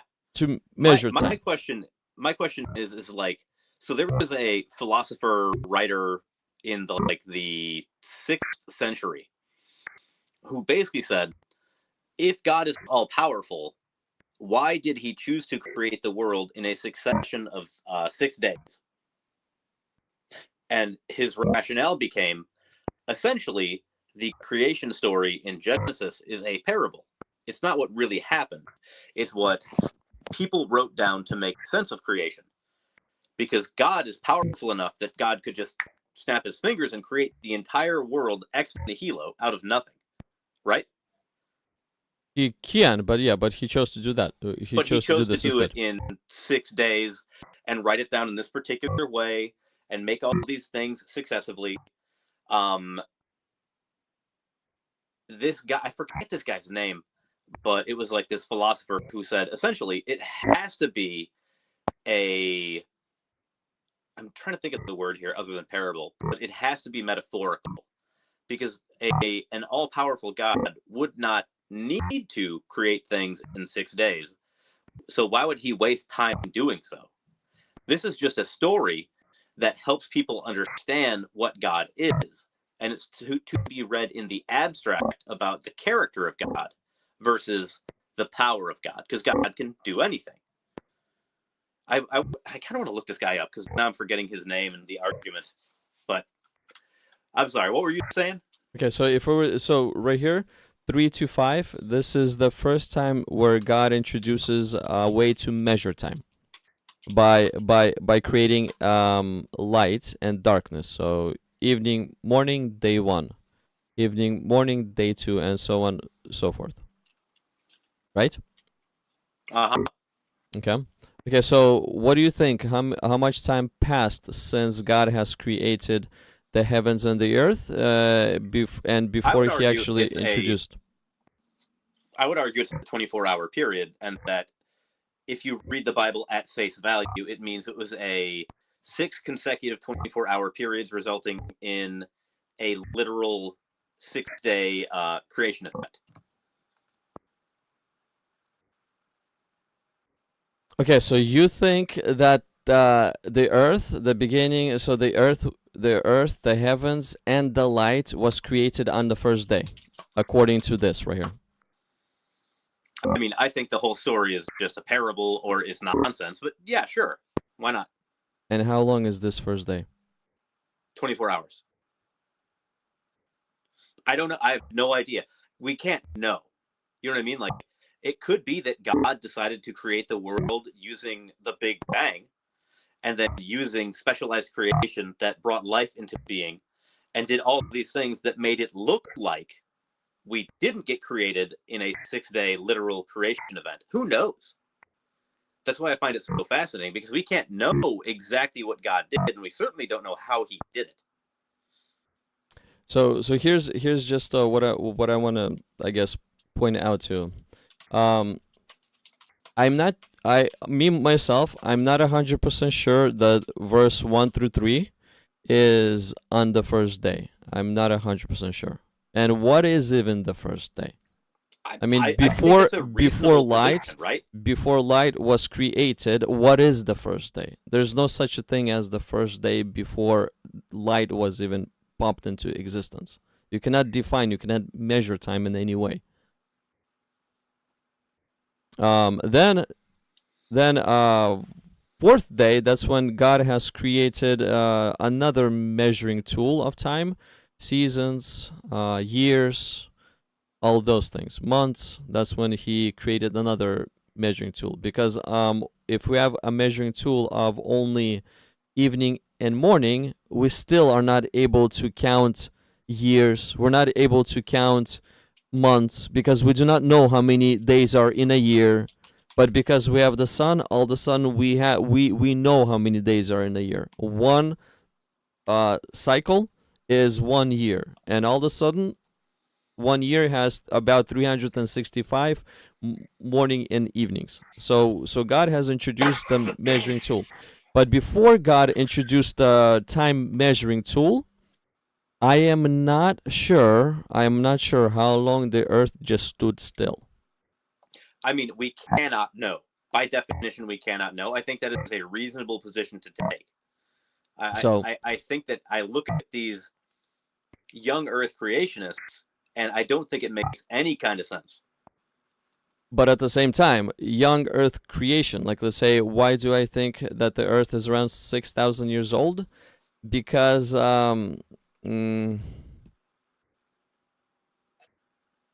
so there's two more aspects. I personally think that the counting started after the fall.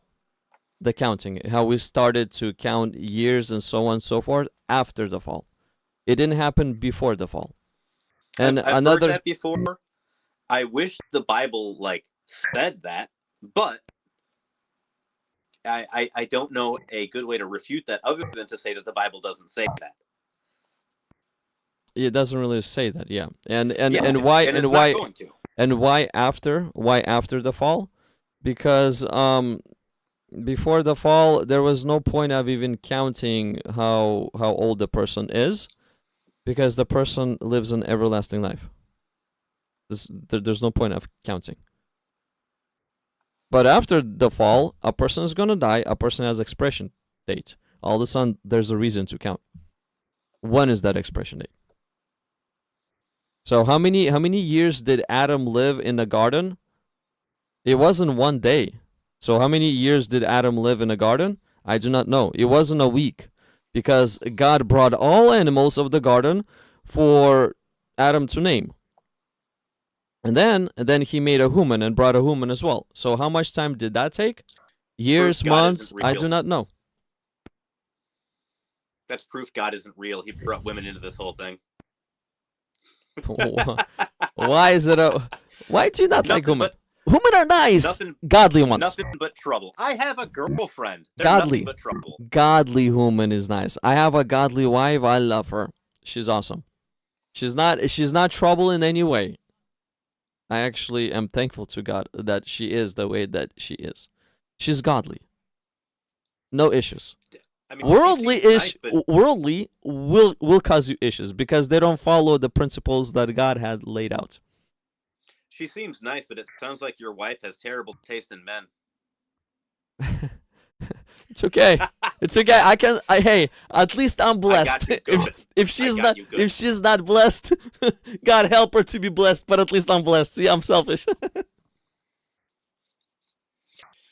But yeah, I don't think that there's any reason to believe in a literal 6-day creation story, because every single bit of science that we have points towards that not being possible. I have heard arguments to say that I forget the term for it, but it's like the apparent age of the Earth is ancient, but the real age of the Earth is not. Which is wild, because it essentially seems like that sounds like God is deceiving us. God never said how old the earth is.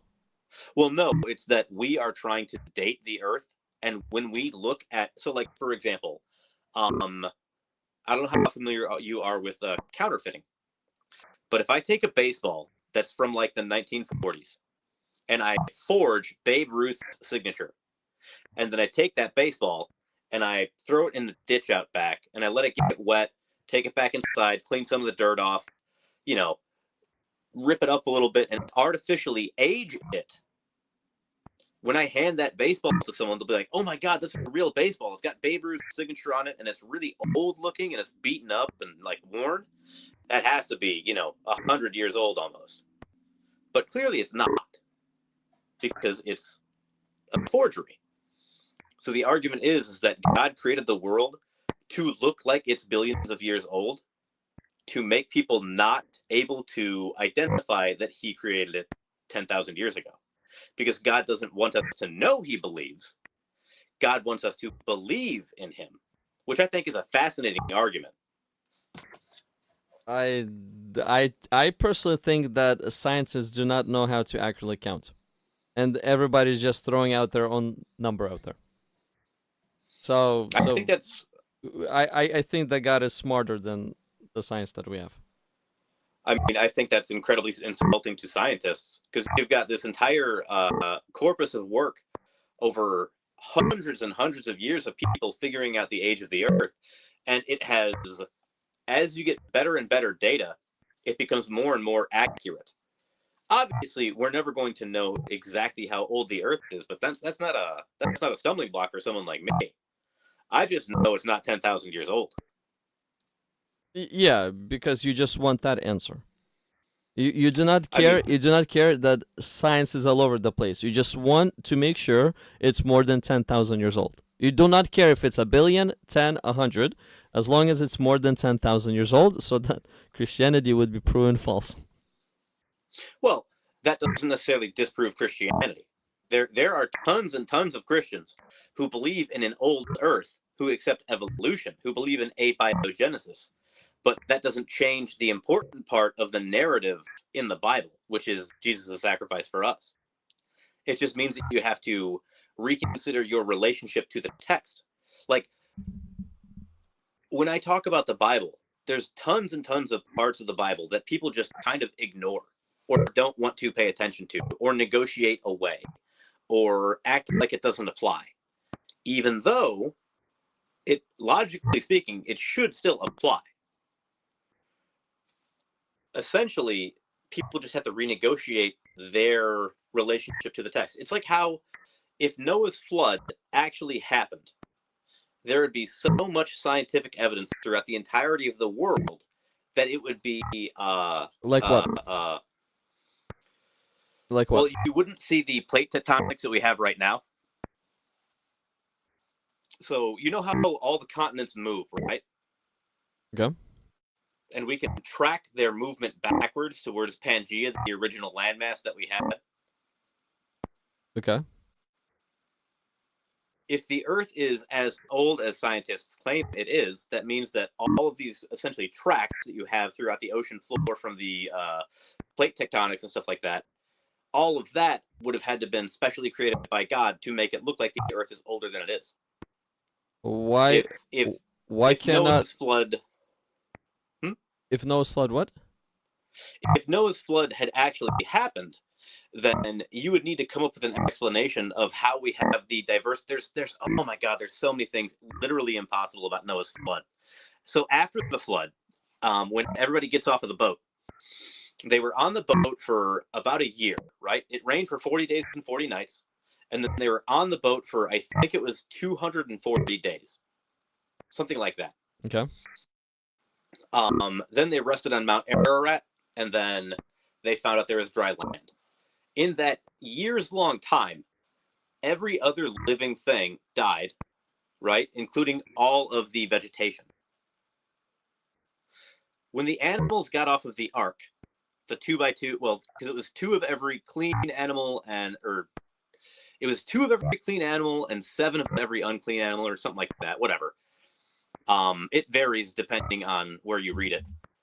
What were the animals eating after they got off the ark? Let me show you. Hold on.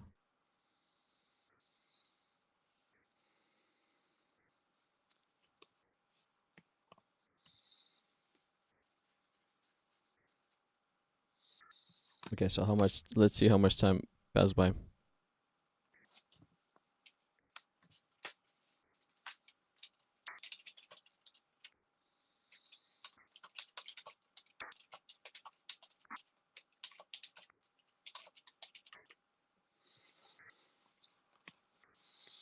AI overview says 370 to 371 days. Rain duration 40 days and 40 nights. Waters prevail 150 days. Total time from Genesis 7:11 to 8:14. The time elapsed covers over 1 year. So I was pretty close. Yeah, so Noah releases the bird. So he releases the bird 3 times. The first it was the raven, and then the dove two times. And sounds about right. the second time the dove comes back with leaves in its mouth. Yeah. So there was already indication that a green vegetation started to appear, like the greens started to come out. So Yeah, from how that long did it point on, take for the waters to recede?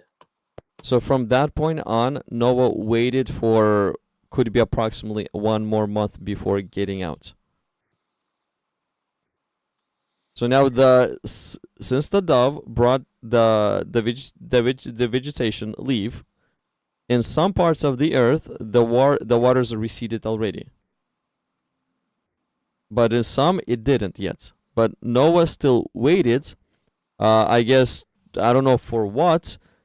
He probably waited to double check, to triple check, and then he got out of the boat. So he gave a little bit of time for vegetation to grow. Number one, number two, I think he still had some food stockpiles in his boat as well.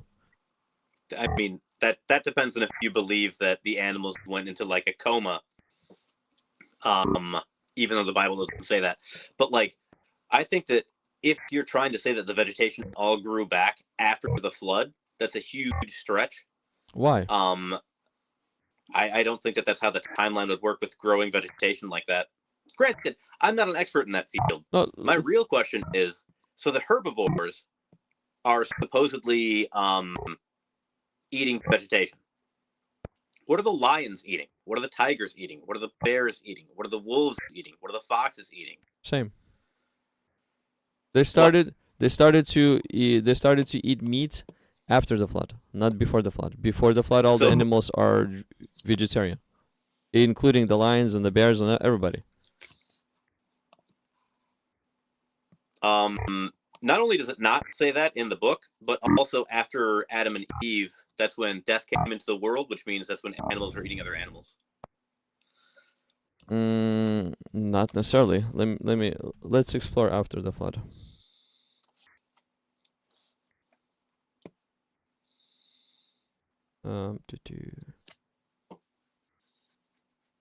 Genesis.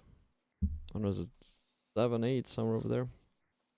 8:14 is where I think it starts. Genesis 7, and then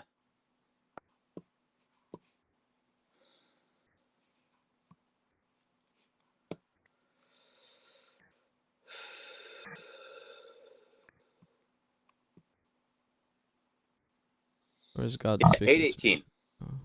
Okay, so then God spoke. So a second month on the 27th day of the month, the earth was dried. Okay, so and now the earth was dried. What this means is, to All me, the it waters means had receded. Sure. yeah, the whole earth was dry. So between the mountain top and the bottom of mountain, between 14,000 elevation and 0 or 100 elevation, there was a lot of time for the grass and the trees to grow as well. Because the mountain or 10,000 elevation was dry first. Then it was dried before 100 elevation. Okay, so go out of the ark. They had about 2 months of growing time. As far as I can, if I'm correct here, it's about 2 months of growing time. There's not enough time for animals that are herbivores to subsist on that. But then the big problem is, why not? Everything is fresh and green. It's the same. I'm from California, so we have drought issues in the summer. But the thing is, the second rain comes and waters the ground for approximately 3 weeks or so, our grass is growing rapidly, and within 2 months, our grass is huge already. That's assuming living grass, because all of these all the vegetation just died in a flood. Yeah, it hibernated in the flood, sure, and then it restarted. I mean, you can flood grass all you want, but the second it dries up, it's gonna start growing again. No, if you flood grass long enough, it'll just die. It goes from being growing grass that's living to dead. Now, if you want to say that like God supernaturally made the grass and the vegetation hibernate, that's an appeal to a miracle. There is literally no other way to argue for it, right? Like, appealing to a miracle from God is like your get out of jail free card. You can just say, oh, well, God made it happen, even though he didn't say it. Like, I can't really argue against it. My question is still, what did the carnivores eat?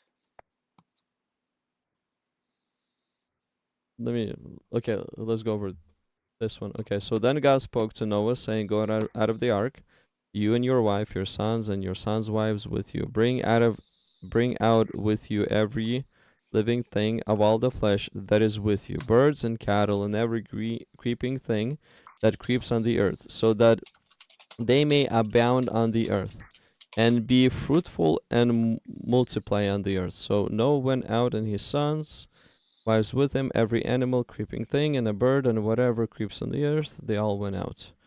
Okay, so next. So then Noah builds some. He offers a smoothing, Lord, I will never see it again. Let me see here. While the earth remains. So then God blessed. Okay. So God blessed Noah and his sons and said to them, be fruitful and multiply, fill the earth, and the fear of you and the dread of you shall be on every beast of the earth, on every bird of the air, and on all that move on the earth, and all the fish they are given into your hand. Every moving thing that lives shall be food for you. I have given you all things, even the green herbs, but you shall not eat the flesh with life. Surely for your blood, or life of your blood, a reckoning. Okay, so Yeah, one of the big commands is you can't eat blood in Judaism.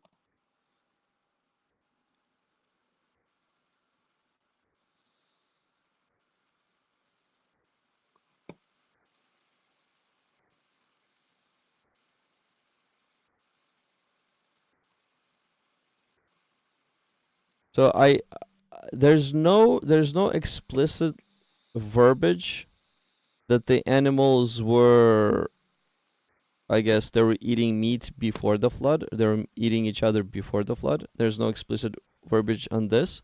But after the flood, God has infused a special fear inside of animals. So they started to act in a different way towards the humans and probably towards each other too. But before the flood, we actually do not have anything that reference where an animal would be eating an animal. I mean, that's not the issue before the flood. My issue is after the flood. You need to figure out how all those animals are eating after all of creation was destroyed. If you want to appeal to a miracle again, you can say that, even though God didn't say it, he made them not hungry. He made them multiply to the point where they filled the earth before they started killing each other. There's tons and tons of ways you can just like pull that get out of jail free card and be like, yeah, God made it work. But I don't think that is being honest to the text, because you can't just say, oh, well, even though the Bible doesn't say this thing, that's clearly what happened. It's kind of like how people say that when the animals first went on the ark, they went into a coma or a deep sleep, and then Noah and his family didn't have to worry about feeding them because the stores they had saved up for those animals would have run dry. It's the same argument with all those enclosed animals in that boat. There had been so much poop that the accumulated poop and ammonia and smells from that would have killed most of them. There's all these different little arguments about how it is not feasible for that to be a true thing that happened. You're talking about making a boat that is so old it predates the forming of metal tools. That doesn't.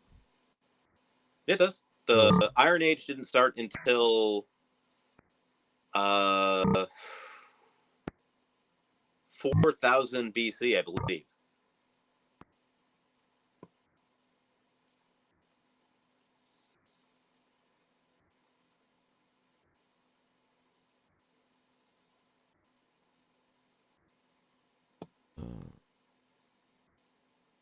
Testament says 4. It's in Genesis 4 is the first time we found that they started to work with iron. So let me see where it's at.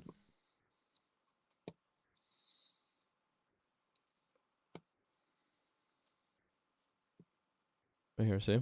And as for Zillah, she also bore Tubal-Cain as an instructor, so an instructor of every craftsman in bronze and iron. Yeah, I mean, that's what the Bible says. The Bible is wrong. Yeah, I know. That's what you keep on claiming.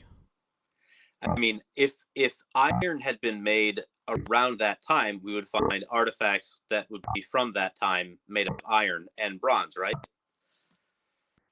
Literally, there are no archaeological digs that have ever found metalworking from that time back in those days. I mean, if you want to say that they discovered metalworking and then lost metalworking, I guess. But every timeline that we have for those ancient old times does not show that. So we are required to find something specifically from that time in order for this to be true, or that's one option. Or the second option is we need to find or we need to what properly count how old the iron is. It really depends. Like, do you want to presuppose that everything in the Bible is true and accurate? Then you can just make up any reason. No, I'm trying to figure. What I'm doing is I'm throwing questions out there. Like say you presuppose that everything in the Bible is inaccurate. Because So a little bit. and the reason why it's inaccurate, because we haven't found the tool that dates to that specific year, or a span of those years. Is that So even valid I enough argument to say that because we didn't find a tool, that's why it's inaccurate? So you're essentially trying to say that I'm making an argument from silence. What I'm saying is that all of the archaeological records that we have essentially state that there is no iron working around that time. Now, it could be that for some reason Noah and his family and his predecessors were working with iron and iron tools and then used iron to build the ark, but there is no archaeological evidence to make that possible. Yeah, because basically you rely on the things that we find as proof. But my question is, do we need to find everything for it to Not be proof? everything. The problem is that there's so many things that are just literally nonsensical about the entire story of Noah that it essentially collapses under the weight of all of these different issues with the story. How so? Okay, so you said poop. Can they not throw it in the water? I mean, yet again, they don't talk about that in the story. They don't talk about anything other than here's the thing that happened, here's how they survived. There's none of the thing to say like were all the animals awake and running around and trying to fight with each other and eat each other, or were they locked up in little pens and stuff? We don't know. The text doesn't say, right? Yeah, we do Like not. the common idea. We do not know. So that's why. I don't think so. It's fair for you to fit in a text where what is not in the text. Let's say, because we do not know what they did with the poop, thus the story is wrong. But I mean, you are inserting in a text. So like, I can also insert in a text and say they threw the poop in the water. I mean, that's what I would have done. Yeah, and if this had been a true account of things that had happened, maybe God, it would have said in the story, God brought all the animals onto the ark and put them into a deep sleep, or God made the ark so it stayed stuck together. Like Bill Nye did a debate with Ken Ham at the Ark Experience or whatever, where he did the math and literally figured out that the dimensions of the ark would have made it tear itself in half because it wasn't seaworthy. Like there's all these things that I hear and I'm like, everything just ends up being an appeal to miracles. Like it doesn't matter that the ark would have torn itself apart from the torsion, from it moving back and forth, because wood is not rigid. God just made it work. So I look at that and I'm like, it's kind of useless to bicker over the individual things. I think that it's entirely implausible that Noah's Ark actually happened. I think it was just a story that was told to explain how there was a flood myth.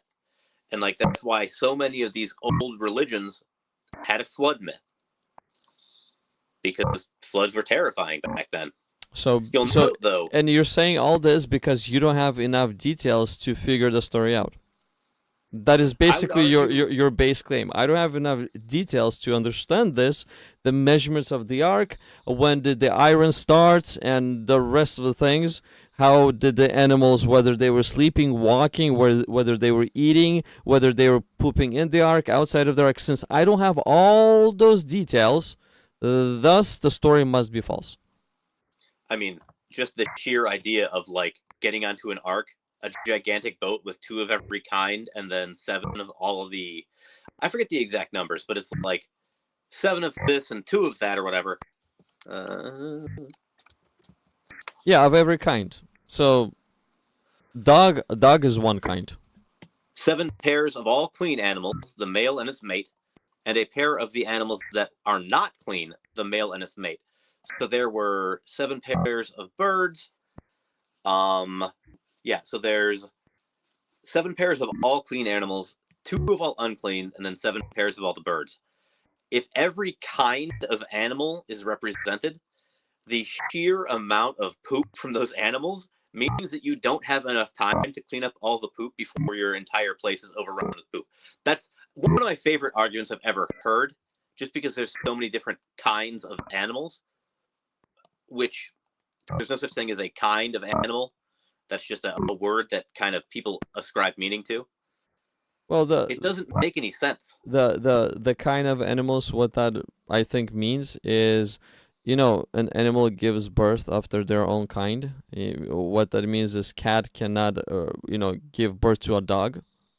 But let's say one species, not species, but one breed of a dog can give birth to another breed of the dog, and they can intermix within their own, again, I guess, dog kind.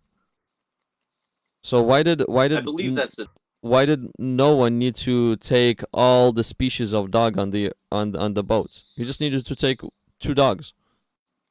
there are certain breeds of dogs that are not, in fact, sexually compatible. Like, you cannot have a Chihuahua give birth to a Saint Bernard. Over time, Over time, yes, but you would need to have like a Saint Bernard, and then like a boxer, and then like a pug, and then a Chihuahua. So, like, let's say there's just 4 of all the of the dog kind, right? And then there's 4 of lion kind and 4 of tiger kind. You're essentially like, what about the billions of species of bugs? uh, he didn't take any bugs on the boat. Doesn't So they specify. just all died out? No, they're capable of living underground usually.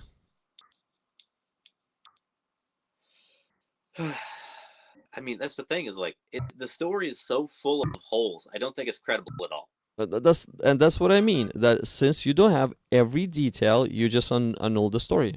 You want every detail in order for it to sound legit in your mind. Well, when I read a book like something as important as the Bible, which I've said before, I'll say again, it is the most important book in the history of the human race, the most influential collection of stories in the history of the human race. If you want me to believe something like that, I need to have more than just like the kind of broad, vague details, like someone just hand waving away all of the nuts and bolts of making something work.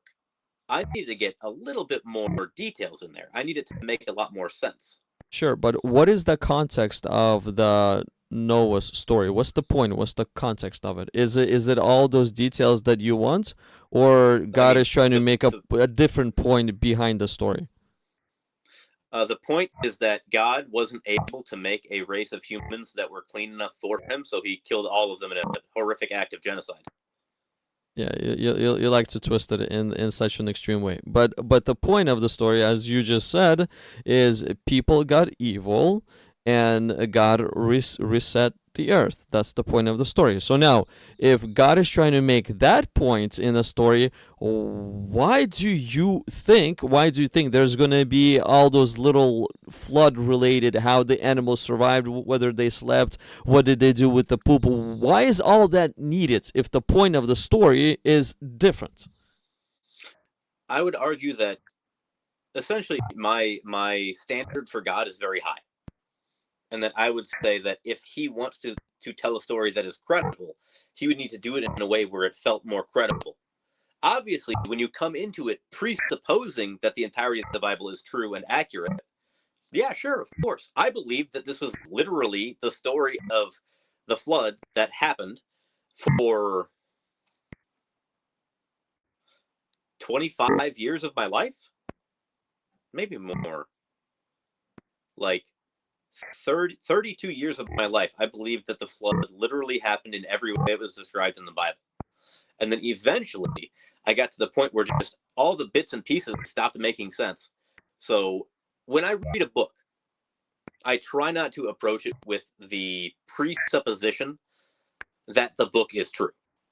I want it to convince me. And I do not find the story of Noah's flood convincing for a bunch of different reasons. Ones I haven't even talked about.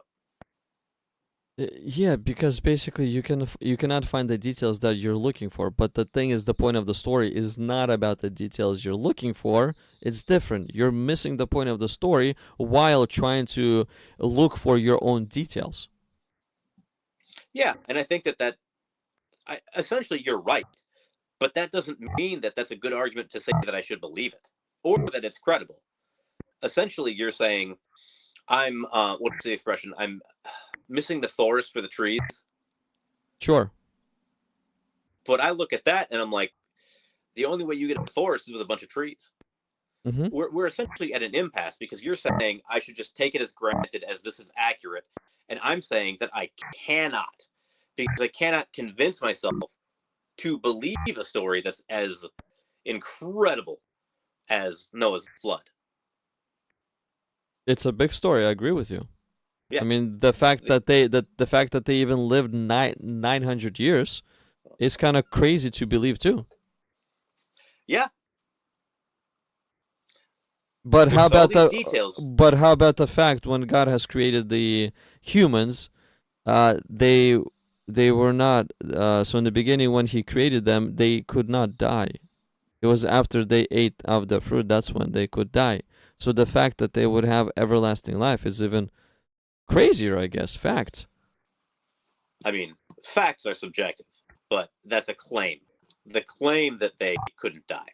So I look at that and it's just, if I remember correctly, God had to kick them out of the garden after the fall because if he didn't, they would have eaten from the tree of everlasting life And live forever, yep. and would have been immortal. Yeah.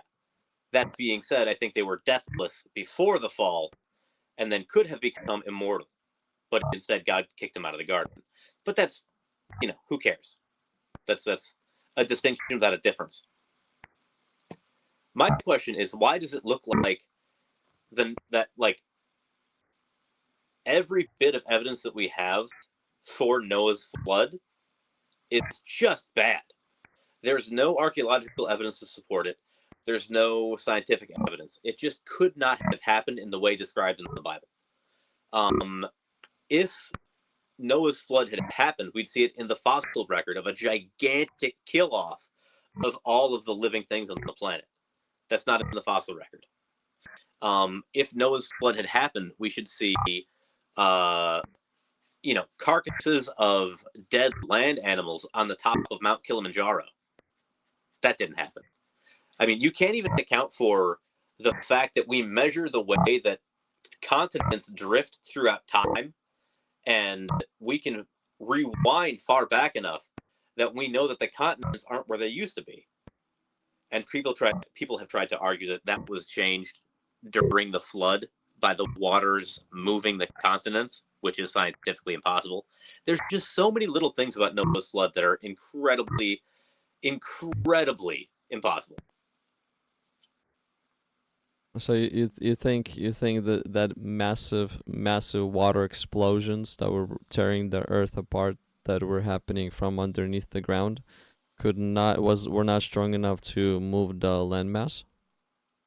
So I actually watched a video about this by someone called Gutsick Gibbon, who is a science communicator and YouTuber that essentially addressed the idea that the amount of force that would have caused the moving of the continents would have created so much friction in moving of the land mass itself that the heat created from that friction would have evaporated all the water.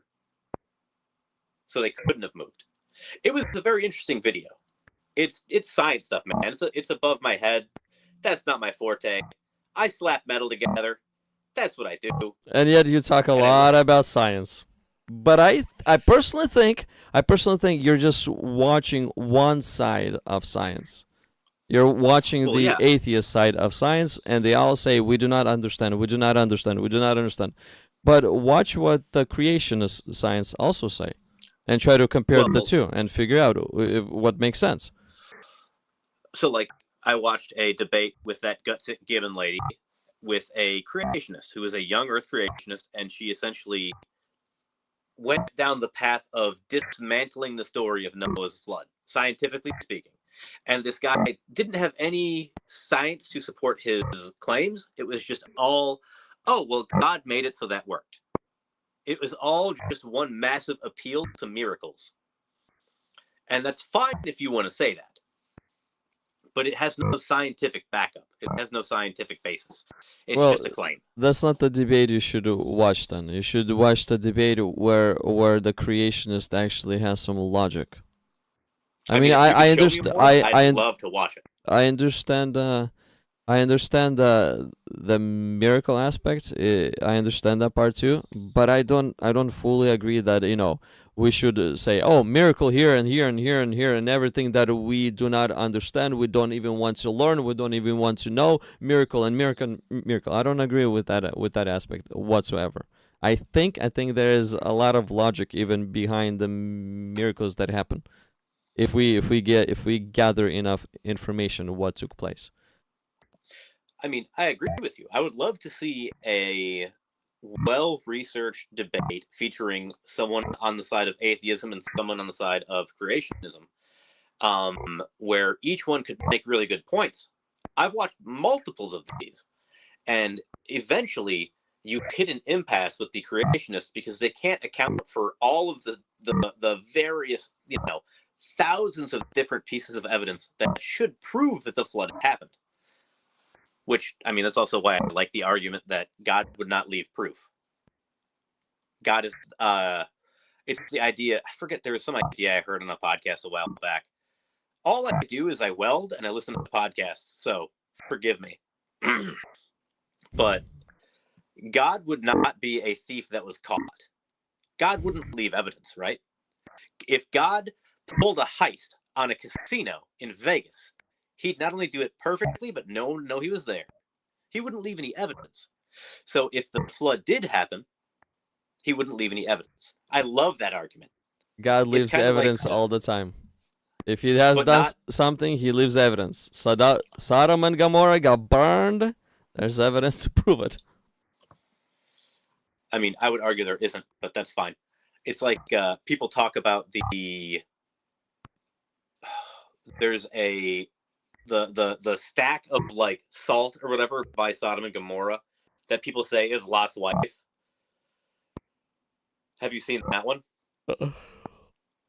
If you ever Google it, it's pretty funny. It's a rock formation made of like, I want to say sulfur and salt or something like that, that Lot's wife turned back and was turned to a pillar of salt or something like that. But this pillar that people claim is Lot's wife is 40 feet tall because the pictures they have are zoomed in and you can't tell the perspective. And it's just like, that's the kind of stuff that I see and I'm like, come on guys, you can do better than this. You don't think she can be 40 feet tall? I mean, maybe you'd have to reevaluate a lot of buildings from that age. Hey man, I'm 6'5". I have enough problems as it is. I don't know if you ever hit your head on a ceiling fan. Yeah, okay, so to be honest with you, I haven't done much looking into Noah things, much looking into archaeology things. I haven't done much looking into that. I like the teachings of Jesus. I like more the common sense aspect of the teaching. So like I'm more stuck on the common sense aspect. But I know once I apply the common sense aspect to the science, science falls flat hardcore as well. If you say that the Bible, biblical evidence falls flat, science falls even more flatter because they're all over the place, even more than the Bible is, according to what you're saying. And you're essentially saying that every aspect of science is either wrong or lying. It's like, so do you think that evolution happened? Do I think that evolution happened? Yeah. The big boom, I think it's as mythical as it gets. Hold on. The Big Bang and evolution are two different things. Evolution started from the Big Bang. Yeah, everything did. Okay. But there are multiple different scientific claims. So like there's evolution, right? There's the Big Bang. Then there's abiogenesis, which is the idea that life comes from non-life. And people tend to lump all three of those together.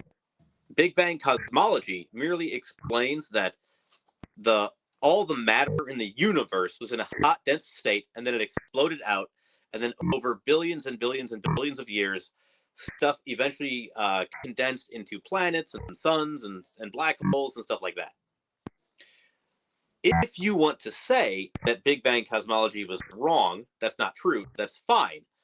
That doesn't disprove abiogenesis or evolution. Yeah, it does. Could God make a world ex nihilo out of nothing, not utilizing the Big Bang, and then allow for life to begin without his direct interference, and then allow for evolution to happen to eventually get to modern humanity as we have it now? Could God do that? Yes, he can. Of course he can. But if you assign the Big Bang as God, then no. So it just depends who God is. Literally, If God is the all-powerful Almighty, the Creator, and he would wanted to choose that path of creation, of course he can. But now if the beginning, if prior to that path of evolution or creation, you say Big Bang, then by default it's a no. It's just by default no. If anyone mentions Big Bang and then they say evolution after, the Big Bang theory just annihilates their evolution theory by default. Why do you say that? Because the Big Bang just cannot be real. It just cannot be real. How can it be real? I mean, a chaos caused a perfect order, or a chaotic explosion caused evolution to happen. What in the world? How? Well, you're looking at it from the wrong perspective, because you're looking for a cause, right? Nothing created everything is illogical too. Or out of nothing came everything is illogical too. Or even out of nothing something came is illogical. Why? Well, I honestly speaking do not know, but let's say you see where my hand is? I don't think that all of the sudden a hamburger is gonna pop in my hand and I'll squeeze it and I'll start eating. I just don't think it's possible. I mean, no one in the world that I know of, at least, is claiming that something came from nothing. The only people that claim that are Christians, because they believe that God came from nothing, that God is the only uncreated thing in the history of the universe. Okay, the Big Bang theory, Big Bang cosmology, posits that all the matter in the universe was in a hot, dense state and then exploded outwards, right? Does that say where all that matter came from? Where did it come from? The claim, who knows? Nobody knows. But then you're back at the same impasse of, we don't know where the matter came from. You guys don't know where God came from. We don't know how it happened. You guys don't know how it happened. But the Christian version is a lot easier to believe, though. I would argue that any explanation for anything that posits supernatural occurrences is going to be a lot less likely than anything that has naturalistic explanations. So, like, for example, when you go to the woods and you find a fairy ring, do you know what a fairy ring is? Uh-huh. Do you think that a fairy literally came down and, like, touched the ground and made all the mushrooms sprout in a circle? Or do you think that a mushroom spore germinated in the center of the circle, put off its spores around it, and then those spores kept producing and producing and producing? Which one do you think is more likely, the naturalistic explanation or the supernatural explanation? Well, the beginning has to be supernatural. The beginning has to be supernatural. Why? Then natural starts to take over. But the beginning has to be supernatural. So let's say in your case, if there was no mushrooms at all whatsoever, then sure, that fairy has created the first mushroom, and then a natural cause has happened, and the spores multiplied, and the mushrooms grew. Sure, but the beginning of the mushroom, it has to be supernatural, because where in the world does the mushroom come from? I mean, in this metaphor, we would have to figure it out. We don't know exactly. The only thing we know is that the universe began in the Big Bang, Prior to that, we literally cannot track, we can't know with the technology that we have right now. It's kind of like asking, uh, uh, uh, is there a hole in this pair of scissors? Like right here where I'm putting my finger, is that a hole? Looks to Does be that like. hole exist? Well, looks to be. But how can a hole exist if a hole is nothing? Well, something is making a hole. Something is Well, defining a something's hole. making a hole, but we're not. Something's making the hole, right? But does the hole exist? It's something is defining, is outlining that the hole does exist. So something does is something- measuring the hole. So what exactly is here in this hole? Or is a hole by definition nothing? Your plastic around the hole actually causes the hole to exist. You remove the plastic, the hole is gone. So you're saying that nothing exists. No, I'm saying that something is causing the hole to exist. As Yeah, if we're as not with not saying that with nothing. creation too. Something has to cause everything to exist. That's the presupposition that I disagree with. Okay, you think that nothing, it makes sense that nothing caused everything to exist? I think that Like even the matter, essentially you said matter- matter. Where in the world does that come from? And I think what matter is is matter eternal. in itself? Matter and the universe are just eternal. They've always existed and that will always exist.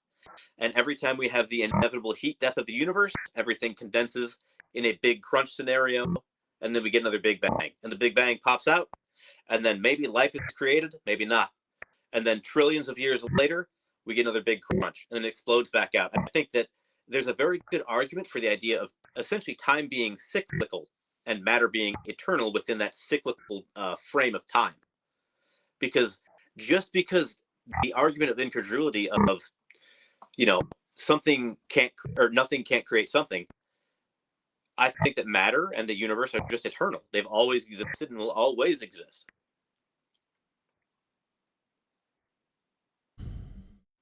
Well, that's literally that's your version of a god then. I mean, the explanation of a god is eternal. So, I mean, your explanation of God is matter and universe, and then matter and universe actually caused this explosion to happen and a creation to come forth. By definition, a god is a person with a mind. The universe doesn't have a mind. That's the problem. That's why it's easier to believe that that God has created everything, because he's the person with the mind and intelligence that brought this perfect order. Versus if I were to say that the ultimate power, ultimate being, and everlasting thing is a matter and the universe, and then matter actually caused this whole thing to explode, then you're saying a mindless thing caused intelligence to happen. I would argue that we do not have perfect order, but also we don't need a mind for things to just happen randomly. People don't like it. It's like the idea that objective morals don't exist. People don't like that. Inherently, people do not like the idea that objective morality does not exist. But that doesn't make it untrue. Okay, so objective morality does not exist. Correct. I don't know. Let's say murder. Do you think it's objective or subjective? It is absolutely 100% subjective. So it's moral. It's moral to kill someone. I didn't say that. I'm saying it's subjective. So you think that murder is always wrong every single time anyone ever gets murdered, right? Well, death chair is okay. So capital punishment, but that's not murder, right? It's not it's not intentional. So murder is when a person A intentionally kills a person B for the sake of evil. Just for fun of it. So for whatever, for the fun of it. Now the capital punishment is basically it's a punishment for that the for the justified cause. taking of a life, right? Capital punishment is the justified taking of a life. So, do you think that there could ever be a reason to justify murdering somebody?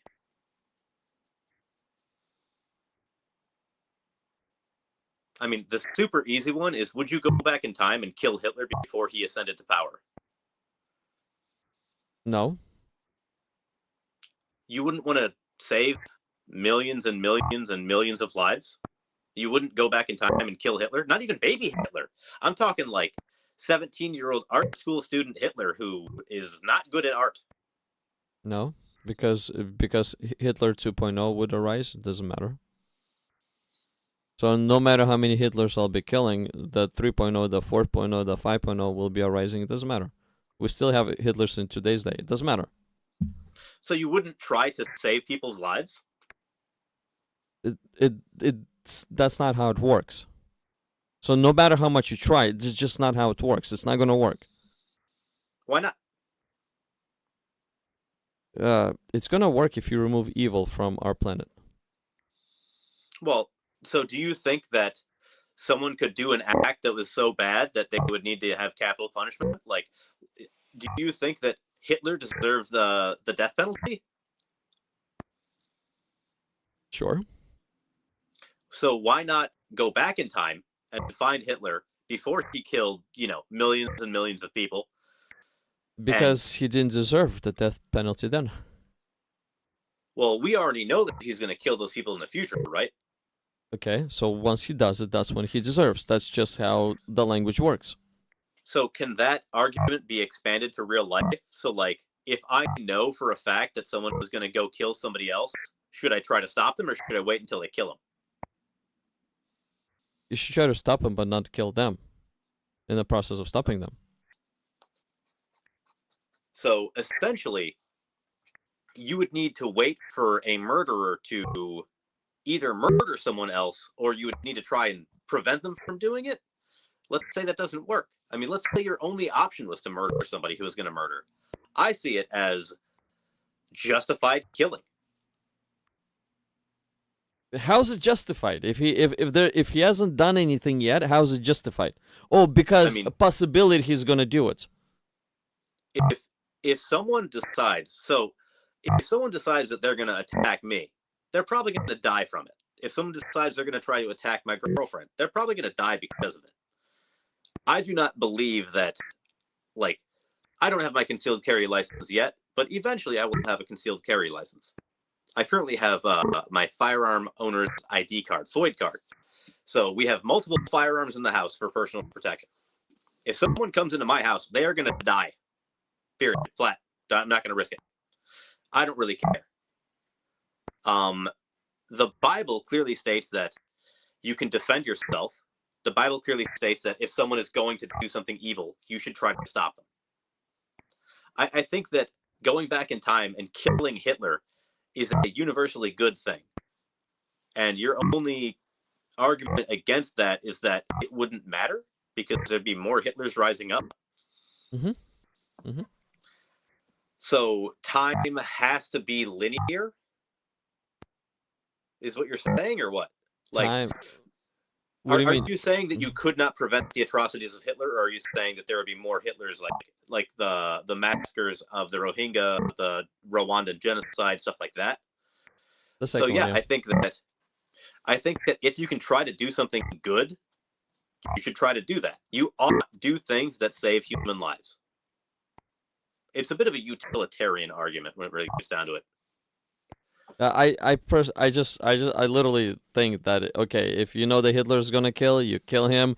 You sure you will change the way the time will play out, the way that events will play out, but still another type of Hitler will still arise, and if you try to take care of him, another one will arise. It's impossible to annihilate them all. It's just simply impossible. Yeah, I'm not saying that. Why? Because of the root of evil that we live with. Yeah, God. So, do you think that? Yeah, God. I mean, God created evil. Do you think That's what you think? It's literally what the Bible says. That's what you think. It's proved me wrong. The Bible says God created evil. Who? Sure. Okay. Who created the devil? Who put the snake in the garden? God did not create the devil. Who did The God devil create? has always existed. No, who did God create? God created Lucifer, his beloved angel. Was who Lucifer He knew, was Lucifer evil when he created him? but that doesn't matter. God knew he was going to turn evil. Free will. Yeah, and God knew what Lucifer was going to do, right? So should God not give him the free will? I think God should have never created Lucifer. I think God should have never made a world in which children can be born with deadly cancer. I think God should have never created a world where people die in earthquakes and tornadoes and hurricanes. And God looks think God and should- God looks at I us think God shouldn't and have put a sun in the sky that if you stand in front of it too long gives you cancer. That's crazy. and God looks at the chaos that we created and he goes like, if this people would only know what sin would have done, they would not touch that fruit. But because they're Why so did he put the rebellious, fruit in there?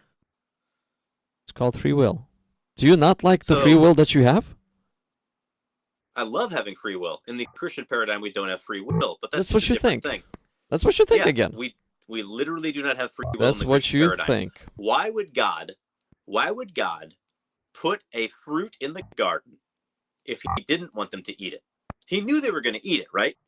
He knew it was going to happen. He knew it was inevitable. So he wanted it to happen. Does anyone go to heaven that God doesn't want to go to heaven? Does anyone go to heaven that God doesn't want to go to heaven? God wants everybody to repent and to come to the knowledge of truth. That's what God wants. Yeah. That's what he wills. Yeah. So he wants but if I everybody in don't heaven. repent- so if I don't repent and God wants me in heaven, I still can't go, right?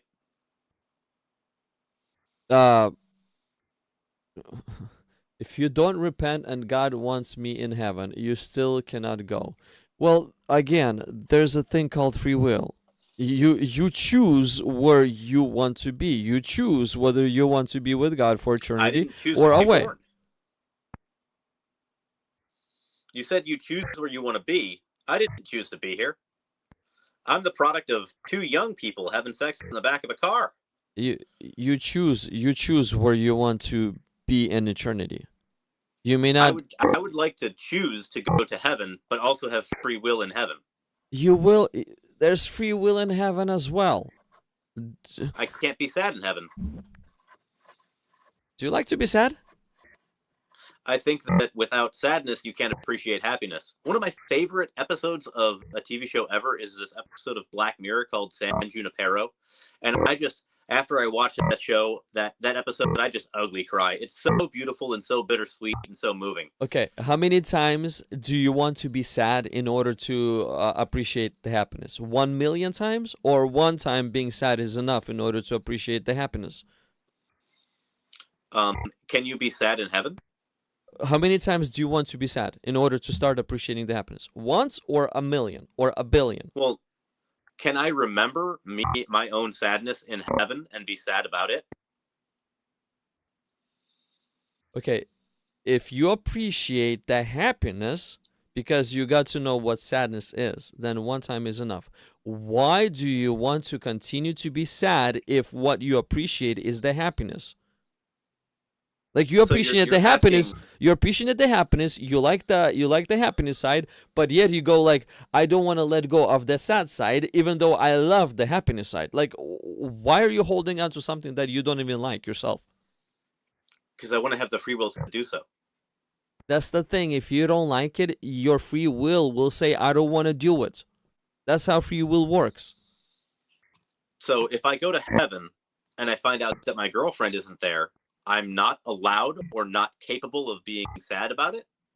I can't mourn the loss of my girlfriend? Well, what good is that going to do? Why does it matter what good is? It's a thing I want to do. Do I have free will or not? See, the thing is, do you know where Jesus said that Do not worry what you will eat. Do not worry what you will wear. The Father in heaven will take care of all these things. It's in Matthew, I think, chapter 5 or 6 or 7, one of those. You know what I mean, right? Yeah, do not worry about these things. Look at the birds. God provides for the birds. Yes, yes. Okay, so that. And then he says, what will your worry do? Can it even make your hair grow? So basically, Jesus says, do not worry. It does nothing but hurt you, as we know. Yeah, So here on earth. I'm talking about in heaven. if it hurts here on earth, do you think it's going to be pleasant in heaven? I'm wondering, so worrying here on earth doesn't accomplish anything. Do you think being sad or mourning accomplishes something? Or is it just a natural emotion that humans feel when we feel loss? There's not going to be loss in heaven. Yeah, so there will be sadness in heaven. So you cannot feel sadness because God does not allow you to feel that thing because you don't have free will in heaven. No, because number one, a person does have free will. Number Can you two, choose to sin in heaven? can you choose to sin in heaven? Yeah. Yes, that's already happened. It already proved that there's a free will in heaven and there's beings that already sinned in heaven. It already happened. There's a proof The that Bible there's says free will. there's no sin in heaven, though. What did Lucifer do and where was he at? We don't know where exactly he was. I mean, he could have been on earth sinning, deciding to rebel for all we know. No, he was cast down to earth. But where did he start the war? In heaven. So yes, there's angels in heaven, and a third of the angels in heaven that fell into sin out of their own free will. But now, why will there be no more sin in heaven? Why? Because people will know that if you sin, same fate awaits you as with Lucifer, and because people also know that sin causes only destruction, pain, the same pain and destruction that we all hate. So why would I, out of my own free will, sin when I know all this information? Why?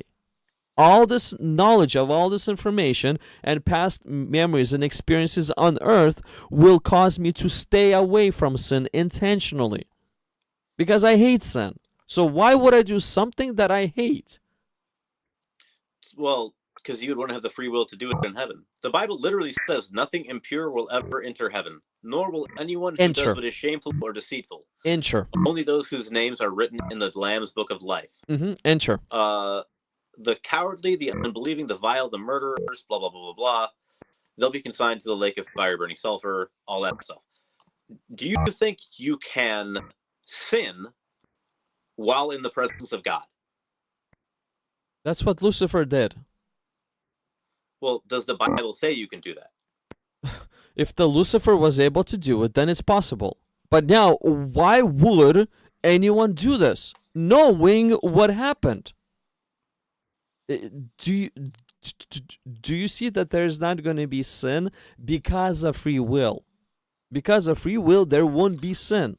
Because people will not be intentionally sinning because they know what it resulted in. Like me myself, right? Fire is in front of me. A burning bonfire, a huge bonfire is in front of me. If I walked in it already one time, what are the chances I will walk in the same fire the second time? What are the chances? If I experienced it one time already, do you think I'm stupid enough to do it again? I don't know you well enough to know if you're stupid enough to do it again. But logic. Do you think a person is actually stupid enough to go into the fire when they just got burned? No, of course not. But children too. They do so. No, it's true. You have the capability of it. It's choosing to do so because yes, in heaven, the Lucifer proved that there is a capability of sinning. A third of the angels proved that there is capable of sinning. But now, once we enter heaven, we enter heaven with full knowledge of what happened. We enter heaven with knowledge of how fire actually feels. And because we know how fire already feels, we're not stupid enough to go do it again. Well, And that's called You free can't will. go back to hell after going to heaven, right? If you follow Lucifer and sin, you're going to hell. Well, it doesn't say that. So after God establishes the new kingdom, right, and people go to heaven, they won't choose to sin, but they also will not want to. They will not choose to sin because they will not want to. But you could not choose to sin either. You can. There's free will. I'm saying there is free will, but again, So what's the punishment for sin in heaven? what's the punishment for sin in heaven? What happened to Lucifer? He was cast down. So are you saying that you can lose your redemption in heaven? Yes, because there is free will. But now Where does I it say that? am finishing up with we will intentionally not walk into the fire the second time. We won't. Well, we like already know that hell and Satan and his demons were thrown into the lake of fire, right? So hell probably doesn't exist anymore. So where do we go then? what do you mean? It's eternal.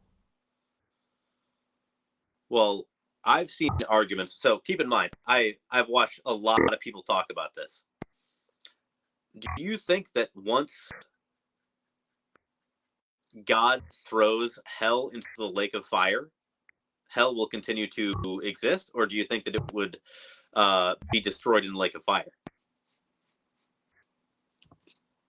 This is what Revelation chapter 20 says. Here, it's at the end of chapter 20. It's the end, at the beginning. Where's it at? Come on. Scroll.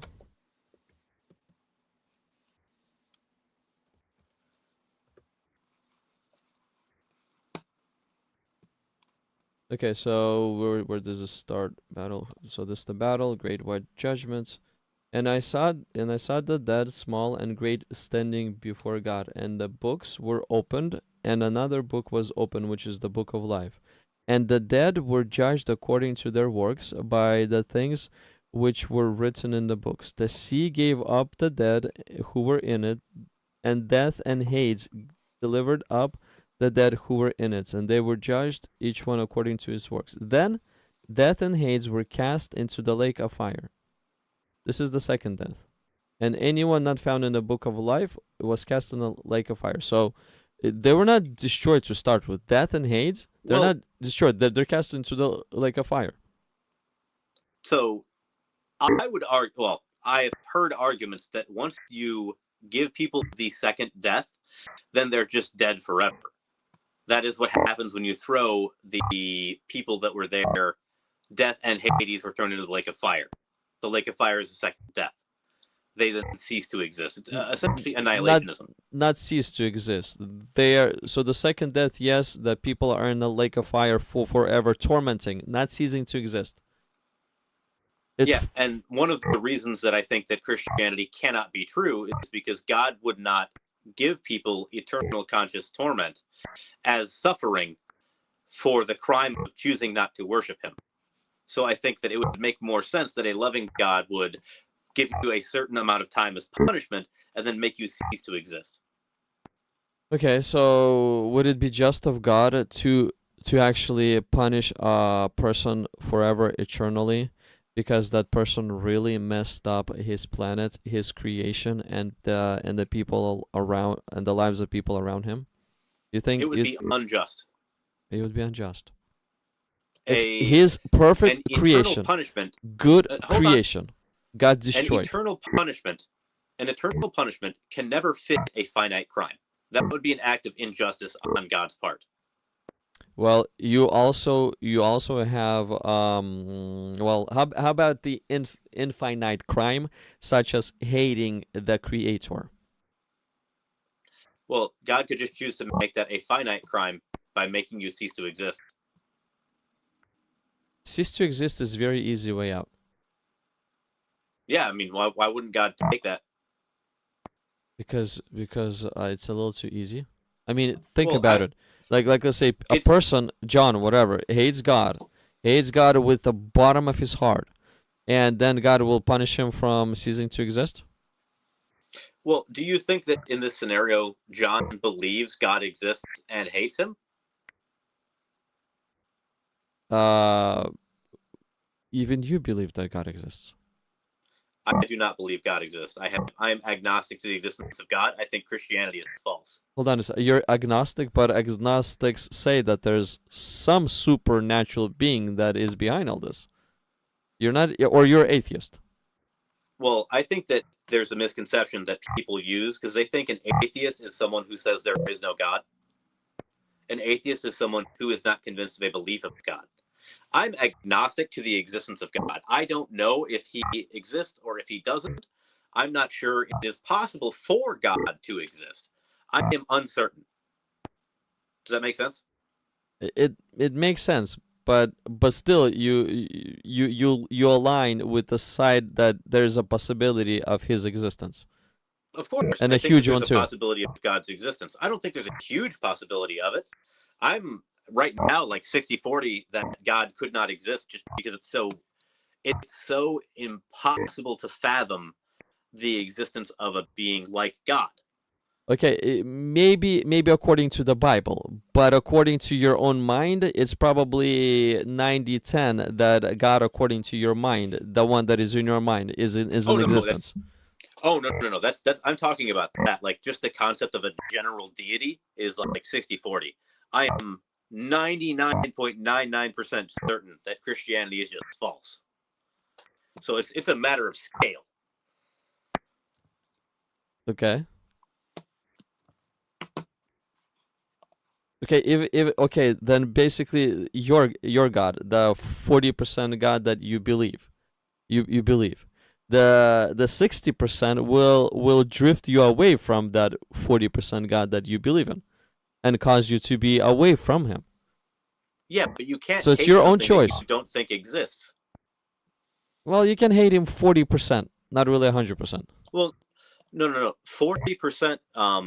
40% thinking that a generalized deity exists versus 60% not be.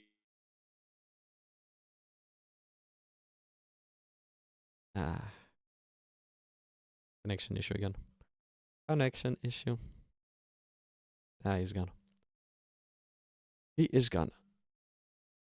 Hey, it's fun to talk to him. It's fun to talk to him. Today is it looks like it's a lot more calmer than last time. But hey, last time was fun too. Well, anyways, Jordan, it was nice to talk to you. I think let's catch up next time because it's 2:25 a.m. and it's Monday. I still have a 3-hour drive to.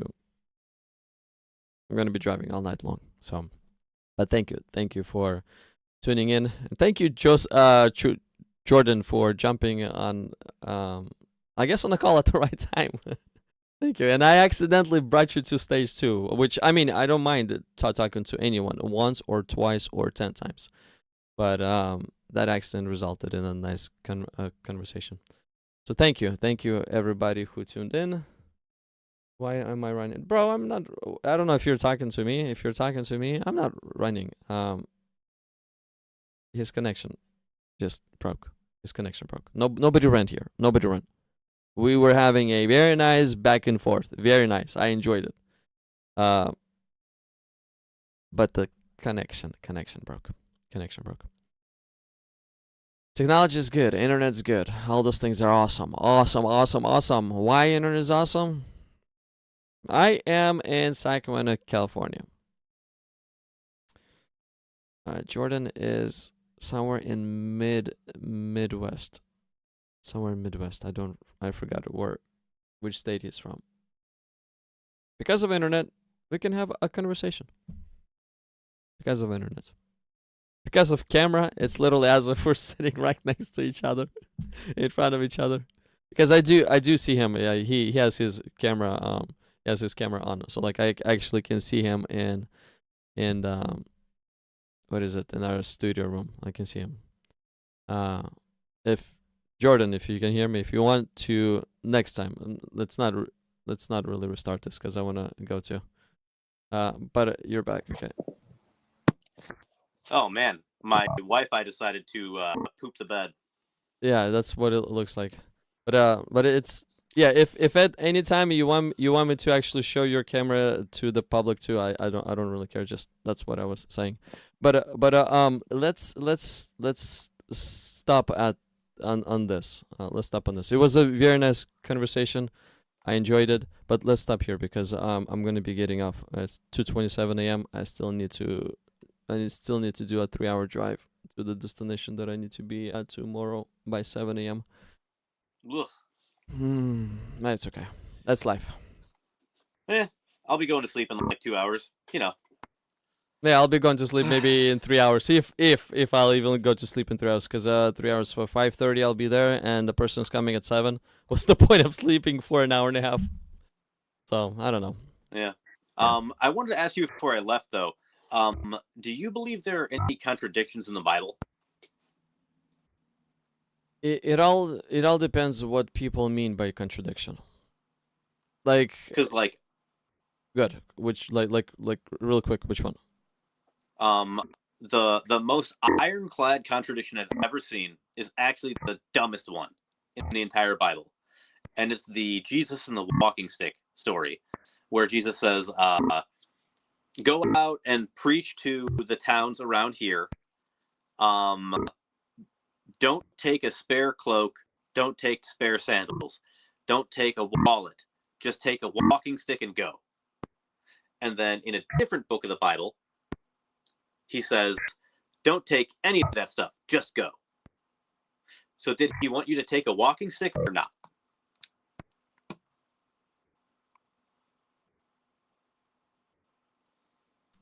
Well, I don't think that's a contradiction. It doesn't, to me, a contradiction is something, it's opposite. So let's say go left, now go right.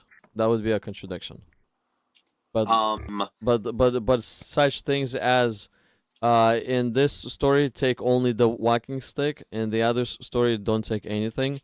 Well, if I were to apply this general language to such places, like let's say Sodom and Gomorrah, once the two angels came to Sodom and Gomorrah, they entered into Lot's house. It actually says in the Bible that all men of the city surrounded all men of the city. But Lot's son-in-laws were not there. But aren't Lot's son-in-law are men too? It says in the Bible all, but they were not there. So is the Bible contradicting? I don't think so. I mean, if I see that literally looks like to be a whole town is gathered around, I will probably myself say also, it looks like all the men of the city are here. I'm not going to count through all of them to make sure all of them are there. This is just a general language that they use. So like taking a walking stick here only and then taking nothing here, well, it could be, walking stick is probably included even in the nothing part because it's just a general language. Yeah, but it's not like it's written perfectly, right? Like it's not like it's saying the same thing in both places, right? Does that make sense? Yeah, because the walking stick brings of no importance. Like, let's say, do not take food. That is important. Do not take clothes. That is important. Why? Because within the context, they were supposed to learn that God will take care of them. Now, do not take a walking stick. Do take the walking stick. That doesn't matter at all because the walking stick will not help, will not be taking care of them in any way, or will not provide care for them in any way. So, but literally speaking, it's not necessarily a contradiction. It is an inaccuracy because we don't know exactly what Jesus said. Would you believe that's true? I don't think that matters. Like, I don't think that matters at all. That's why I say it's the dumbest contradiction in the Bible, because it's the most meaningless thing that is clearly different amongst the two different texts, right? Within the context, I don't. So, if it would be pointing to the main point of the context, and we see that there's a contradiction, sure. But let's say if a contradiction is in a matter of a small detail that does not even alter the context or that does not contradict the context, it doesn't matter. Like that's how I think. Like same thing. How many Marys went to the tomb when Jesus arose from the dead? Well, Matthew says one Mary, possibly with another woman. John says one Mary alone. Mark says I think around 3 women, and Luke gives 4 or 5 women. So how many women Yeah. went to the tomb? Does that change the teachings of Jesus? No, I think that is a contradiction, but it's a meaningless contradiction. Well, It doesn't say that it doesn't invalidate the teachings of Jesus, but it does mean that there are errors in the Bible. Okay. So like let's say Muslims they believe in a verbatim word for word that Allah said everything in verbatim in their Quran. I don't think that Christians view Bible in the same way. I just don't think let's say those 4 gospel accounts, they are first-hand eyewitness accounts. Now, are they wrong that the woman went to the tomb? No, all 4 are correct. Now, does it really matter on the details how many went to the tomb? It doesn't change the fact that they went to the tomb and they saw what they saw.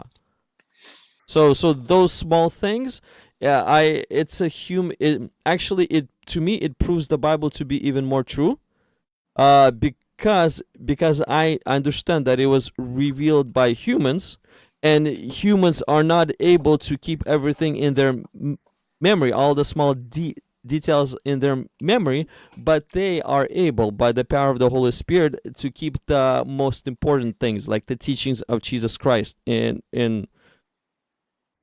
the memory. So, like, small things they can, but the big ones they will. Yeah.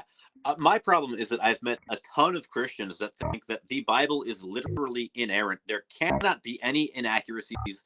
There can't be like a minor contradiction. There can't be a translation error. Nothing. They don't read the Bible. Are you familiar? Well, they believe that God breathed means inerrant. It's a thing you see among the evangelical and Protestant crowd here in America a lot. Not like the Catholics, because they're pretty reasonable about it. But the people who say like there cannot be any errors in the scripture, and they go just go out of control trying to make things harmonized. And I don't think that is trying to harmonize the Bible to make it so that 2 different accounts match up is not a thing I would expect from a book written by a deity. Well, okay. The Gospel of Matthew was not written by a deity. The Gospel of John was not written by a deity as well. Written by human beings, the first-hand eyewitnesses. They're reporting to us what they saw. Yeah, the church people that I grew up with said that God used humans as his pen, and that it was written. God's words literally went through humans onto the paper. So, like that. Keep in mind, that's a very extreme position, but that's one that a lot of people have. Like, here's just my personal opinion. And I can align it with the scripture to this personal opinion. Like, let's say, let's go to John 3.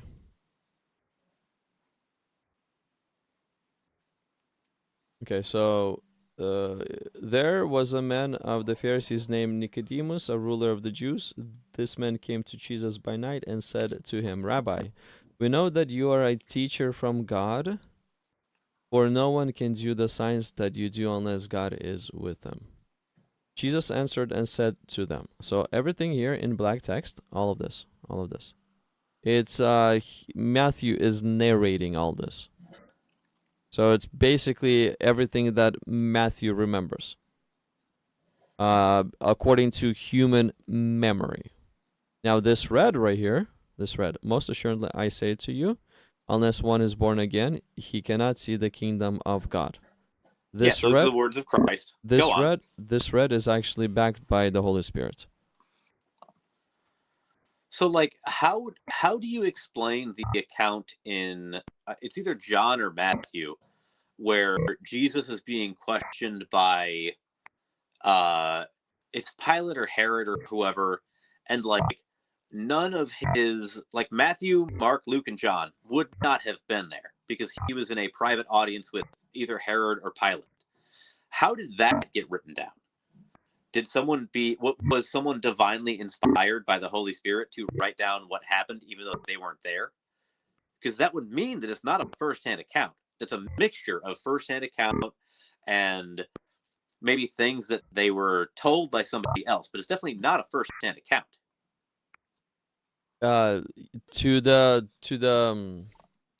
Yes, it's not I think it's not 100% first-hand account, first-hand eyewitness account. Like, let's say John, he was there pretty much the whole entire time. I just don't think that John was inside of the room where when Jesus was speaking with Pilate. I don't think that John was there. So now either Jesus told him about the conversation, or maybe one of the Roman soldiers told him about the conversation. But I think that someone has told John the conversation, how it happened. Whomever Okay, the person was in the room. Yeah, because like obviously if that happened, someone would have had to tell whoever was writing the book about those things, whether it was the Holy Spirit or a Roman centurion or whatever. Do you think that, so like I always go to the spear of destiny in John, the spear that pierced Jesus' side, and it's not mentioned in the three other gospels, right? Do you think that is an important detail that they left out, or do you think it's just kind of a thing that maybe they threw in? I think John naturally would give us the most details about the crucifixion event, because he was there. So he will remember the most, and he will know the most detail. Matthew and everybody else, they probably heard from somebody, either from Mama of Jesus, from one of the Marys, or from John, from whomever was there, or maybe from the centurion that believed in Christ, maybe even from him. Sure. And like you've got all these disparate little pieces of the Gospels that don't match up, that some parts that nobody could have seen firsthand, that it had to be relayed to them. And you've got these stories that are only present in one of the Gospels that are like, my favorite thing in the Gospel, I think it's Matthew, where they talk about the graves of the saints opened up and a bunch of zombies roamed around the land for a little while. Not only is that not in Luke, John, or Mark, but also the graves of Israel's saints opening up would have been, somebody would have had to take note of this and write it down, other than the Bible, specifically Matthew. Like I could imagine there being an account from the Roman people of the day, a missive back to Rome about how there was a zombie uprising in Jerusalem. That is one of the most incredible things in the Bible. To me, the claim that the graves of the saints opened up and the dead saints roamed around for a little while, that's crazy. Pretty cool, yeah. Do you think that actually happened, even though it's only mentioned in one book and there's no contemporary record of it whatsoever? Well, okay, so now we have two options then. The first option is Matthew saw it and he wrote it down. The second option is Matthew made it up, or he dreamed of it and he wrote it down. So did Matthew lie or not? Now, if he lied, why? What was the purpose of a lie? Why? Well, I think that there's more options than that. The way that I think that the Gospels were written is that they started out as like oral traditions, oral stories about Jesus, what he taught, what he said, the gist of what he said, that were spreading around the believers in ancient Judea or whatever. And eventually, everyone tried to condense all their individual stories together. And then some bits got added in, some bits got left out. That's why you see this kind of like strung together story in all these different gospels where Jesus does different things at different times, and there's all these little like different things that don't match up. I look at the story of the 500 as someone was trying as hard as they could to make the strongest case for the supernatural events in Matthew. Probably not Matthew, because I don't think Matthew wrote the book. I think a bunch of people wrote the book over I don't know, 100 to 150 years, and all kinds of different parts were added to it over time. So somebody threw that in there as an additional way to say, yes, our God is so powerful that after he rose from the dead, all of these other people rose from the dead too. Because they wanted as hard as they could to save souls. And if you're just writing down all these different stories, maybe you embellish them a little bit and you make the case for Christ even stronger by saying that he did even more supernatural things. That's what the That's why you Muslims. see. That's what Muslims do. They write a mythological stories about Muhammad left and right. I mean, I think that the developing mythology of Christ happened in the Gospels and is very evident by the fact that Mark is so tiny and there's very little of the like miracles and deification and stuff like that, and why the crucifixion story is so sparse and why there's so few details. And then you can watch the Gospels develop over time, and you know, you get the story of doubting Thomas in one of the books. It's not in the other three. You get the story of the Spear of Destiny. It's one of the books, not all three. You don't even get Jesus' miraculous birth in Bethlehem, which was not a prophecy, by the way. But you don't even get the miraculous birth in Mark. Okay. Like, that's crazy to me. That, like, okay, first of all, do you think that Jesus was prophesied to be born in Bethlehem? Matthew says something along those lines.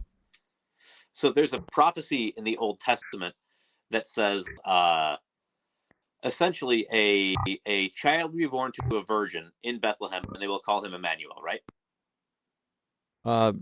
That's what Matthew hits. He hits on. I don't remember word for word, but Matthew he hits on that aspect. The problem being is that when you go back into the book that was originally in, that's not a prophecy about Jesus. That's a prophecy about the child that was born back then to this virgin who they called Emmanuel. Is not a prophecy about Jesus. To this virgin. So how many virgin births do you think we had? Is it normal 0. to have a? I think there were no virgin births because it's all nonsense. Okay, what did you say then? Right now, there was some kind of a woman, Emmanuela. She had a virgin birth. Yeah, it's in the Old Testament. I forget. I mean, I can look it up. Okay, why are you saying it refers to that? Because it's not a prophecy about Jesus. And what they were doing is, as they were writing the book, they decided to give Jesus a prophesied virginal birth origin because that added to the mythology of Jesus.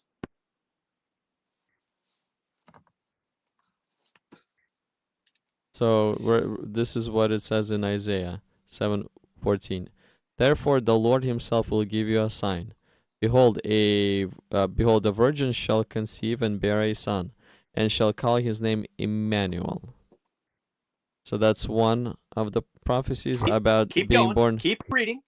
Curds and honey he shall eat, and he may know to refuse evil and choose good.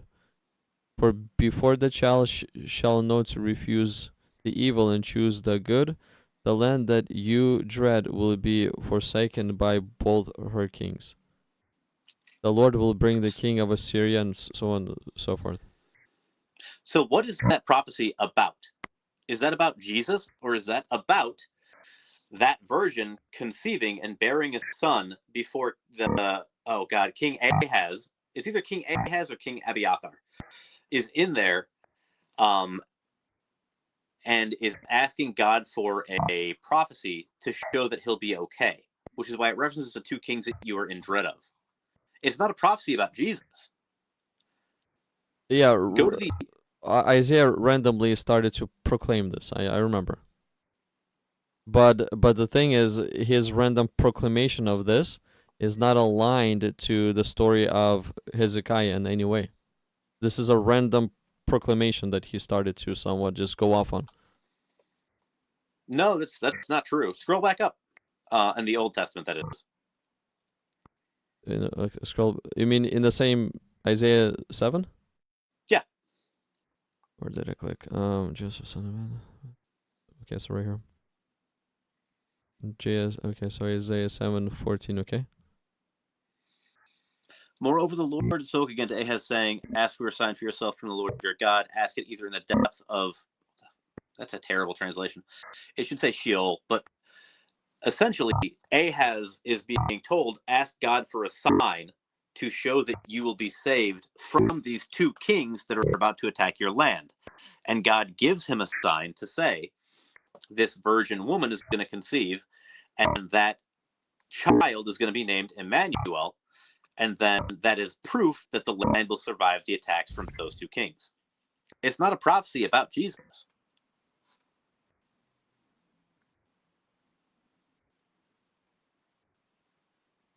I think it is because it doesn't fit the timeline when they lived. It's just a random thing that Isaiah said. So it's not a prophecy in the Old Testament about that child being born. It's instead a prophecy about Jesus, even though it doesn't say Jesus. Yeah, you find this often. Like, let's say Psalms, I think 22. Or even Psalms 2. Look, right here. Where's Psalms?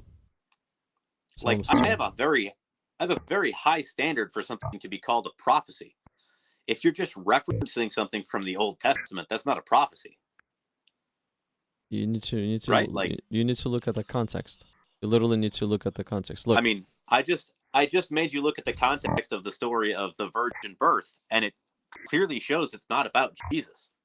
you really need to look at the context, because if what Isaiah actually fits within the story, within the event of the context, that's one thing. It should align to that story, to that event. But if it's a random proclamation that you cannot fit within the context of that event, then it could be referred to something else. I mean, we might have to go back and read that entire chapter, but the whole entire story is literally King Ahaz refuses to ask for a sign from God, and then is given one, and the virgin birth of that child in that time period was the sign given to him by God. Okay, did the virgin birth actually happen? I mean, that depends for the sign to come through, to come true? That depends on if you think that a virgin birth actually happened back then. Who knows? It's the Old Testament, man. Like, it could, maybe it did or didn't. I really am not invested in it. Yeah, My question is do you think it's a prophecy about Jesus? Well, if it didn't happen during the time of Ahaz, it's a prophecy about somebody else. So, like, did it fulfill? If it didn't happen during the time of Ahaz, then that means Ahaz would have been overwhelmed by those two kings that were going to come in and trash Israel, right? The two kings, the two lands that you were in dread, to reference the scripture itself. I need to go over the story, to be honest with you. Like, I don't remember all the details of the story. You should. People tend to just accept that that's a prophecy. I don't think it is. I think that when you read the chapter in context, it's clearly not a prophecy about Jesus. And I think that when the people that were writing Matthew and Luke and John, or maybe it's Matthew and John, I can't remember which one the virgin birth is in. I think it's Matthew and John. But I think when they were writing that book, they were reading the Old Testament and they were trying to figure out what prophecy could Jesus have fulfilled. And they found a little snippet of a prophecy and they're like, oh, we'll just say he was born in Bethlehem, even though he was known as Jesus of Nazareth. We'll say he was born to a virgin. It's been like 150 years since anyone knew Mary. Why not? But anyway, you should read this one. I think it's great. This one, you mean right here in Psalms? Okay, so Psalms 2. Yeah. If I were to read the context, okay, so why do the nations rage and the people plot a vain thing? And the kings of the earth set themselves, and the rulers take counsel together against the Lord and against his anointed, saying, let us break the bonds in pieces and cast away the cords from us. He who sits in heavens shall laugh. The Lord shall hold them in derision. Then he shall speak to them in his wrath, and distress them in his deep displeasure. And this is what he's going to say. Yet I have set my king on my holy hill of Zion. I will declare the decree the Lord has said to me. You are my son. Today I have begotten you. Ask of me, and I will give you the nations for your inheritance and the ends of the earth for your possession. This seems like David is talking about himself, but could David reference this to himself? I mean, it has some such language as, you are my son, today I have begotten you. So did God really beget David? Do you think that God can speak in metaphors? Well, did God beget David, or is it applicable to somebody else? Did God create all of humanity? And So the, I think that this is, I don't think this is yet again, I don't think this is a prophecy. This is just something that was written down in the Psalms. A prophecy needs to be clear as to what it is prophesying about for it to be a prophecy. It needs to say something like, for example, the traditional Hebrew prophecies about how the Messiah will come and will set everybody free. Okay, that's kind of a prophecy, but he didn't really set everybody free. The Jews were still under Roman rule. Right? he said free from sin. It was specific it's a from sin. spiritual fulfillment. It's a spiritual fulfillment of the prophecy, not a real fulfillment. It's spiritual. The Jews were actually awaiting for him to come and rescue them from the Romans. That's what they thought. That's literally what they thought. But what because they expected, because they did not understand what will happen, they missed the real thing. so when they expected the Bible to be fulfilled literally, they were wrong. They should have expected it to be fulfilled spiritually. That's where the Jews cannot misinterpret what the prophets are saying, but actually understand within the context. Now, when within the context, God is promising a new everlasting covenants that basically will actually enter into the hearts and minds of men. What is that covenant referred to? A spiritual one or a physical one? But the new covenant wasn't promised in the Old Testament. The Old Testament is operating under the Old Covenant. The New Testament only comes around with the New Covenant after Jesus shows up. New Covenant was promised. New Covenant was promised in the Old Testament. It was. Am I remembering wrong? I feel like there was not a New Testament promise in the Old or a New Covenant promise in the New Testament. You know what I mean? That doesn't sound right. Let me show you. It's one of the, I don't remember what's up on my head, but it's in Jeremiah. Okay, so Jeremiah 31:31. And also Ezekiel 36:26 as well. So Jeremiah 31:31. Jeremiah 31 through 34. Yeah. Behold, the days are coming, says the Lord, when I will make a new covenant with the house of Israel and with the house of Judah, not according to the covenant that I made with their fathers in that day, that I took them by the hand and led them out of Egypt, my covenant which they have broke. So he's going to make a new covenant that will not be like the old one. But the Jews, they thought that the new covenant will be a continuation of the old one. So that's why they missed the new covenant itself. They misunderstood what this new covenant is going to be about. This is the kind of thing that people are. So I will put my law in their minds and write it on their heart. I will be their God, and they will be my people. No longer will they teach their neighbor to say to one another, know the Lord, because they will all know me. So according to this covenant, you will not need to teach people about God, because everyone will know God. Yeah, and the reason for this, I will give you, Well, so Ezekiel 36:26. And I will give you a new heart and put a new spirit within you. I will take the heart of stone out of your flesh and give you a heart of flesh. I will put my spirit within you and cause you to walk in my statutes. So yes, so that's why people will not be needing to teach each other, because the Holy Spirit is the one who's going to be teaching each one and causing people to walk in his statutes. That's the new covenant. It's the covenant of the according to the new Spirit. covenant, according to the new covenant, you won't have to teach people to be Christian. You won't have to go out and convert them to Christianity because No. It applies to God's people. God's So that people will not only be applies- teaching each other. so it only applies to the Jews, God's chosen people, that they no longer should be Jews. They should be Christian. Is that what that's supposed to mean? No, it applies to God's people, where God's people will not be teaching each other. The Holy Spirit will be teaching God's people. So right now, is the Holy Spirit moving through you to teach me? Are you God's person? You belong to God? Sure, why not? No, Yeah, what yeah. I'm asking is, it sounds like what this is saying is that this new covenant is going to be, where did it go?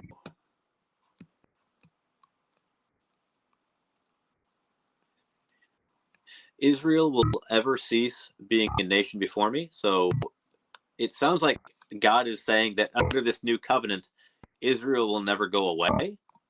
Israel came back into being in 1947, right? Israel, okay, the country of Israel. But I'm Oh, you pretty mean sure. Palestine? I'm pretty sure that Israel is always referred as a nation. No, I mean, when the Romans destroyed the temple and the, I forget the term, but the big migration of all the Jews out of Israel, they renamed the land Palestine. It was called Palestine for 1,800 years. Was the land called Israel destroyed or taken away, or was the nation, the people, the descendants of Abraham, ceased to exist? I would say that the nation was renamed, and a bunch of the children of Abraham moved out. There were still some people that stayed there, I'm sure, and they are now the modern Palestinians. Look, even when the Babylonians came and they took the Jews away, the nation of Israel, it just traveled to the Babylonians, and then in time God has brought them back. So the nation of Israel Well, are you never talking ceased to exist. The nation itself, the Are you people. talking about the people? Yes, or the people. nation? The people. Well, Okay. the people is the nation. The country is the land. The nation is the people. Because it sounds like Israel as a nation state went away and was replaced with Palestine, and then it came back. Well, as a country, yes, the naming of the country, but the nation itself, the nation, the people, they will never cease to exist. The Arabs will never cease to exist. Those are the only two groups that God has promised. Well, I think to Egypt as well. But the two groups that God has promised that they will be there forever are the Arabs, or the descendants of Ishmael, and the descendants of Isaac. Yeah, and that's all well and good, but like, yet again, it's just this new covenant is not promising that Jesus will come, right? Like, that's just saying I'm going to make a new covenant. In other passages, it says that he's coming. Like Malachi 3:1, it says that he's coming. He's coming to his temple. Malachi 3:1? Yeah. Okay. Oh my God. Why is numlock not on? Like, Malachi, not Malachi. 3:1.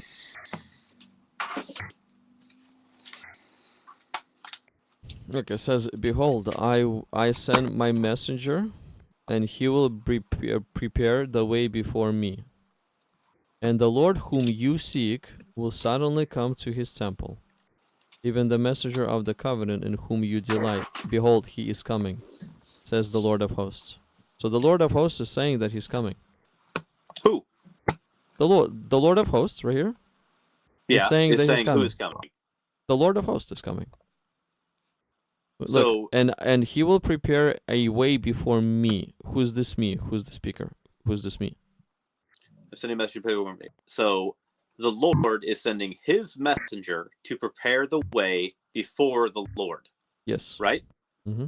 So it sounds like God is sending a messenger, and he's not exactly being specific about it. Is it the angel of the Lord? Is it one of the angels? Is it somebody else? Are you claiming it's Jesus, even though it doesn't say Jesus? No, the messenger. Are you saying it's the Messiah, even though it doesn't say the Messiah? In Mark, in the beginning of Mark, the beginning of the gospel of Jesus Christ, the Son of God, as it is written in the prophets. Behold, I send my messenger before your face, who will prepare your way before you. And then John came baptizing. Oh, wow. That's about me. I am God's messenger. Because it's just a messenger, right? In fact, it says right there, the voice of one crying in the wilderness. Just last week, I was on a wildflower walk in one of the forest preserves near my house, and I was crying in the wilderness about how I am the messenger. Oh man, do I still have my prophecy written down? Hey bro, your cries are a little off, because your cries are supposed to be preparing the way before the Lord if you're the messenger. So if you're crying about yourself that you're the messenger, you probably got your job incorrect. That points to you not being the messenger. I'm sorry to disappoint you. I mean, I think everything points towards me being the messenger. I've been hanging out in the wilderness crying about that. I prophesied earlier that I'm handsome, remember? I do remember. And you look good. I gotta say, you look good. I mean, this is an empty beer, and behold, the tall man drank 2 beers earlier. Yet again, this is just prophecy. Prophecy is usually before the event happens, not after. Prove it. That's the problem. Any idiot. I mean, I look at the way that Muslims claim that there's prophecy in the Quran, and it's like, yeah, any idiot can write down something after the fact. Joseph Smith can write down something after the fact. People could just make random prophecies up. I'm trying to think of there was some Roman guy who prophesied that like he was gonna die and come back to life. I think it was Aristeas who died in a fuller's shop, and then died and came back to life, and he was seen all around. Like, it's just the same kind of thing. It's just the most vague thing in the world, where people are trying to look at an old passage and say that that is a prophecy about something that's happening in the New Testament. It needs to be forward-looking, not backward-looking. Does that make sense? Malachi is forward-looking, and Malachi says that there's going to be a messenger crying out and preparing a way before the Lord. So somebody special is about to come, and there's going to be a messenger who will be preparing people for his coming. Yeah, and what the writer of Matthew did is he read the Old Testament, quotes it in Greek in Matthew, and then claims that this is a fulfillment of this prophecy in the Old Testament because it's just vague enough to work. It's kind of like the prophecies of what was the Russian guy that was Nostradamus was the one who had the most vague prophecies in the world, and everyone looks at the prophecy and is like, here's a prophecy about this thing. Nah, man, they're just vague prophecies that someone's trying to fulfill. This right here in Malachi is not vague. It's explicitly says that the Lord is coming and the messenger is going to prepare the way. And guess what? That's exactly what happened. And I've been crying in the wilderness. It's about me. Oh, hold on a second. I could drape hold over on a myself. second. You said it's you. Okay, great. Let's go with that. Who's your Lord? My Lord is Lord Spanky, the purple hippopotamus of doom. He is the only non-contingent being in the history of the universe. And without him, there cannot be any creation. I like that. I like your story. So maybe your Lord Spanky will come one of these days. Just maybe. So now by the time you die, if you truly are a prophet and if you truly are that messenger, by the time you die, this Lord Spanky has to come. So we'll just test you out if you're the real one or not. We tested John and he appeared to be real. It's going to be a spiritual fulfillment, So it's not actually going to happen in real life. It's a spiritual fulfillment of prophecy. Well, then I'm sorry. John stands a better chance to be a messenger than you, because in John's fulfillment it was literal, and your fulfillment is metaphorical. How in John's fulfillment it was literal because someone was looking at the Old Testament and decided to write down a bunch of potential prophecies that he could fulfill, and then say, "Oh, well, these are fulfilled." It says literally in Malachi that the Lord of hosts is coming. Malachi literally so says what so. they did- So it's not you need Jesus specifically needs to be the Messiah in order to fulfill it. It's not a random yell. So in book 1 of The Name of the Wind, it gives a prophecy, right? And then in book 2 in the franchise, it fulfills that prophecy. So therefore, that book is literally true. Sure. I mean, God said and it happens. What's going on? What's up? What's up with that? In Fallout 3, it talks about how there's a vault where the synths are made, and in Fallout 4, they go to that vault where the synths are made. So therefore, those video games are literally true. There's prophecy. Well, hold on. What? I didn't catch it. Fallout what? So Fallout is a video game franchise that I'm a big fan of. In one of the video games, it talks about how something exists and it tells you that you're going to see it eventually, right? And then in the next video game, that happens. They prophesied about the next video game. Yeah, I know. Shrek 1 said that he's coming back in Shrek 2. Yeah, so therefore Shrek is a prophet. Mm-hmm. Yeah, that's the way I look at this, is Yeah. that you're looking at the Old Testament, and then as you're writing the New, you're saying, all right, well, what could be the potential prophecies that we could fulfill? Well, here's a good one. Because you're coming to it with the presupposition that it has to be true. And I'm trying to come at it with a skeptical outlook of, could this be true? Are there other explanations for it? How can you This is the explain same- Malachi 3:1 then?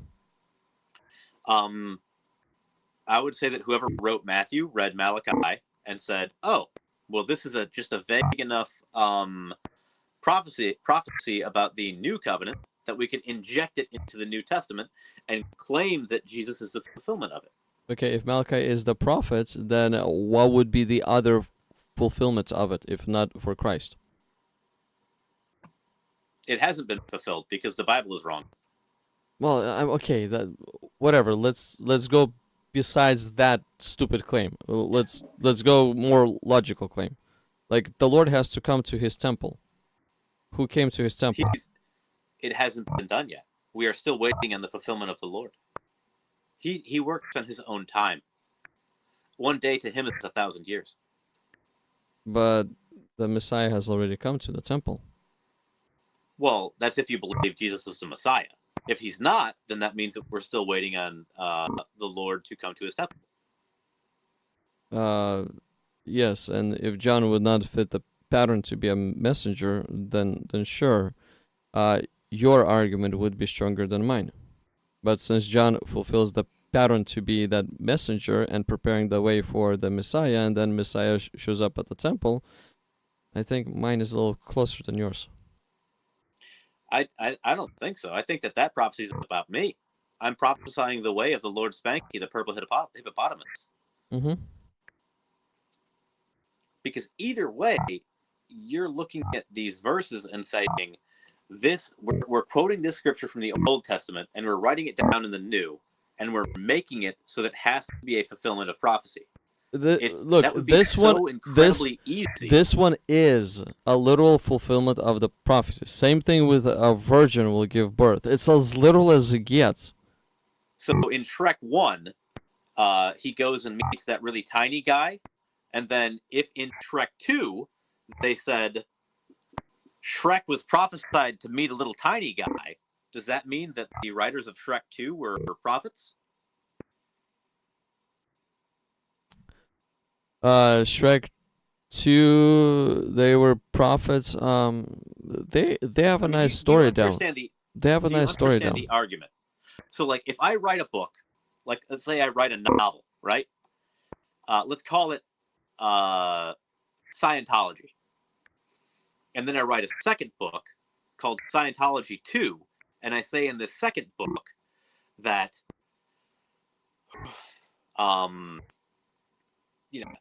my main character buys a car in the first book, and that's a fulfillment of this prophecy in the second book that was printed after it to say the main character is going to buy a car. Well, did the main character buy a car? Yeah. So how is it not fulfillment? It is a fulfillment of a fake prophecy. That's what I'm saying. Is that why it's is a fake why prophecy. is it why is it fake? Why is it fake?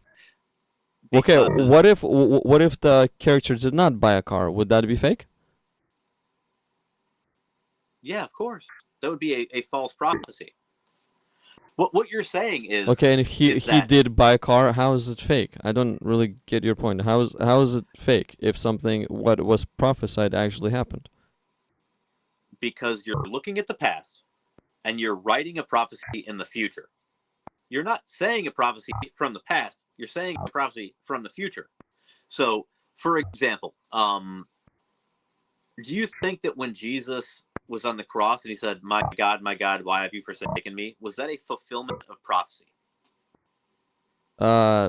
Yes, Psalms 22.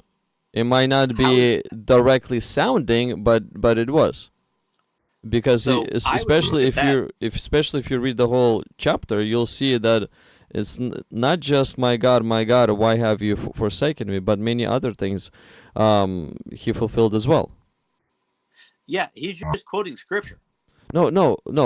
Look, and Quoting such things scripture isn't the fulfillment of prophecy. and such things as they pierced my hands and my feet. Okay? The piercing you gotta of read the whole chapter in context for that. the piercing, okay, whose That's hands the song of the suffering servant. is it applicable to David? Yes. It's his So, lamentations about okay, all so- the things going wrong in his life. So David's hands and feet were pierced. Okay, I didn't know that. I mean, do you think that it was a literal piercing, or do you think it was a spiritual piercing, or a metaphorical piercing? Do you think it was a spiritual fulfillment, or a metaphorical fulfillment, or a literal fulfillment? Well, Jesus did say to Thomas, take your fingers and put it in the holes or whatever he said. So Yeah. I think it's as little as it is. So every person that was crucified was a fulfillment of the prophecy, because they all had holes in their hands? If they were an actual suffering servant of God, so if the Son of God got crucified, yes, it's applicable to him. But now if evil criminal got crucified, he's not a suffering servant of God. So how is it going to be applicable to him? And how many criminals actually got crucified because they're innocent? How many? Only one. So it can be applicable hold only on. to him. That's just straight up false. The Romans crucified a boatload of people that were innocent. They were known for just randomly killing people constantly. It was part of their ruling scheme. That was why, I mean, are you familiar with the story of Spartacus and how they crucified a whole bunch of innocent people just because they had the gall to slightly resist? There are stories of people getting crucified because they talked back to like a Roman ruler in the area. So there were a ton of people that were innocent that got crucified, but that's beside the point. I look at that and it's just like, yeah, someone was reading the Old Testament and is trying to make the fulfillment of prophecy happen, because anybody can read an old book and say, oh, this section of this particular book, I'm going to turn and twist and make it into the fulfillment of prophecy for something else. Look, and this what you just said is okay to do. It's totally okay to do. Why? Because as long as that person, the Messiah, as long as he fulfills the prophecies and all of them, then it points that he's the Messiah. But if he doesn't, if he fulfills only one or two, like let's say, as you said, innocent people get crucified on the cross, that points that they're not the Messiah because they have not fulfilled the other things. So basically, so what's wrong with actually looking at the old book and saying, hey, Jesus, it looks like, fulfilled this, then he fulfilled this, and this, and this, and this. Because he fulfilled all this, it must mean that he is the promised one of God. What's wrong with that? Because you can't prove that that actually happened. You can't prove that he actually fulfilled those things. All you have is the writing is in one book corresponding to the writings in another book. It's the same thing with, I mean, it's fulfillment. Shrek. If it corresponds, it's fulfillment. It says in the last book that this is going to happen, and all of a sudden, in reality, it happens, and Matthew sees it's happening, and Matthew says, "Hey, it looks like Jesus has fulfilled what the prophet said. Oh, and he fulfilled this one. Oh, and then he fulfilled this one, and this one, and this one, and this one." So I'm starting to be more and more convinced that Jesus is that promised one that we're waiting for. What's wrong with that? That's because you have such a low bar for fulfilling prophecy. It doesn't have to literally be a prophecy. It just needs to be something that was written down. It doesn't have to say Jesus will do this thing. It just has to say a guy. Look, it doesn't say it's not a low bar. Specifically. The bar is extremely heavy. Bar. No, the bar is extremely heavy. Really Do you know? High standards for Yes, for prophecy and for God. And the bar that Jesus fulfilled is even higher than you are, because he fulfilled number of them. It wasn't just one, some small one that somebody just threw out there. No, there is, I don't know how many prophecies he fulfilled off the top of my head. I just don't remember, but it was a lot of them. And he was the only one that actually was able to fulfill them all. So now, if he's the only one that fulfilled them all, wouldn't that logically point that he's the promised one that everybody's waiting for? It's a huge bar. I mean, fulfill one, sure, but fulfill, let's say, 300, that's something else. I mean, people claim that Jesus has fulfilled 300 prophecies.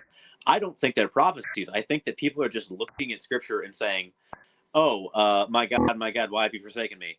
Oh, well, he's fulfilling this. It's not a prophecy. It's just random Scripture written down that they're trying to turn into a prophecy because they want to figure out how to prove that the book is true. No, the whole chapter gives a lot of, the whole Psalms 22. It gives a lot of information, actually, what happened on that cross.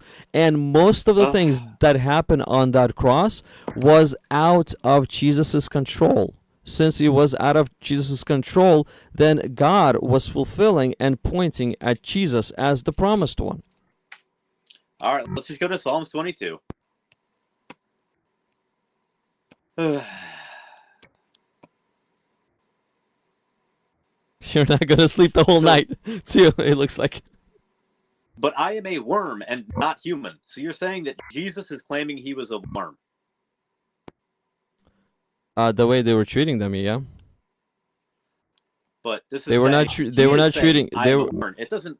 It does. It yes. doesn't say the way he was treated. He was not treated humanly whatsoever. He was treated like a worm. Sure.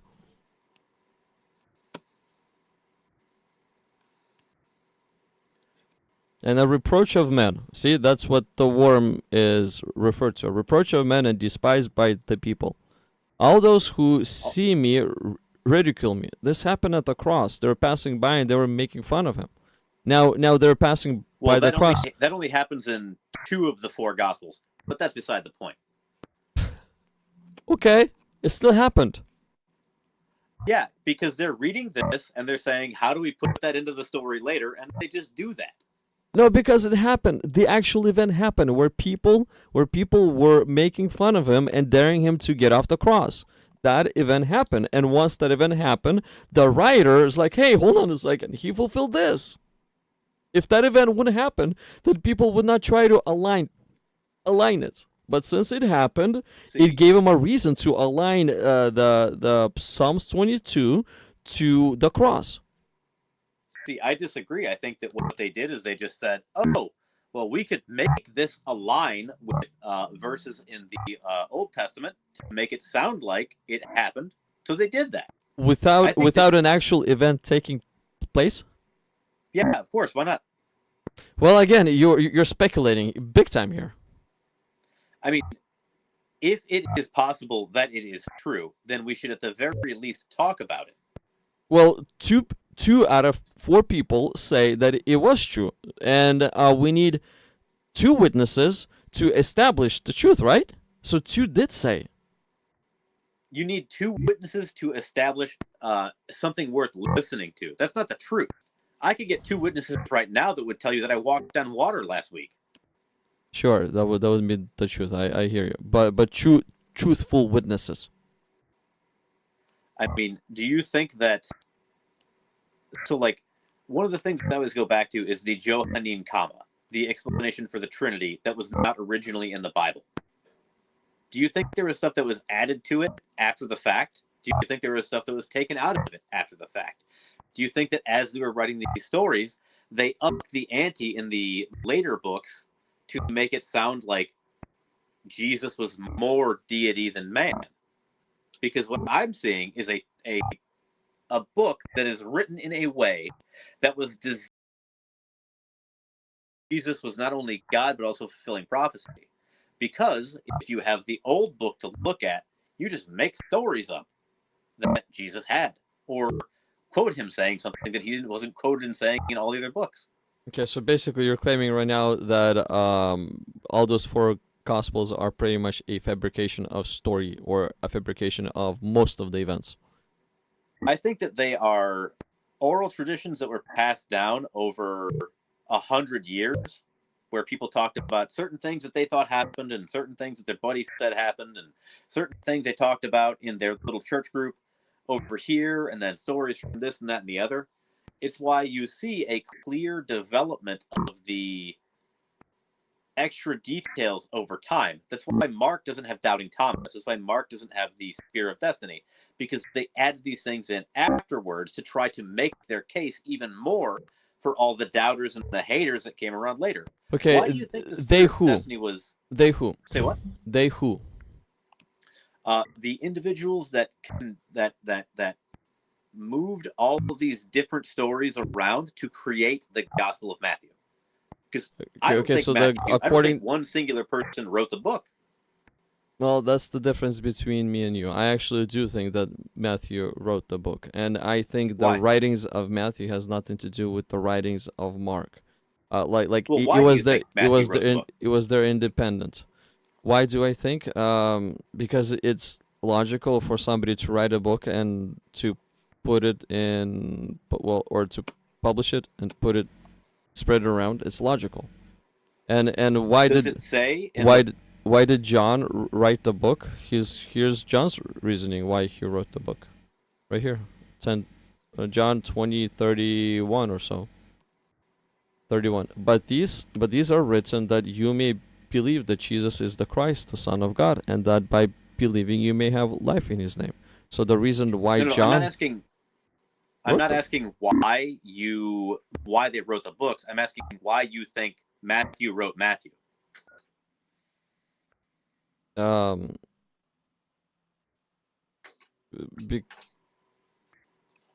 mean, I don't see why not. I mean, you're telling me that there was like probably a group of scribes. One scribe is responsible for chapter 1. The next one is responsible for chapter 10.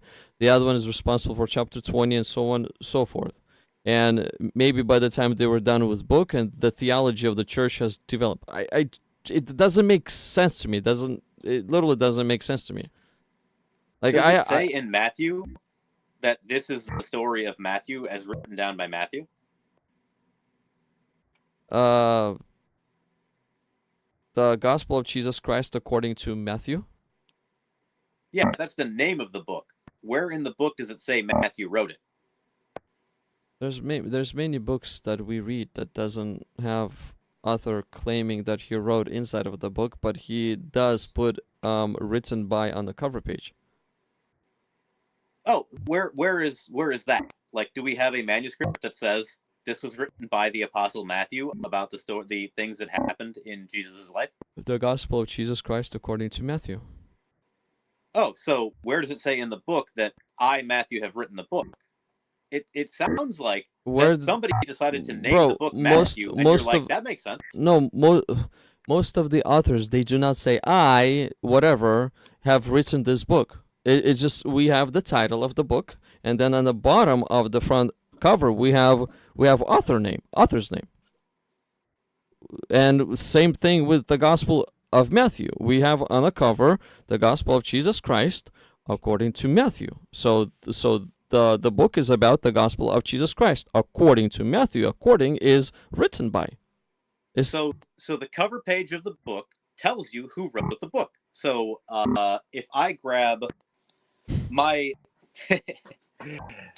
if I grab my Game of the Year edition Fallout 3 game guide, and I tear out the front page where it says this was written by David S.J. Hodgson, and I write in this was written by Matthew, that means that Matthew wrote this book.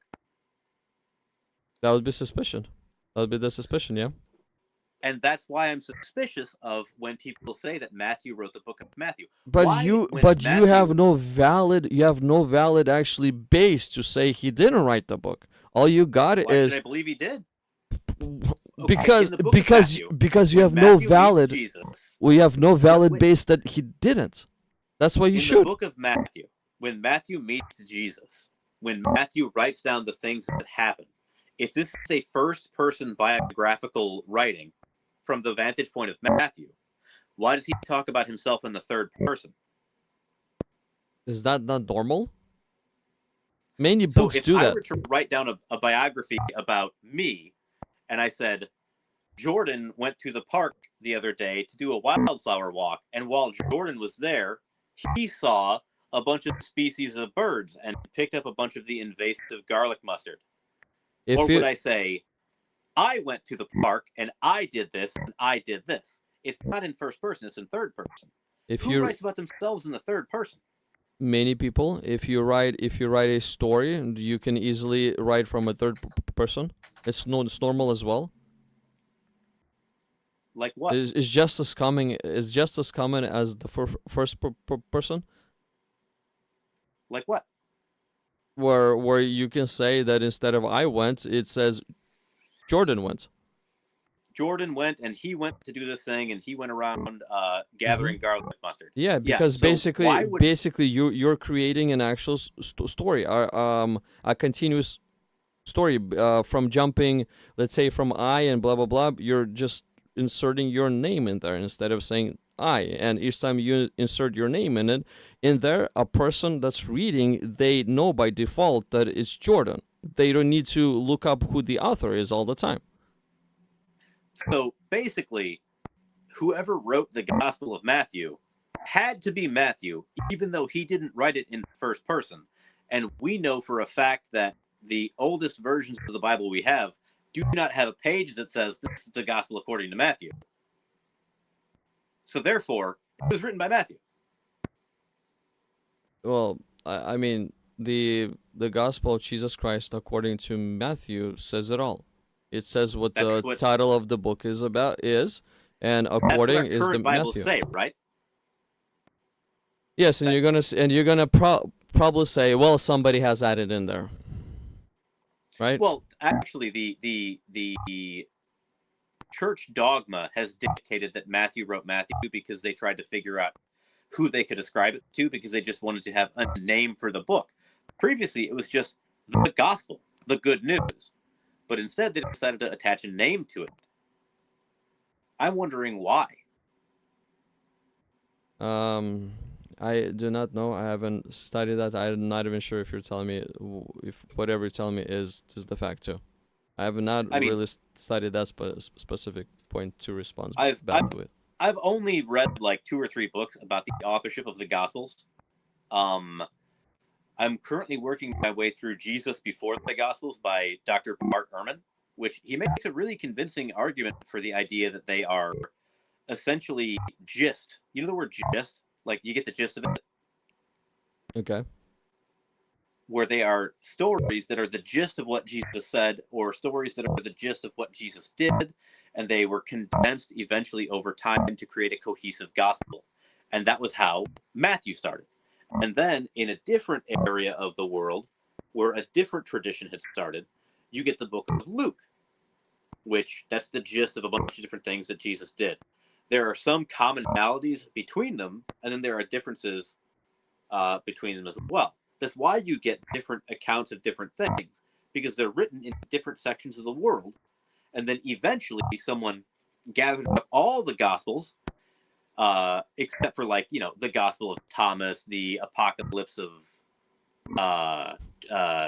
James, I think, the Gospel of Herod, the Gospel of Pilate, all these various books that eventually became the canon, because they chose the best and most accurate versions of these gist stories that people wrote down. Okay. Logically speaking, there cannot be a contradiction, so they cannot take all the accounts. They need to figure out which accounts actually are true. I mean, how do you verify that a book written 150 years ago is true? You just go with what you think sounds good. Well, how can you verify? It fulfills the prophecies are getting fulfilled. It's in line. It's in line with previous revelations. It's not changing the teachings. It's in line. There's a lot of ways to verify it.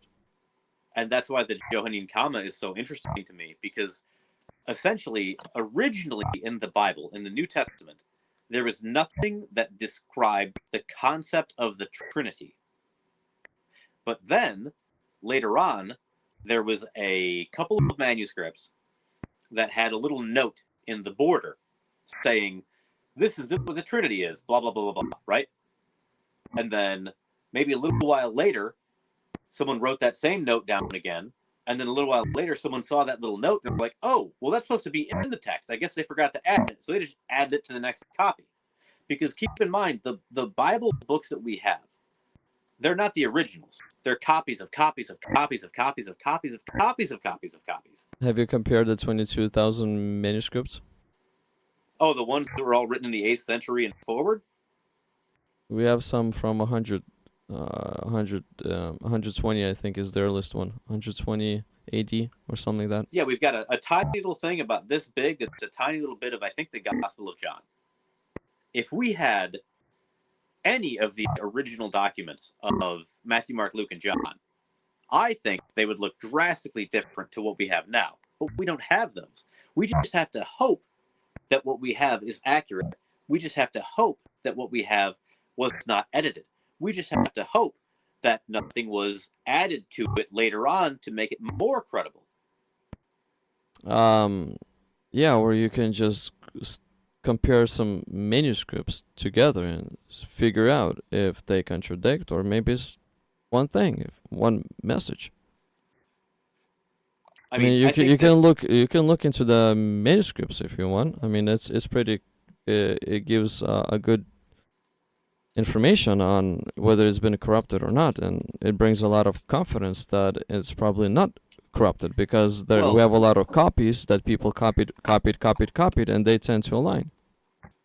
I mean, you're making that claim, but when I look at the lack of early copies of the Bible, random books, the Bible itself, or whatever, and I see a distinct lack of those, it clearly shows that we're missing a gigantic portion of the written down words of Jesus from, because, his ministry was 33 AD, right? We don't have writings about Jesus until much, much later, literally 100 years later or so. How much of that, do you think there was a scribe following Jesus around, writing down his every word? When do you think the Gospel of Matthew was written? I think the Gospel of Matthew was written around the year 120 AD. I know. For some reason, there's a consensus between 70 and 75. And John was the latest one in 95 AD. So that is what some people claim. I think that is way later. The general consensus is much earlier. Not what some people claim, the general consensus. Yeah, that's the AI overview. The problem is that is a bunch of Christian apologetic websites that they're trying to make the case for You're welcome to do your the research. historicity of the Bible. You're welcome So, like to do for research. example, if you want to go to JesusIsAlive.com and go with their historical research, I think that they probably have a bit of an investment in trying to make this stuff true. Not that they're trying to lie about it, but they're going to look at it and they're going to try to push that range as close to Jesus' death as humanly possible. They're not lying about it. They're just saying the best case scenario at all times. Is that lying? No, they're trying to make a case for what they believe. I completely understand it. I don't think that it is accurate. But either way, let's say I think Gospel I of- think I even heard Bart Ehrman say that the last one was the Gospel of John, somewhere written in the 90s. Perhaps, I don't remember off the top of my head. I think that people are trying to make a case for these things being written instead of 100 years after Jesus' death. Oh, it's just 60 years after Jesus' death. 60 years. In Okay. a largely illiterate society, how much of that story wouldn't have been written down, would have been changed, would have been turned into, like, here's the gist of it. Bro, it just depends. It depends who's writing. Like, let's say Matthew. What was he doing before he started to follow Christ around? What was his occupation? Wasn't he the fisherman? He was what? I don't remember off the top of my head. I thought he was a fisherman. He was a Roman tax Tax collector. collector. There we go. Is he going to be educated? Is he going to be versed and organized and multilingual too? Perhaps, but didn't the Bible describe most of Jesus' followers as unlettered? No. Where'd you get that from? Luke was a doctor. The Bible describes Paul was a Pharisee.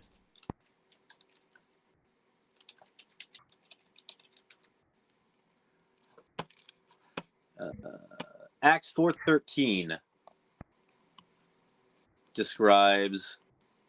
I hate how this doesn't just hyperlink. Acts 4:13. 4:13. Then the priest of Zeus, whose temple was in front of the city, brought oxen and garlands to the gates, intending to sacrifice. This is probably somewhere else. Acts what? Acts 4:13. When they saw the courage of Peter and John and realized that they were unschooled, 4:13. ordinary men, they were astonished and they took note that these men had been with Jesus. So, some of the apostles were unschooled described doesn't really mean illiterate. It doesn't necessarily mean they're illiterate, but it definitely means that they had not gone to school. What do we mostly learn at school? Literacy. I don't think that there's an argument that can be made that is cohesive to say that in a world where 99% of people were illiterate, that a bunch of people from the bad area of Galilee and Nazareth somehow were randomly speaking in Greek. Not even Aramaic, but the original Gospels were written in Greek, right? And when they quote the Old Testament, they're quoting the Greek Septuagint. They're not even quoting the original Hebrew. Did you know that when Jesus speaks in the in the New Testament and he quotes the Old Testament, he's quoting from the Septuagint? What is Septuagint? The Septuagint is the Greek translation of the Hebrew scriptures. What's wrong with that? So if Jesus was going to be quoting it, wouldn't he have quoted it in Aramaic, the language that they were all speaking? He's spoken Greek as well. Or the original Hebrew even. I would assume that Jesus would be quoting the original Hebrew from the Hebrew scriptures instead of the Greek translation of it. It's just yet another thing that doesn't make any sense to me. Why does the language matter?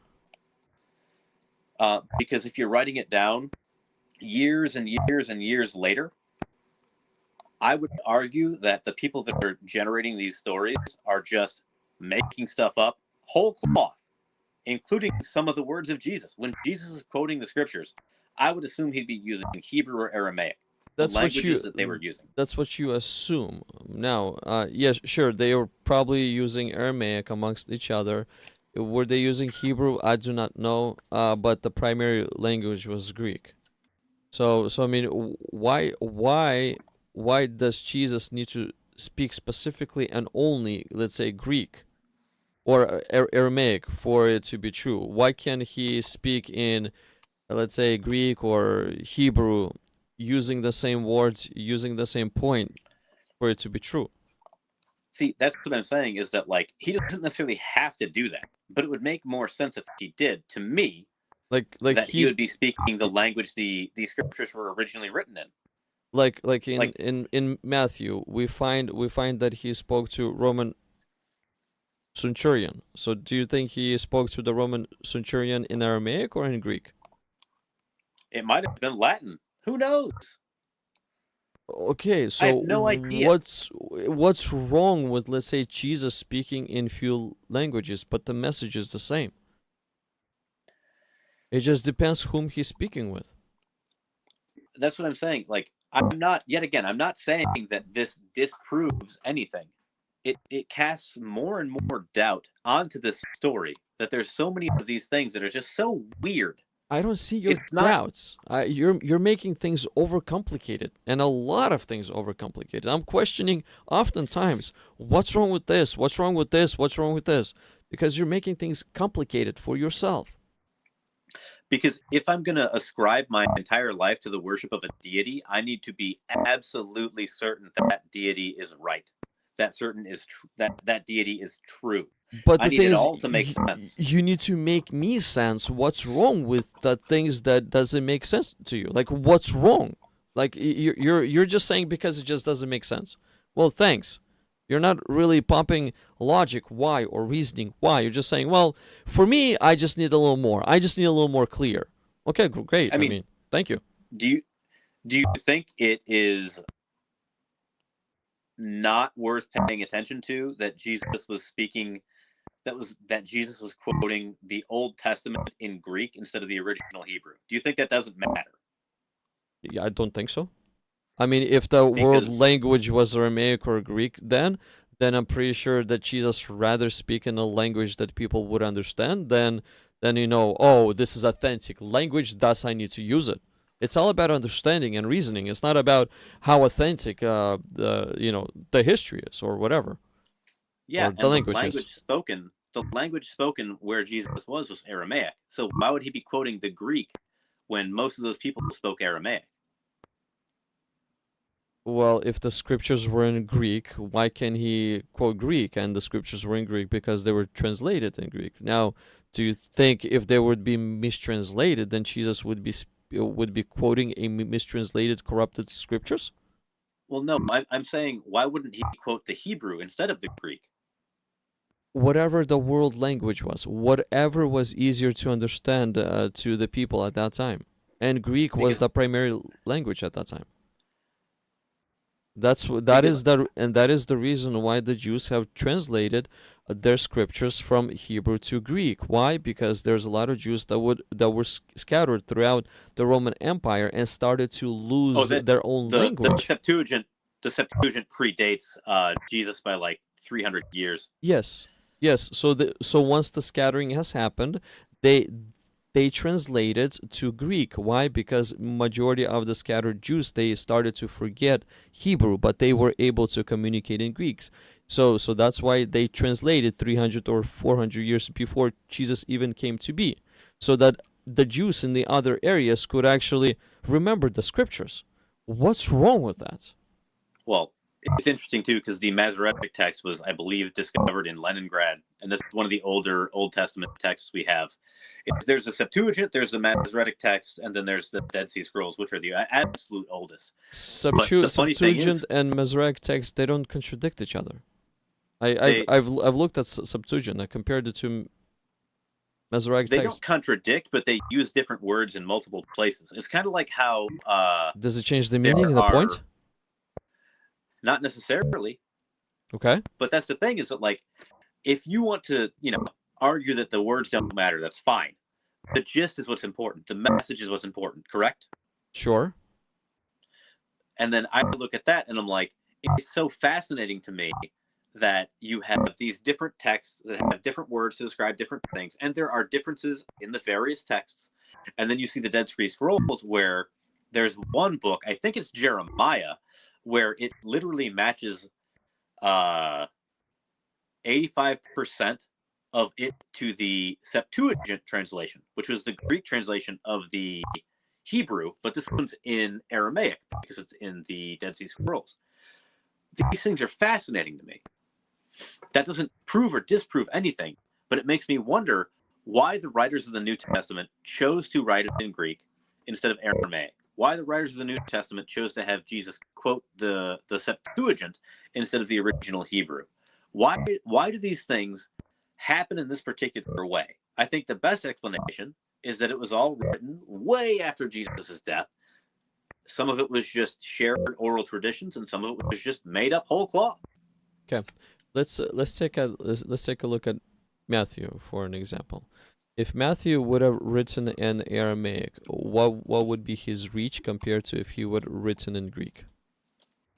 I don't think we can speculate on that. We could. Okay, let's do this then. Let's say I speak in, you know what Lithuania is? Yeah. Okay, let's say I speak in Lithuanian language, right? I know English and I know Lithuanian. If I would be writing and publishing a book, what would be more logical for me to write in Lithuanian or English? Where like I would reach less English, people clearly. or more? English, clearly. Okay, why do you object Matthew writing in Greek? It's a greater reach. Yet again, Greek is going to be the language that is outside of that area, which tells me that they did not write it in that area. I think that they were writing it in Greek somewhere else. But beside the point, I think Matthew that cannot be in Israel and writing in Greek? Is that impossible? I'm not saying it's impossible. I'm saying that there is no proof to believe that he was in Israel writing in Greek. Why not? I mean, if it'd be impossible or it'd be illogical, then sure, I agree with you. But if it's logical and possible, what's wrong with it again? If it is it possible that he was somewhere else writing it in Greek? It's possible, sure, yes. But why is it impossible for him to write from the home base? I never said it was impossible. I said that it's interesting that he could have done it this way, he could have done it this way, but he chose to do it in a way that was not the common language of that area. It was. Israel was under Roman occupation. The Greek was normal language. If an Israelite wanted to advance in life, they must know Greek. It's the same thing, right? If I speak in Lithuanian, but if I want to advance the United States, I probably need to drop Lithuanian and start learning English. And me learning English, I would reach more people. I would be more successful compared to if I'd be stuck to my old ways and my old language that doesn't really work anymore. Yeah, you could almost argue they were trying to write it in Greek to try to make it go even further and convert even more people, even though it wasn't originally written down in Greek. It's a fascinating question. I'm not saying it's impossible. I'm saying this makes me wonder about it. Because I don't just take whatever people say at face value when it comes to the Bible. I think that you have to investigate it further than that. Look, and when church dogma says something, the church has a very heavy investment in making you believe that is true. Look, Matthew 28:19. This is what Matthew claims he heard Jesus say. Go therefore, make disciples of all the nations. Okay, if Matthew heard all the nations, what would be more legitimate, logical thing to do? Write in a language that all the nations could understand, or write in the language that only one nation can understand? I mean, Jesus said all. So what would, for Matthew, what would be more logical to do? It would make more sense to write it in Greek because you're going to hit more people than that. Okay, right? And that's what he did. Yeah. So what's wrong with that? When Jesus said, go and make disciples of all nations, why did it take them so long to get to North America? All right, they need to cross the ocean. Columbus So made it, all but the they people- probably didn't. So do you think that all the Native Americans that were in North America prior to 1492 or whatever, are they all burning in hell? I have no clue. I When- have no clue. Have you looked into what the Book of Mormon claims? Yeah, Okay, then they're probably saved in heaven. they're the lost tribe of Israel. Yeah, Whatever. God. Yeah. yeah, it's crazy. So it's all good. It's all good. They're covered. Yeah. Oh boy, I've actually been reading a lot about Mormonism because it's just so wild. It is. It is. It's crazy. You can become God. You literally can have a creation of your own. You can have subjects of become- your own. Yeah, you become deified. Yeah. I mean, wouldn't you Yeah. want this? You don't want to worship anyone, but you want people to worship you. Like, Mormonism considering would the actually fact that- fit you.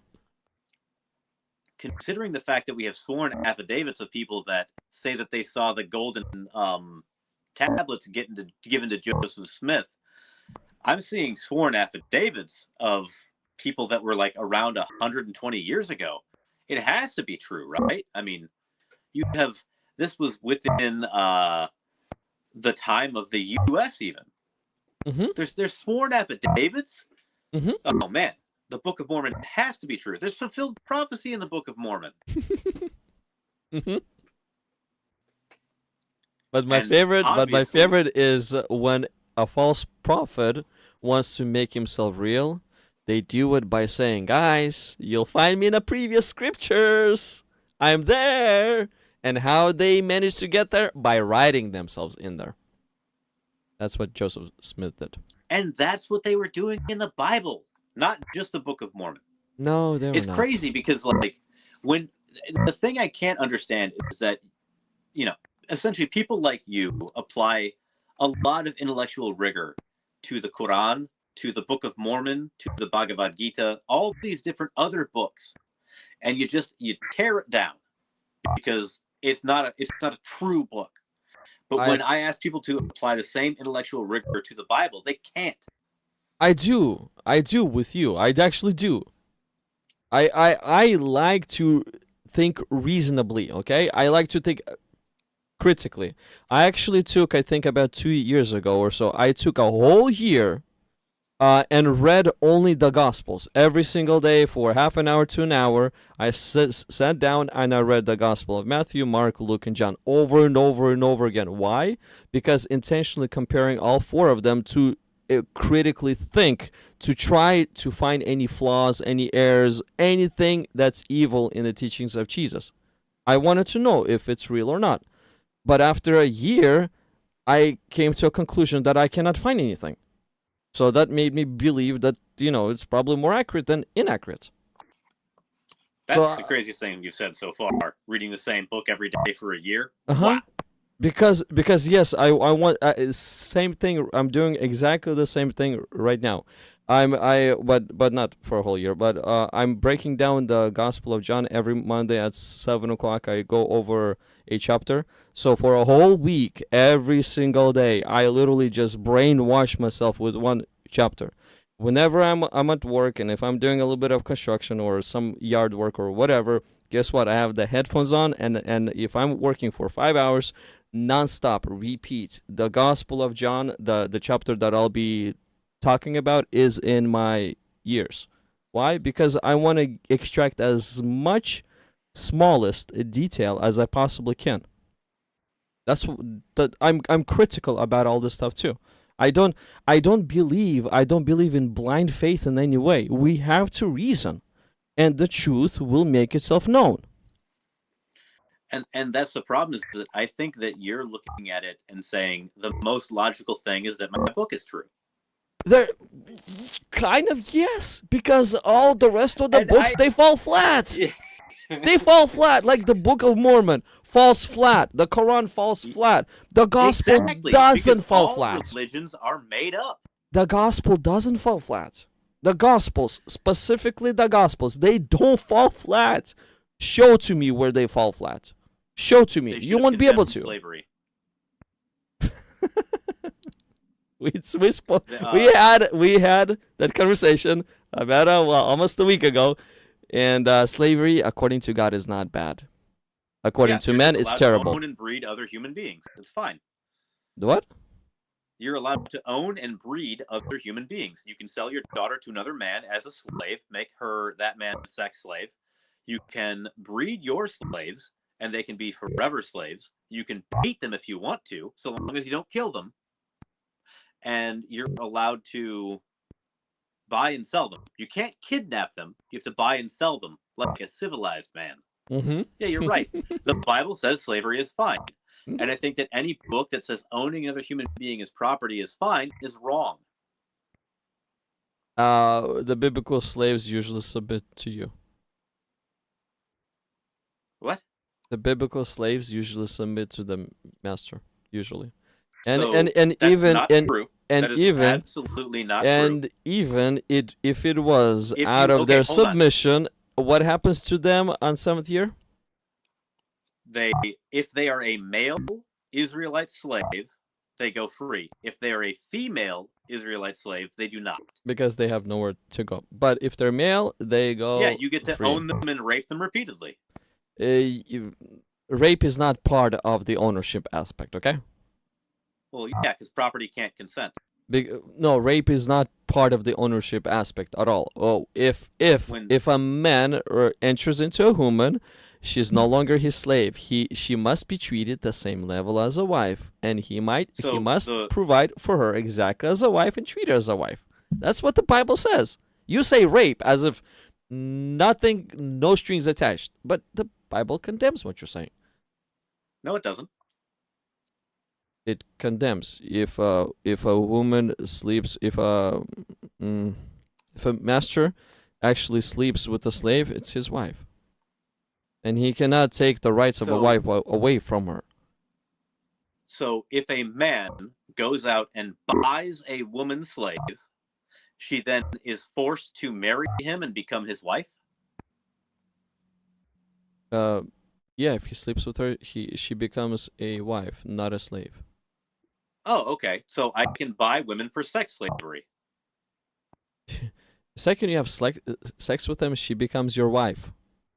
Yeah. So you're gonna buy a wife. Can property consent? Can property consent? The property belongs to somebody else, and since you buy it, now it's yours. If I buy another human being, and I decide that I want to marry that human being, but they don't get a choice to being married to me, what am I doing to that person? Since they don't get a choice, they get as many rights as the one that does get a choice. The rights don't diminish. So what you're talking about is if a man takes a second wife, you can't diminish the rights of the first. Of the sex That's the literal passage of the sex slave. So, yes.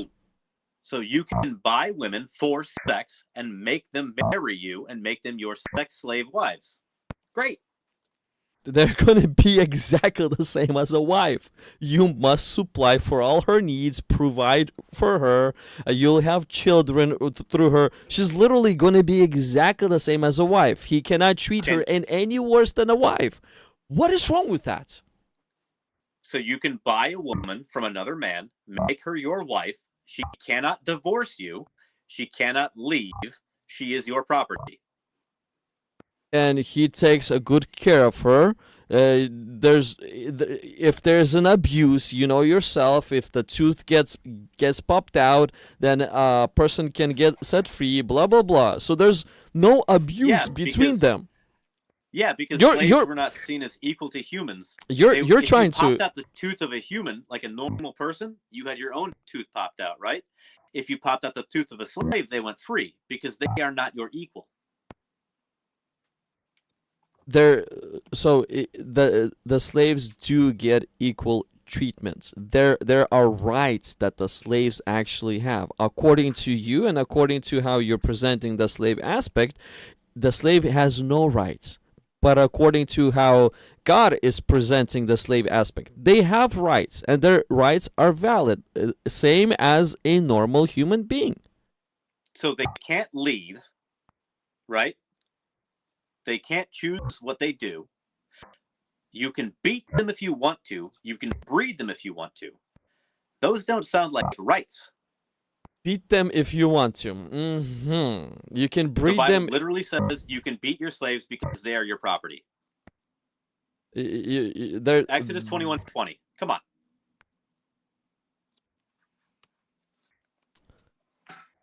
Exodus Exodus 21:20. 21 is horrific. This is gonna be the last one because I really gotta go. I'm meeting somebody at 7:30, and it's a 3-hour drive. it's 4 a.m. right now. So Exodus 21:20. I believe it's Exodus 21:20. Okay. Okay. So if a man beats his male or female servant with a rod, so that he dies under his hand, he shall surely be punished. Notwithstanding, if he remains alive for a day or two, he shall not be punished, for he is his property. Yes. If a man fights and hurts a woman, okay. So, if a man beats his slave and the slave dies, the owner must be punished, right? It doesn't say he must be put to death because he murdered that slave. It says he must be punished. So let's leave that because that is vague, right? If the slave recovers in a day or two, the owner shall not be punished since the slave is his property. So, if the slave dies, there is a punishment. We don't know what. If the slave is fine, there is no punishment because you own that person. It is your property. In the original Hebrew, the word property is translated literally as silver because you own that person. They are your money. You're allowed to beat your slaves so long as you don't kill them. And if you beat them the wrong way and you take out an eye or a tooth, you got to set them free. That's where How that's is where that a that's person with where a right? that's where you are adding on the things. Now, yes, because because the slave is a property, yes, they belong to the owner. That's just how things work. Because they're a property, and they were a property because they were submitted as a property by their previous owner. So let's say dad sold off a daughter. Did dad owe the daughter? Yes, technically speaking, yes, it's his. Now, did he do the right thing by selling her? Maybe it's not a great thing by selling her, but if their need arose and they couldn't make ends meet, then he did what he had to do. I mean, it might not be a great thing, but now, once the daughter is sold, yes, sure, she becomes like a property, but that's a property with an actual right. It's not like a property that a punching bag you can beat all you want, as you're trying to present all the time. Because It says you can beat them. look at other passages too. You're just trying to. You found one vague passage and you're applying evil to this one vague passage, while other passages gives them rights. Which other passages? Like even in the New Testament, you need to treat them with fair and justice. Slaves are still So- there, but you treat them with fairness and justice. Now, is it fair and just to beat them out of thin air? That's subjective. So, do you think that in the pre-Civil War South, there were slave owners that thought that they were a good slave owner because they didn't torture their slaves, they just gave them the beatings they needed to keep them in line? The good owners are the ones that actually follow the slave laws. And beating just to keep them in line is not a good way of doing things too. If there's a punishment, But the it's not punishment against is the there. law. It's allowed. No, beating to keep somebody in line is not allowed. It's not a fair way. It's not a just way of treating a Where is slave. it forbidden? Where is it forbidden? Here, let me show you.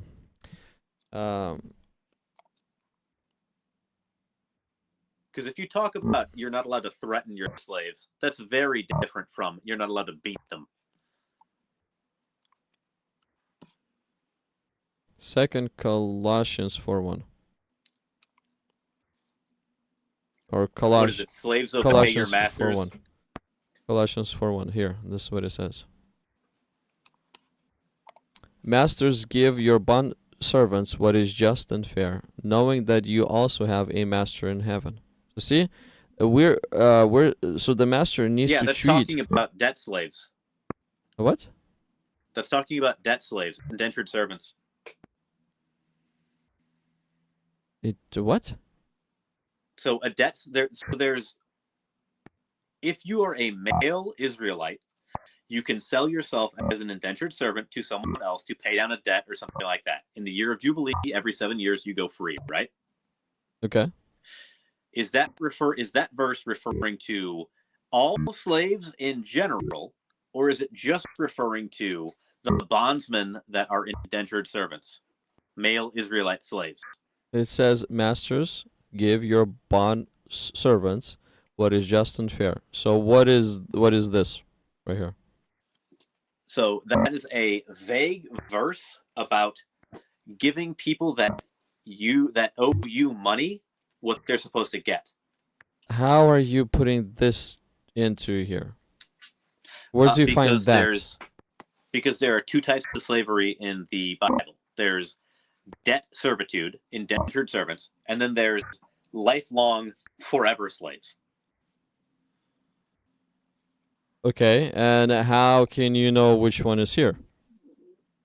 Well, I forget the name of the guy, but he wrote a book entirely about the history of slavery in the Bible. I want to say Joshua something. And he goes over all the different applications of and uses of, as far as just the word ebed being male Israelite slave in the original Hebrew.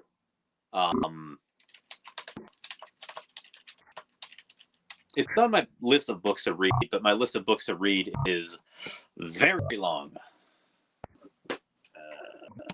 Joshua Bowen. That's the one. Yeah, Dr. Joshua Bowen wrote the book about slavery in the Bible. Look, there's one interesting one in Philemon, whatever it's called. Philemon. Mm-hmm. So, do you think Philemon was written by Paul, or do you think it was just a letter that some slave had some random guy write to give to his master to make him treat him well? Well, so the letter starts off with Paul. Well, because we know there's a bunch of fake letters of Paul that were circulating, right? Is that untrue? Were there fake letters of Paul circulating in the ancient Near East? So you think that this is a fake one because of the way he said to treat the slave as a brother. So this is a fake one because he does not align with your view of treating a slave. So I have a personal theory, and I'm not saying it's the truth. I have a personal theory that when you read Philemon, it doesn't sound like something Paul wrote, that this is probably a forgery written by someone to try to sound like Paul. I don't know if that's might be true, it might not. I don't know. I wonder. But the problem with this is that in Philemon, it doesn't talk about free this guy. It says treat him like a brother in Christ, because we all know in Christ Jesus there is no male or female, Jew or Greek, slave or free, because you should be treating your fellow brothers in Christ well. It doesn't say treat every slave well, right? Does it say free the slaves? Does it say treat the slaves well? No, it says treat this one particular guy well. In one passage it says treat the bond servants with fairness and justice. Philemon, at the end Philemon, of 7 years, let them go free. Philemon, we find treat the slave as a brother, and then in Ephesians we find treat the slaves with respect, without threats. Immediately predated by slaves obey your masters, not just the good ones, but also the cruel. Okay. Like, why does the Bible say masters, or why does the Bible say slaves obey your masters, but not masters free your slaves? Because why did it take 1,800 years since the birth of Jesus for us to finally decide that we should abolish slavery? Do you know that in the American South, the first thing that the Confederacy looked to justify the existence of slavery in the Confederacy was the Bible? Look, I'm I am not against slavery in any way. Slavery is a good thing if it's according That's to a how wild thing to say out loud. if it's a good thing if it's done according to how God has designed it. It's an evil thing if it's done But God according to knew, how so- you're trying to prescribe and describe it. It's an evil So thing. God knew that people were going to mistreat slaves and beat them and rape them and kill them and torture them, and he was chill with that. Because some of the slave owners would be good. You know what would have solved that whole entire problem is if Jesus just said, I am the new covenant, no more slaves. Or if Moses had said, we just escaped from Egypt. We were slaves, now we're no longer going to take slaves. But the first thing Moses did was write down a whole bunch of laws on how to own slaves. Maybe when the Jews came back from captivity in Babylon, they should have been like, man, being captive in Babylon sucked. We shouldn't have slaves anymore. But as soon as they got the chance to exert power over somebody else, they did.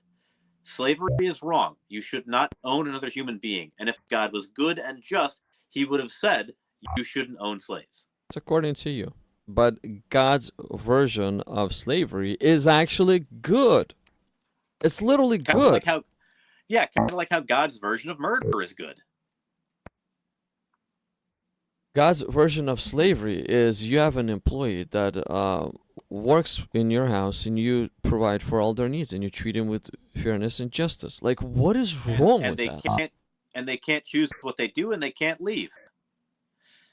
At They- least at my they- job, if- if I wanted to go get a different job, I could quit and go find a different job. If you have look, I think that Jesus Christ is a perfect master. I intentionally don't want to leave him. I'm okay with being his slave. I'm literally okay with being called his bond servant. Why? Because of the type of master that he is. And he is a prime example of what God's slavery looks like. When a person loves the master to such degree that they go like, Master, I'm literally submitting myself to you willingly. What's wrong with that? Nothing at all, because you have the power to choose. Thank you. Slaves in the Old Testament did not. Yes, they could. They could. Now, 7 years, what could they do? And they could also submit themselves at any given time as well. But the 7-year rule is only for male Israelite debt slaves. That has nothing to do with non-male, non-Israelites. For example, there's the verse that says, if you sell your daughter to another man, she does not go free in the 7th year. There's the verse that says, if a master if you buy a Hebrew slave, he may serve you for no more than 6 years. Set him free in the 7th year. He will owe you nothing for his freedom. So, what does that say exactly? A Hebrew slave. What are the rules for non-Hebrew slaves? They're your property. In perpetuity, forever. They don't go free. Sure. Male Israelites, Hebrew slaves, went free in the 7th year. Now, if you give that male Hebrew slave a wife, what happens to that slave wife and any kids that she has? You keep them forever. Forever, yes. Yeah. But so now you but can does he breed have an slaves and they become forever slaves? Interesting. Let's say I go out and I buy a woman, right? And I say, okay, I'm going to buy this woman. I'm going to have you and my male Hebrew slave breed, and then you're going to make me more slaves. And then a little boy is born. There is no 7-year freedom for that little boy, right? Because he was born into slavery. He didn't sell himself into slavery, right? Okay. Slaves can be inherited because they're property. Mm-hmm. So God says you may own another human being as property. And what is wrong with that if the master is treating a slave with justice and fairness, love and kindness? You're What right. is wrong with that? Why bother having rules about not doing evil things when people could just do good things? Why bother having a rule that says thou shalt not steal when you could just choose not to steal? Instead of God giving us rules for behavior, he should give us guidelines. He gives us both guidelines and rules. So God doesn't give us specific rules for how to own slaves? He gives us guidelines how to treat slaves. Because we can beat them and we can rape them. Yeah, you're right. I mean, if the text didn't say you can sell your daughter as a slave to another man, I wouldn't object to it. But then again, God is fine with you selling your daughter as a slave to another man. When a man sells his daughter as a slave, she will not be freed at the end of 6 years as the men are. If she does not satisfy her owner, he must allow her to be bought back again. But he is not allowed to sell her to foreigners. Right? So you can sell that child to a man. Now, Why not if a to man who foreigners? has Why not? married a slave wife takes another wife, you get to have two wives. So polygyny is allowed. Yes, yeah, but why cannot he sell the slave to a foreigner? Why? Because foreigner are lower status than Hebrew people at the time. Or to make it simple, because the foreigners do not have the law of God, and they would actually be beating and raping slaves. Something that the Israelites are not allowed to They're already do. beating and raping slaves. According to your misunderstanding, but I keep on showing you fairness, justice. You haven't. The Bible says you can beat your slaves because they are your property. True or false? Yes, if they deserve, you can beat. That's what the punishment is. That's what justice means. Where does it say if they deserve? What is treat them with justice means? What is justice? If it doesn't say anything about justice, it just says if a man beats his male or female slave with a club and the slave dies as a result, the owner must be punished. But if the slave recovers within a day or two, then the owner shall not be punished, since the slave is his property. So you can beat your slave, just you can't beat him to death. And if the slave recovers within a day or two, that's fine too. Maybe you put that slave into a coma. That's fine. So if you beat your slave wife with a club and she dies, you'll be punished.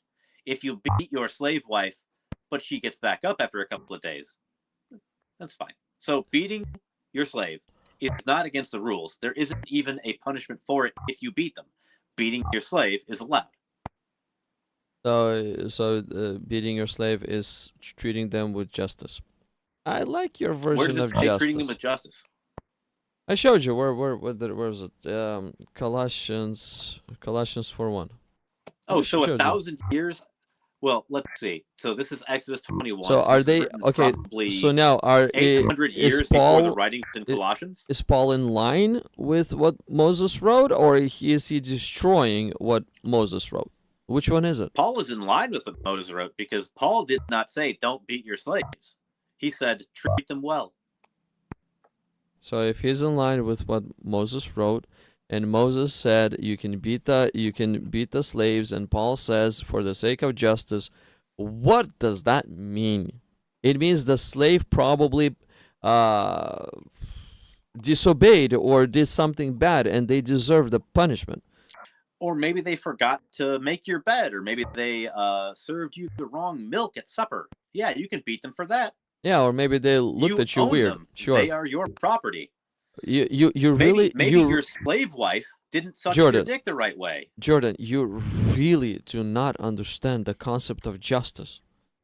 The more I speak with you, the more I'm literally fascinated, but that you're literally messing up the concept of justice. That's because justice is subjective.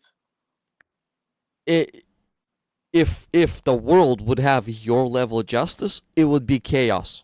That's the thing. You need to learn what the true justice is first. Your justice, the worst version of your justice is chaos.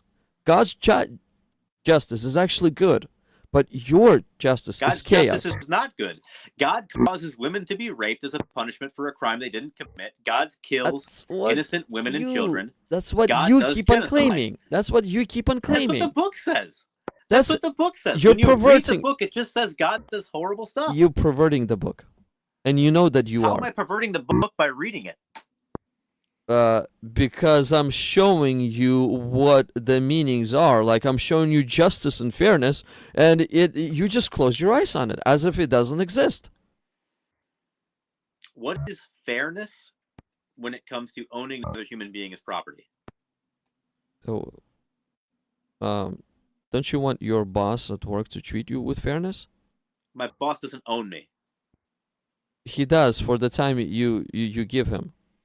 Except I can leave whenever I want to. I just have to go get a different job. Slaves Sure, can't leave. sure, the rule's a little bit different, but he still owes you for those 8 hours, and he commands you for those 8 hours. And if you do not obey, for He'll beat me with a rod. Yeah, you're right. there Oh, will wait, no, be he can't. there because will I'm not be a slave. there will be other consequences if you do not obey, but there still be punishment. So What he's punishment still will there be oh if I decide to go get a different job?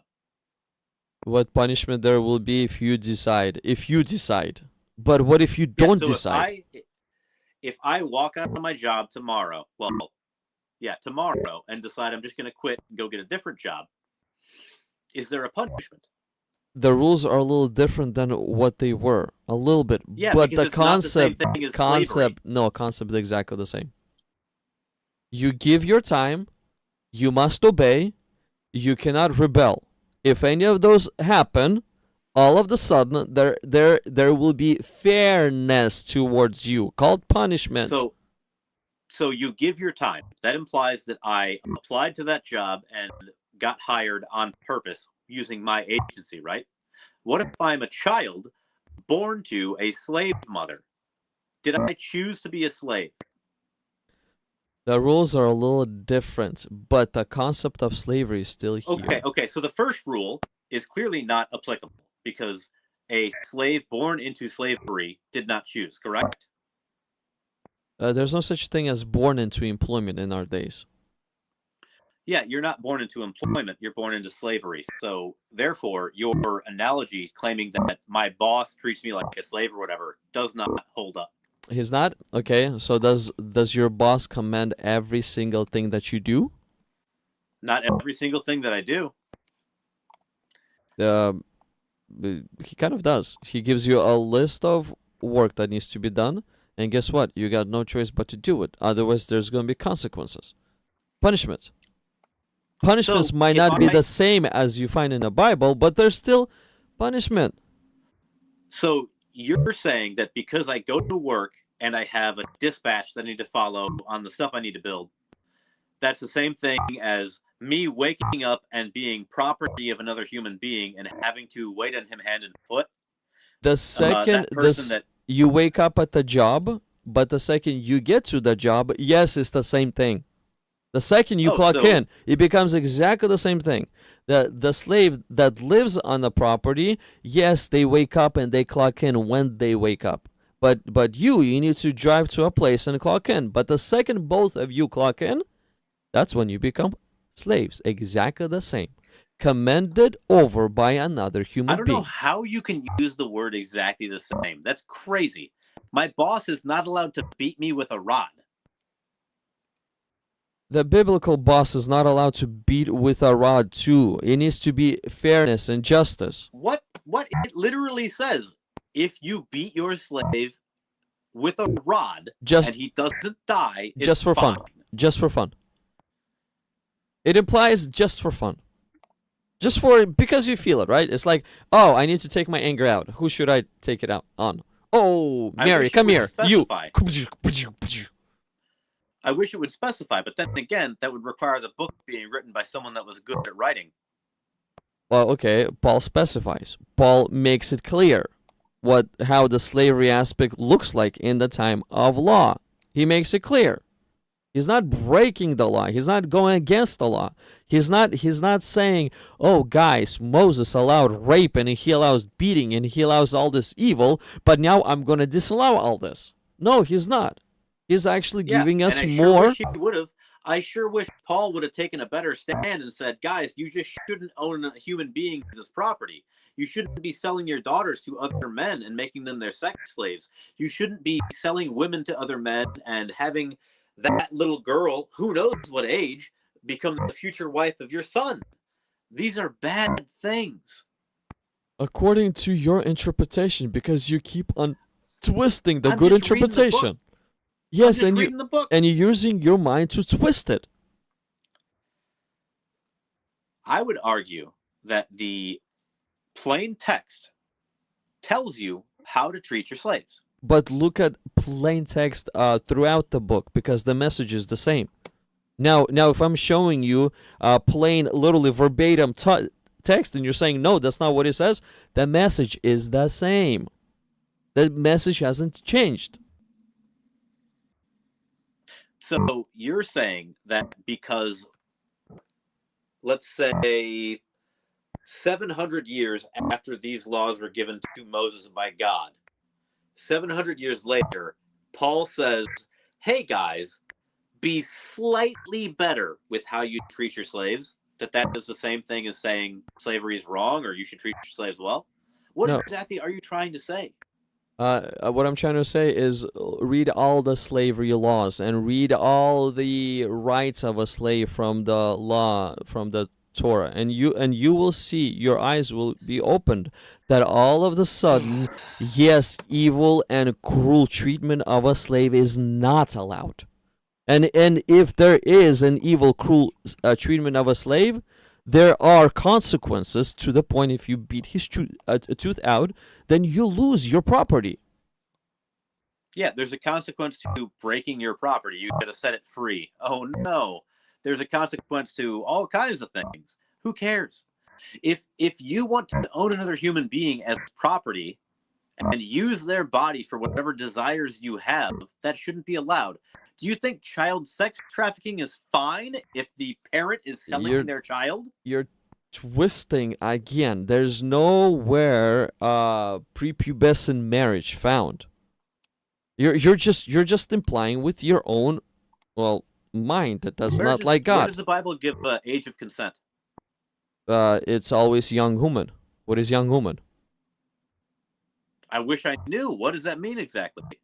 Well, woman means that she is probably she went through a puberty stage. So menstruation. And she's ready, and she's ready for a child. What age is menstruation in the average girl? She needs to be developed to have a child. It's not when they start. It's when they're developed. When is that? I don't know, what, 16, 17, 18? Somewhere over there? I do not know. 13, 14, 15. Not necessarily. Not necessarily, but that is the average age of menstruation and being able to actually conceive, take a child to term. Sure, but is she fully developed to take care of the child, or she can only conceive the child? Can she feed the child? Can she take care of the child and everything else? Well, clearly, physically and mentally. Average, they can feed the child because they're just breastfeeding.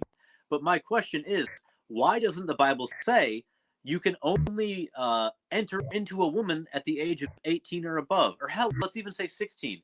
Why does the Bible say you can sell your daughter as a slave to another man? Yes, and if she is sold, does it mean that the man is entering into her when she's young? When she's, There's whatever. No rule against it. Why would they not? There's no rule against it. Do you agree that humans can be evil and do terrible things? Maybe God should have given us a guideline for what we shouldn't do instead of just leaving it open. He did, and he gave us common sense, and we can look at the design, and we can look at the small little child and know that she's not ready. You yourself, when you look at the small girl, you yourself know that you don't even need any religion at all. You don't need any information at all. You yourself know that it's not right to touch her sexually if she's, 9 years old. You yourself know this. You don't need God to tell you this. I don't need God to tell me anything. Sure, but the point is you yourself know. Without even reading the Bible, you know it's wrong to touch a child. It's instinctually inside of you. And inside of me too. But it wasn't instinctually inside of Muhammad because he decided to destroy that aspect. Well, yeah, marrying a 9-year-old isn't great. My question is, why does the Bible say that you can, let's say hypothetically the Prophet Muhammad, blessed be his name, goes out and wants to buy a child sex slave, and the Bible says you can sell your daughter as a slave. Well, not to him. Not to him. Nope, not to foreigner. Nope, not to foreigner. Not to him. So you'll note this doesn't restrict the first time you sell the daughter. It only restricts the resale value. because now she's damaged goods.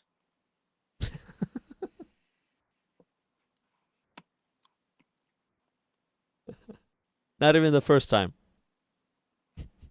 I mean, it doesn't say it's restricting the first time. It's saying after she displeases you, you may not sell her to a foreigner. It doesn't say don't sell this child to a foreigner. It says if you sell her to another man. They're generally speaking not allowed to sell slaves to the foreigners. That's a general rule of thumb. That's a general law. Sure. It's written So somewhere now else. let's say you have a slave wife that you purchased at auction who is a Ethiopian. That's not a Hebrew, right? You get a daughter. That daughter is matrilineally not Hebrew. You can sell that daughter to anybody. There are no restrictions whatsoever. So if some pervert wants to come over and buy your daughter, sure, why not? The daughter is Hebrew. People. The daughter is Hebrew of that slave because the daughter is of the male seed. They track that matrilinearly. If your mother is Hebrew, you are Hebrew. If your father is not, you are not. Or if your father is and your mother isn't, you are not considered Hebrew. Matrilineal transmission. But either way, it just says you can sell your daughters as slaves.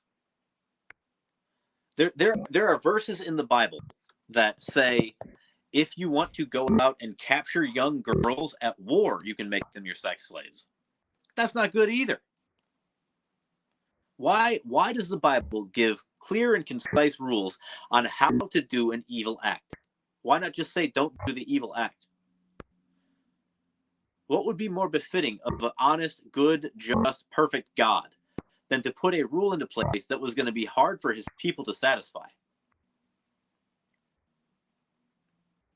Everything is according to you. It's literally according to you. That's how you interpret so many passages, literally. But you just fail to see that justice and that my mind is shutting down. I'm becoming slower and slower. It's 6:34 out here. Yeah, it's 4:34 a.m. here, and I still need to drive for 3 hours. Dude, it was nice to talk to you, but I think I really do need to go. Let's pack it up. Anyway, have a good night. Yeah, you too. Thank you. I'll see you around, okay? Sure thing. Okay. Bye-bye. God bless you. Bye. Ugh. God bless you still. Ugh. God bless. No! Stop it. God bless you. Bye. This guy.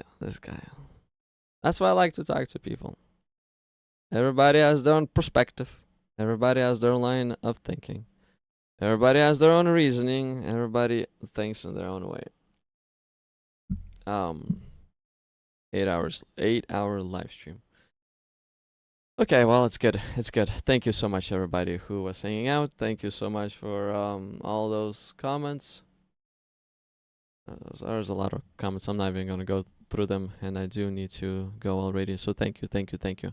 Next time I'll be online, it would be probably either Friday or Saturday. I'm not 100% sure. So Friday or Saturday, I jump between, and then Sunday at about 2 p.m. Pacific Standard Time. That's set in stone. And then on Monday evening is also set in stone. But Friday and Saturday, they just jump around. So subscribe to the channel so that you would get a notification when the next live stream will be, either on Saturday or on Sunday.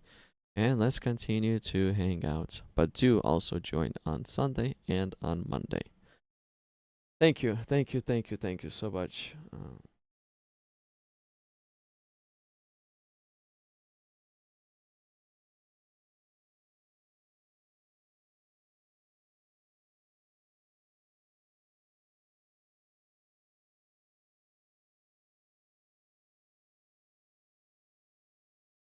The host is saying you don't need laws to protect the children is crazy. What world do we live in? When did I ever said this? That you don't need laws. If we live in a good world, if we really live in a good world, then yes, we do not need laws. But because we live in a bad world infested with sin, of course we need laws so that we would not do stupid things. But what I did say is you don't even need religion of any kind. You don't need religion to instinctually know that having a sexual intercourse with children is wrong. Is wrong. You don't need religion. It is pre-programmed inside of a human being. That touching a little girl in a sexual way is plainly wrong. That's what I said. But you know, some people, they like to twist information. But it is what it is. So we don't need the whole saying, you don't need laws to protect the children. Twisting, huh?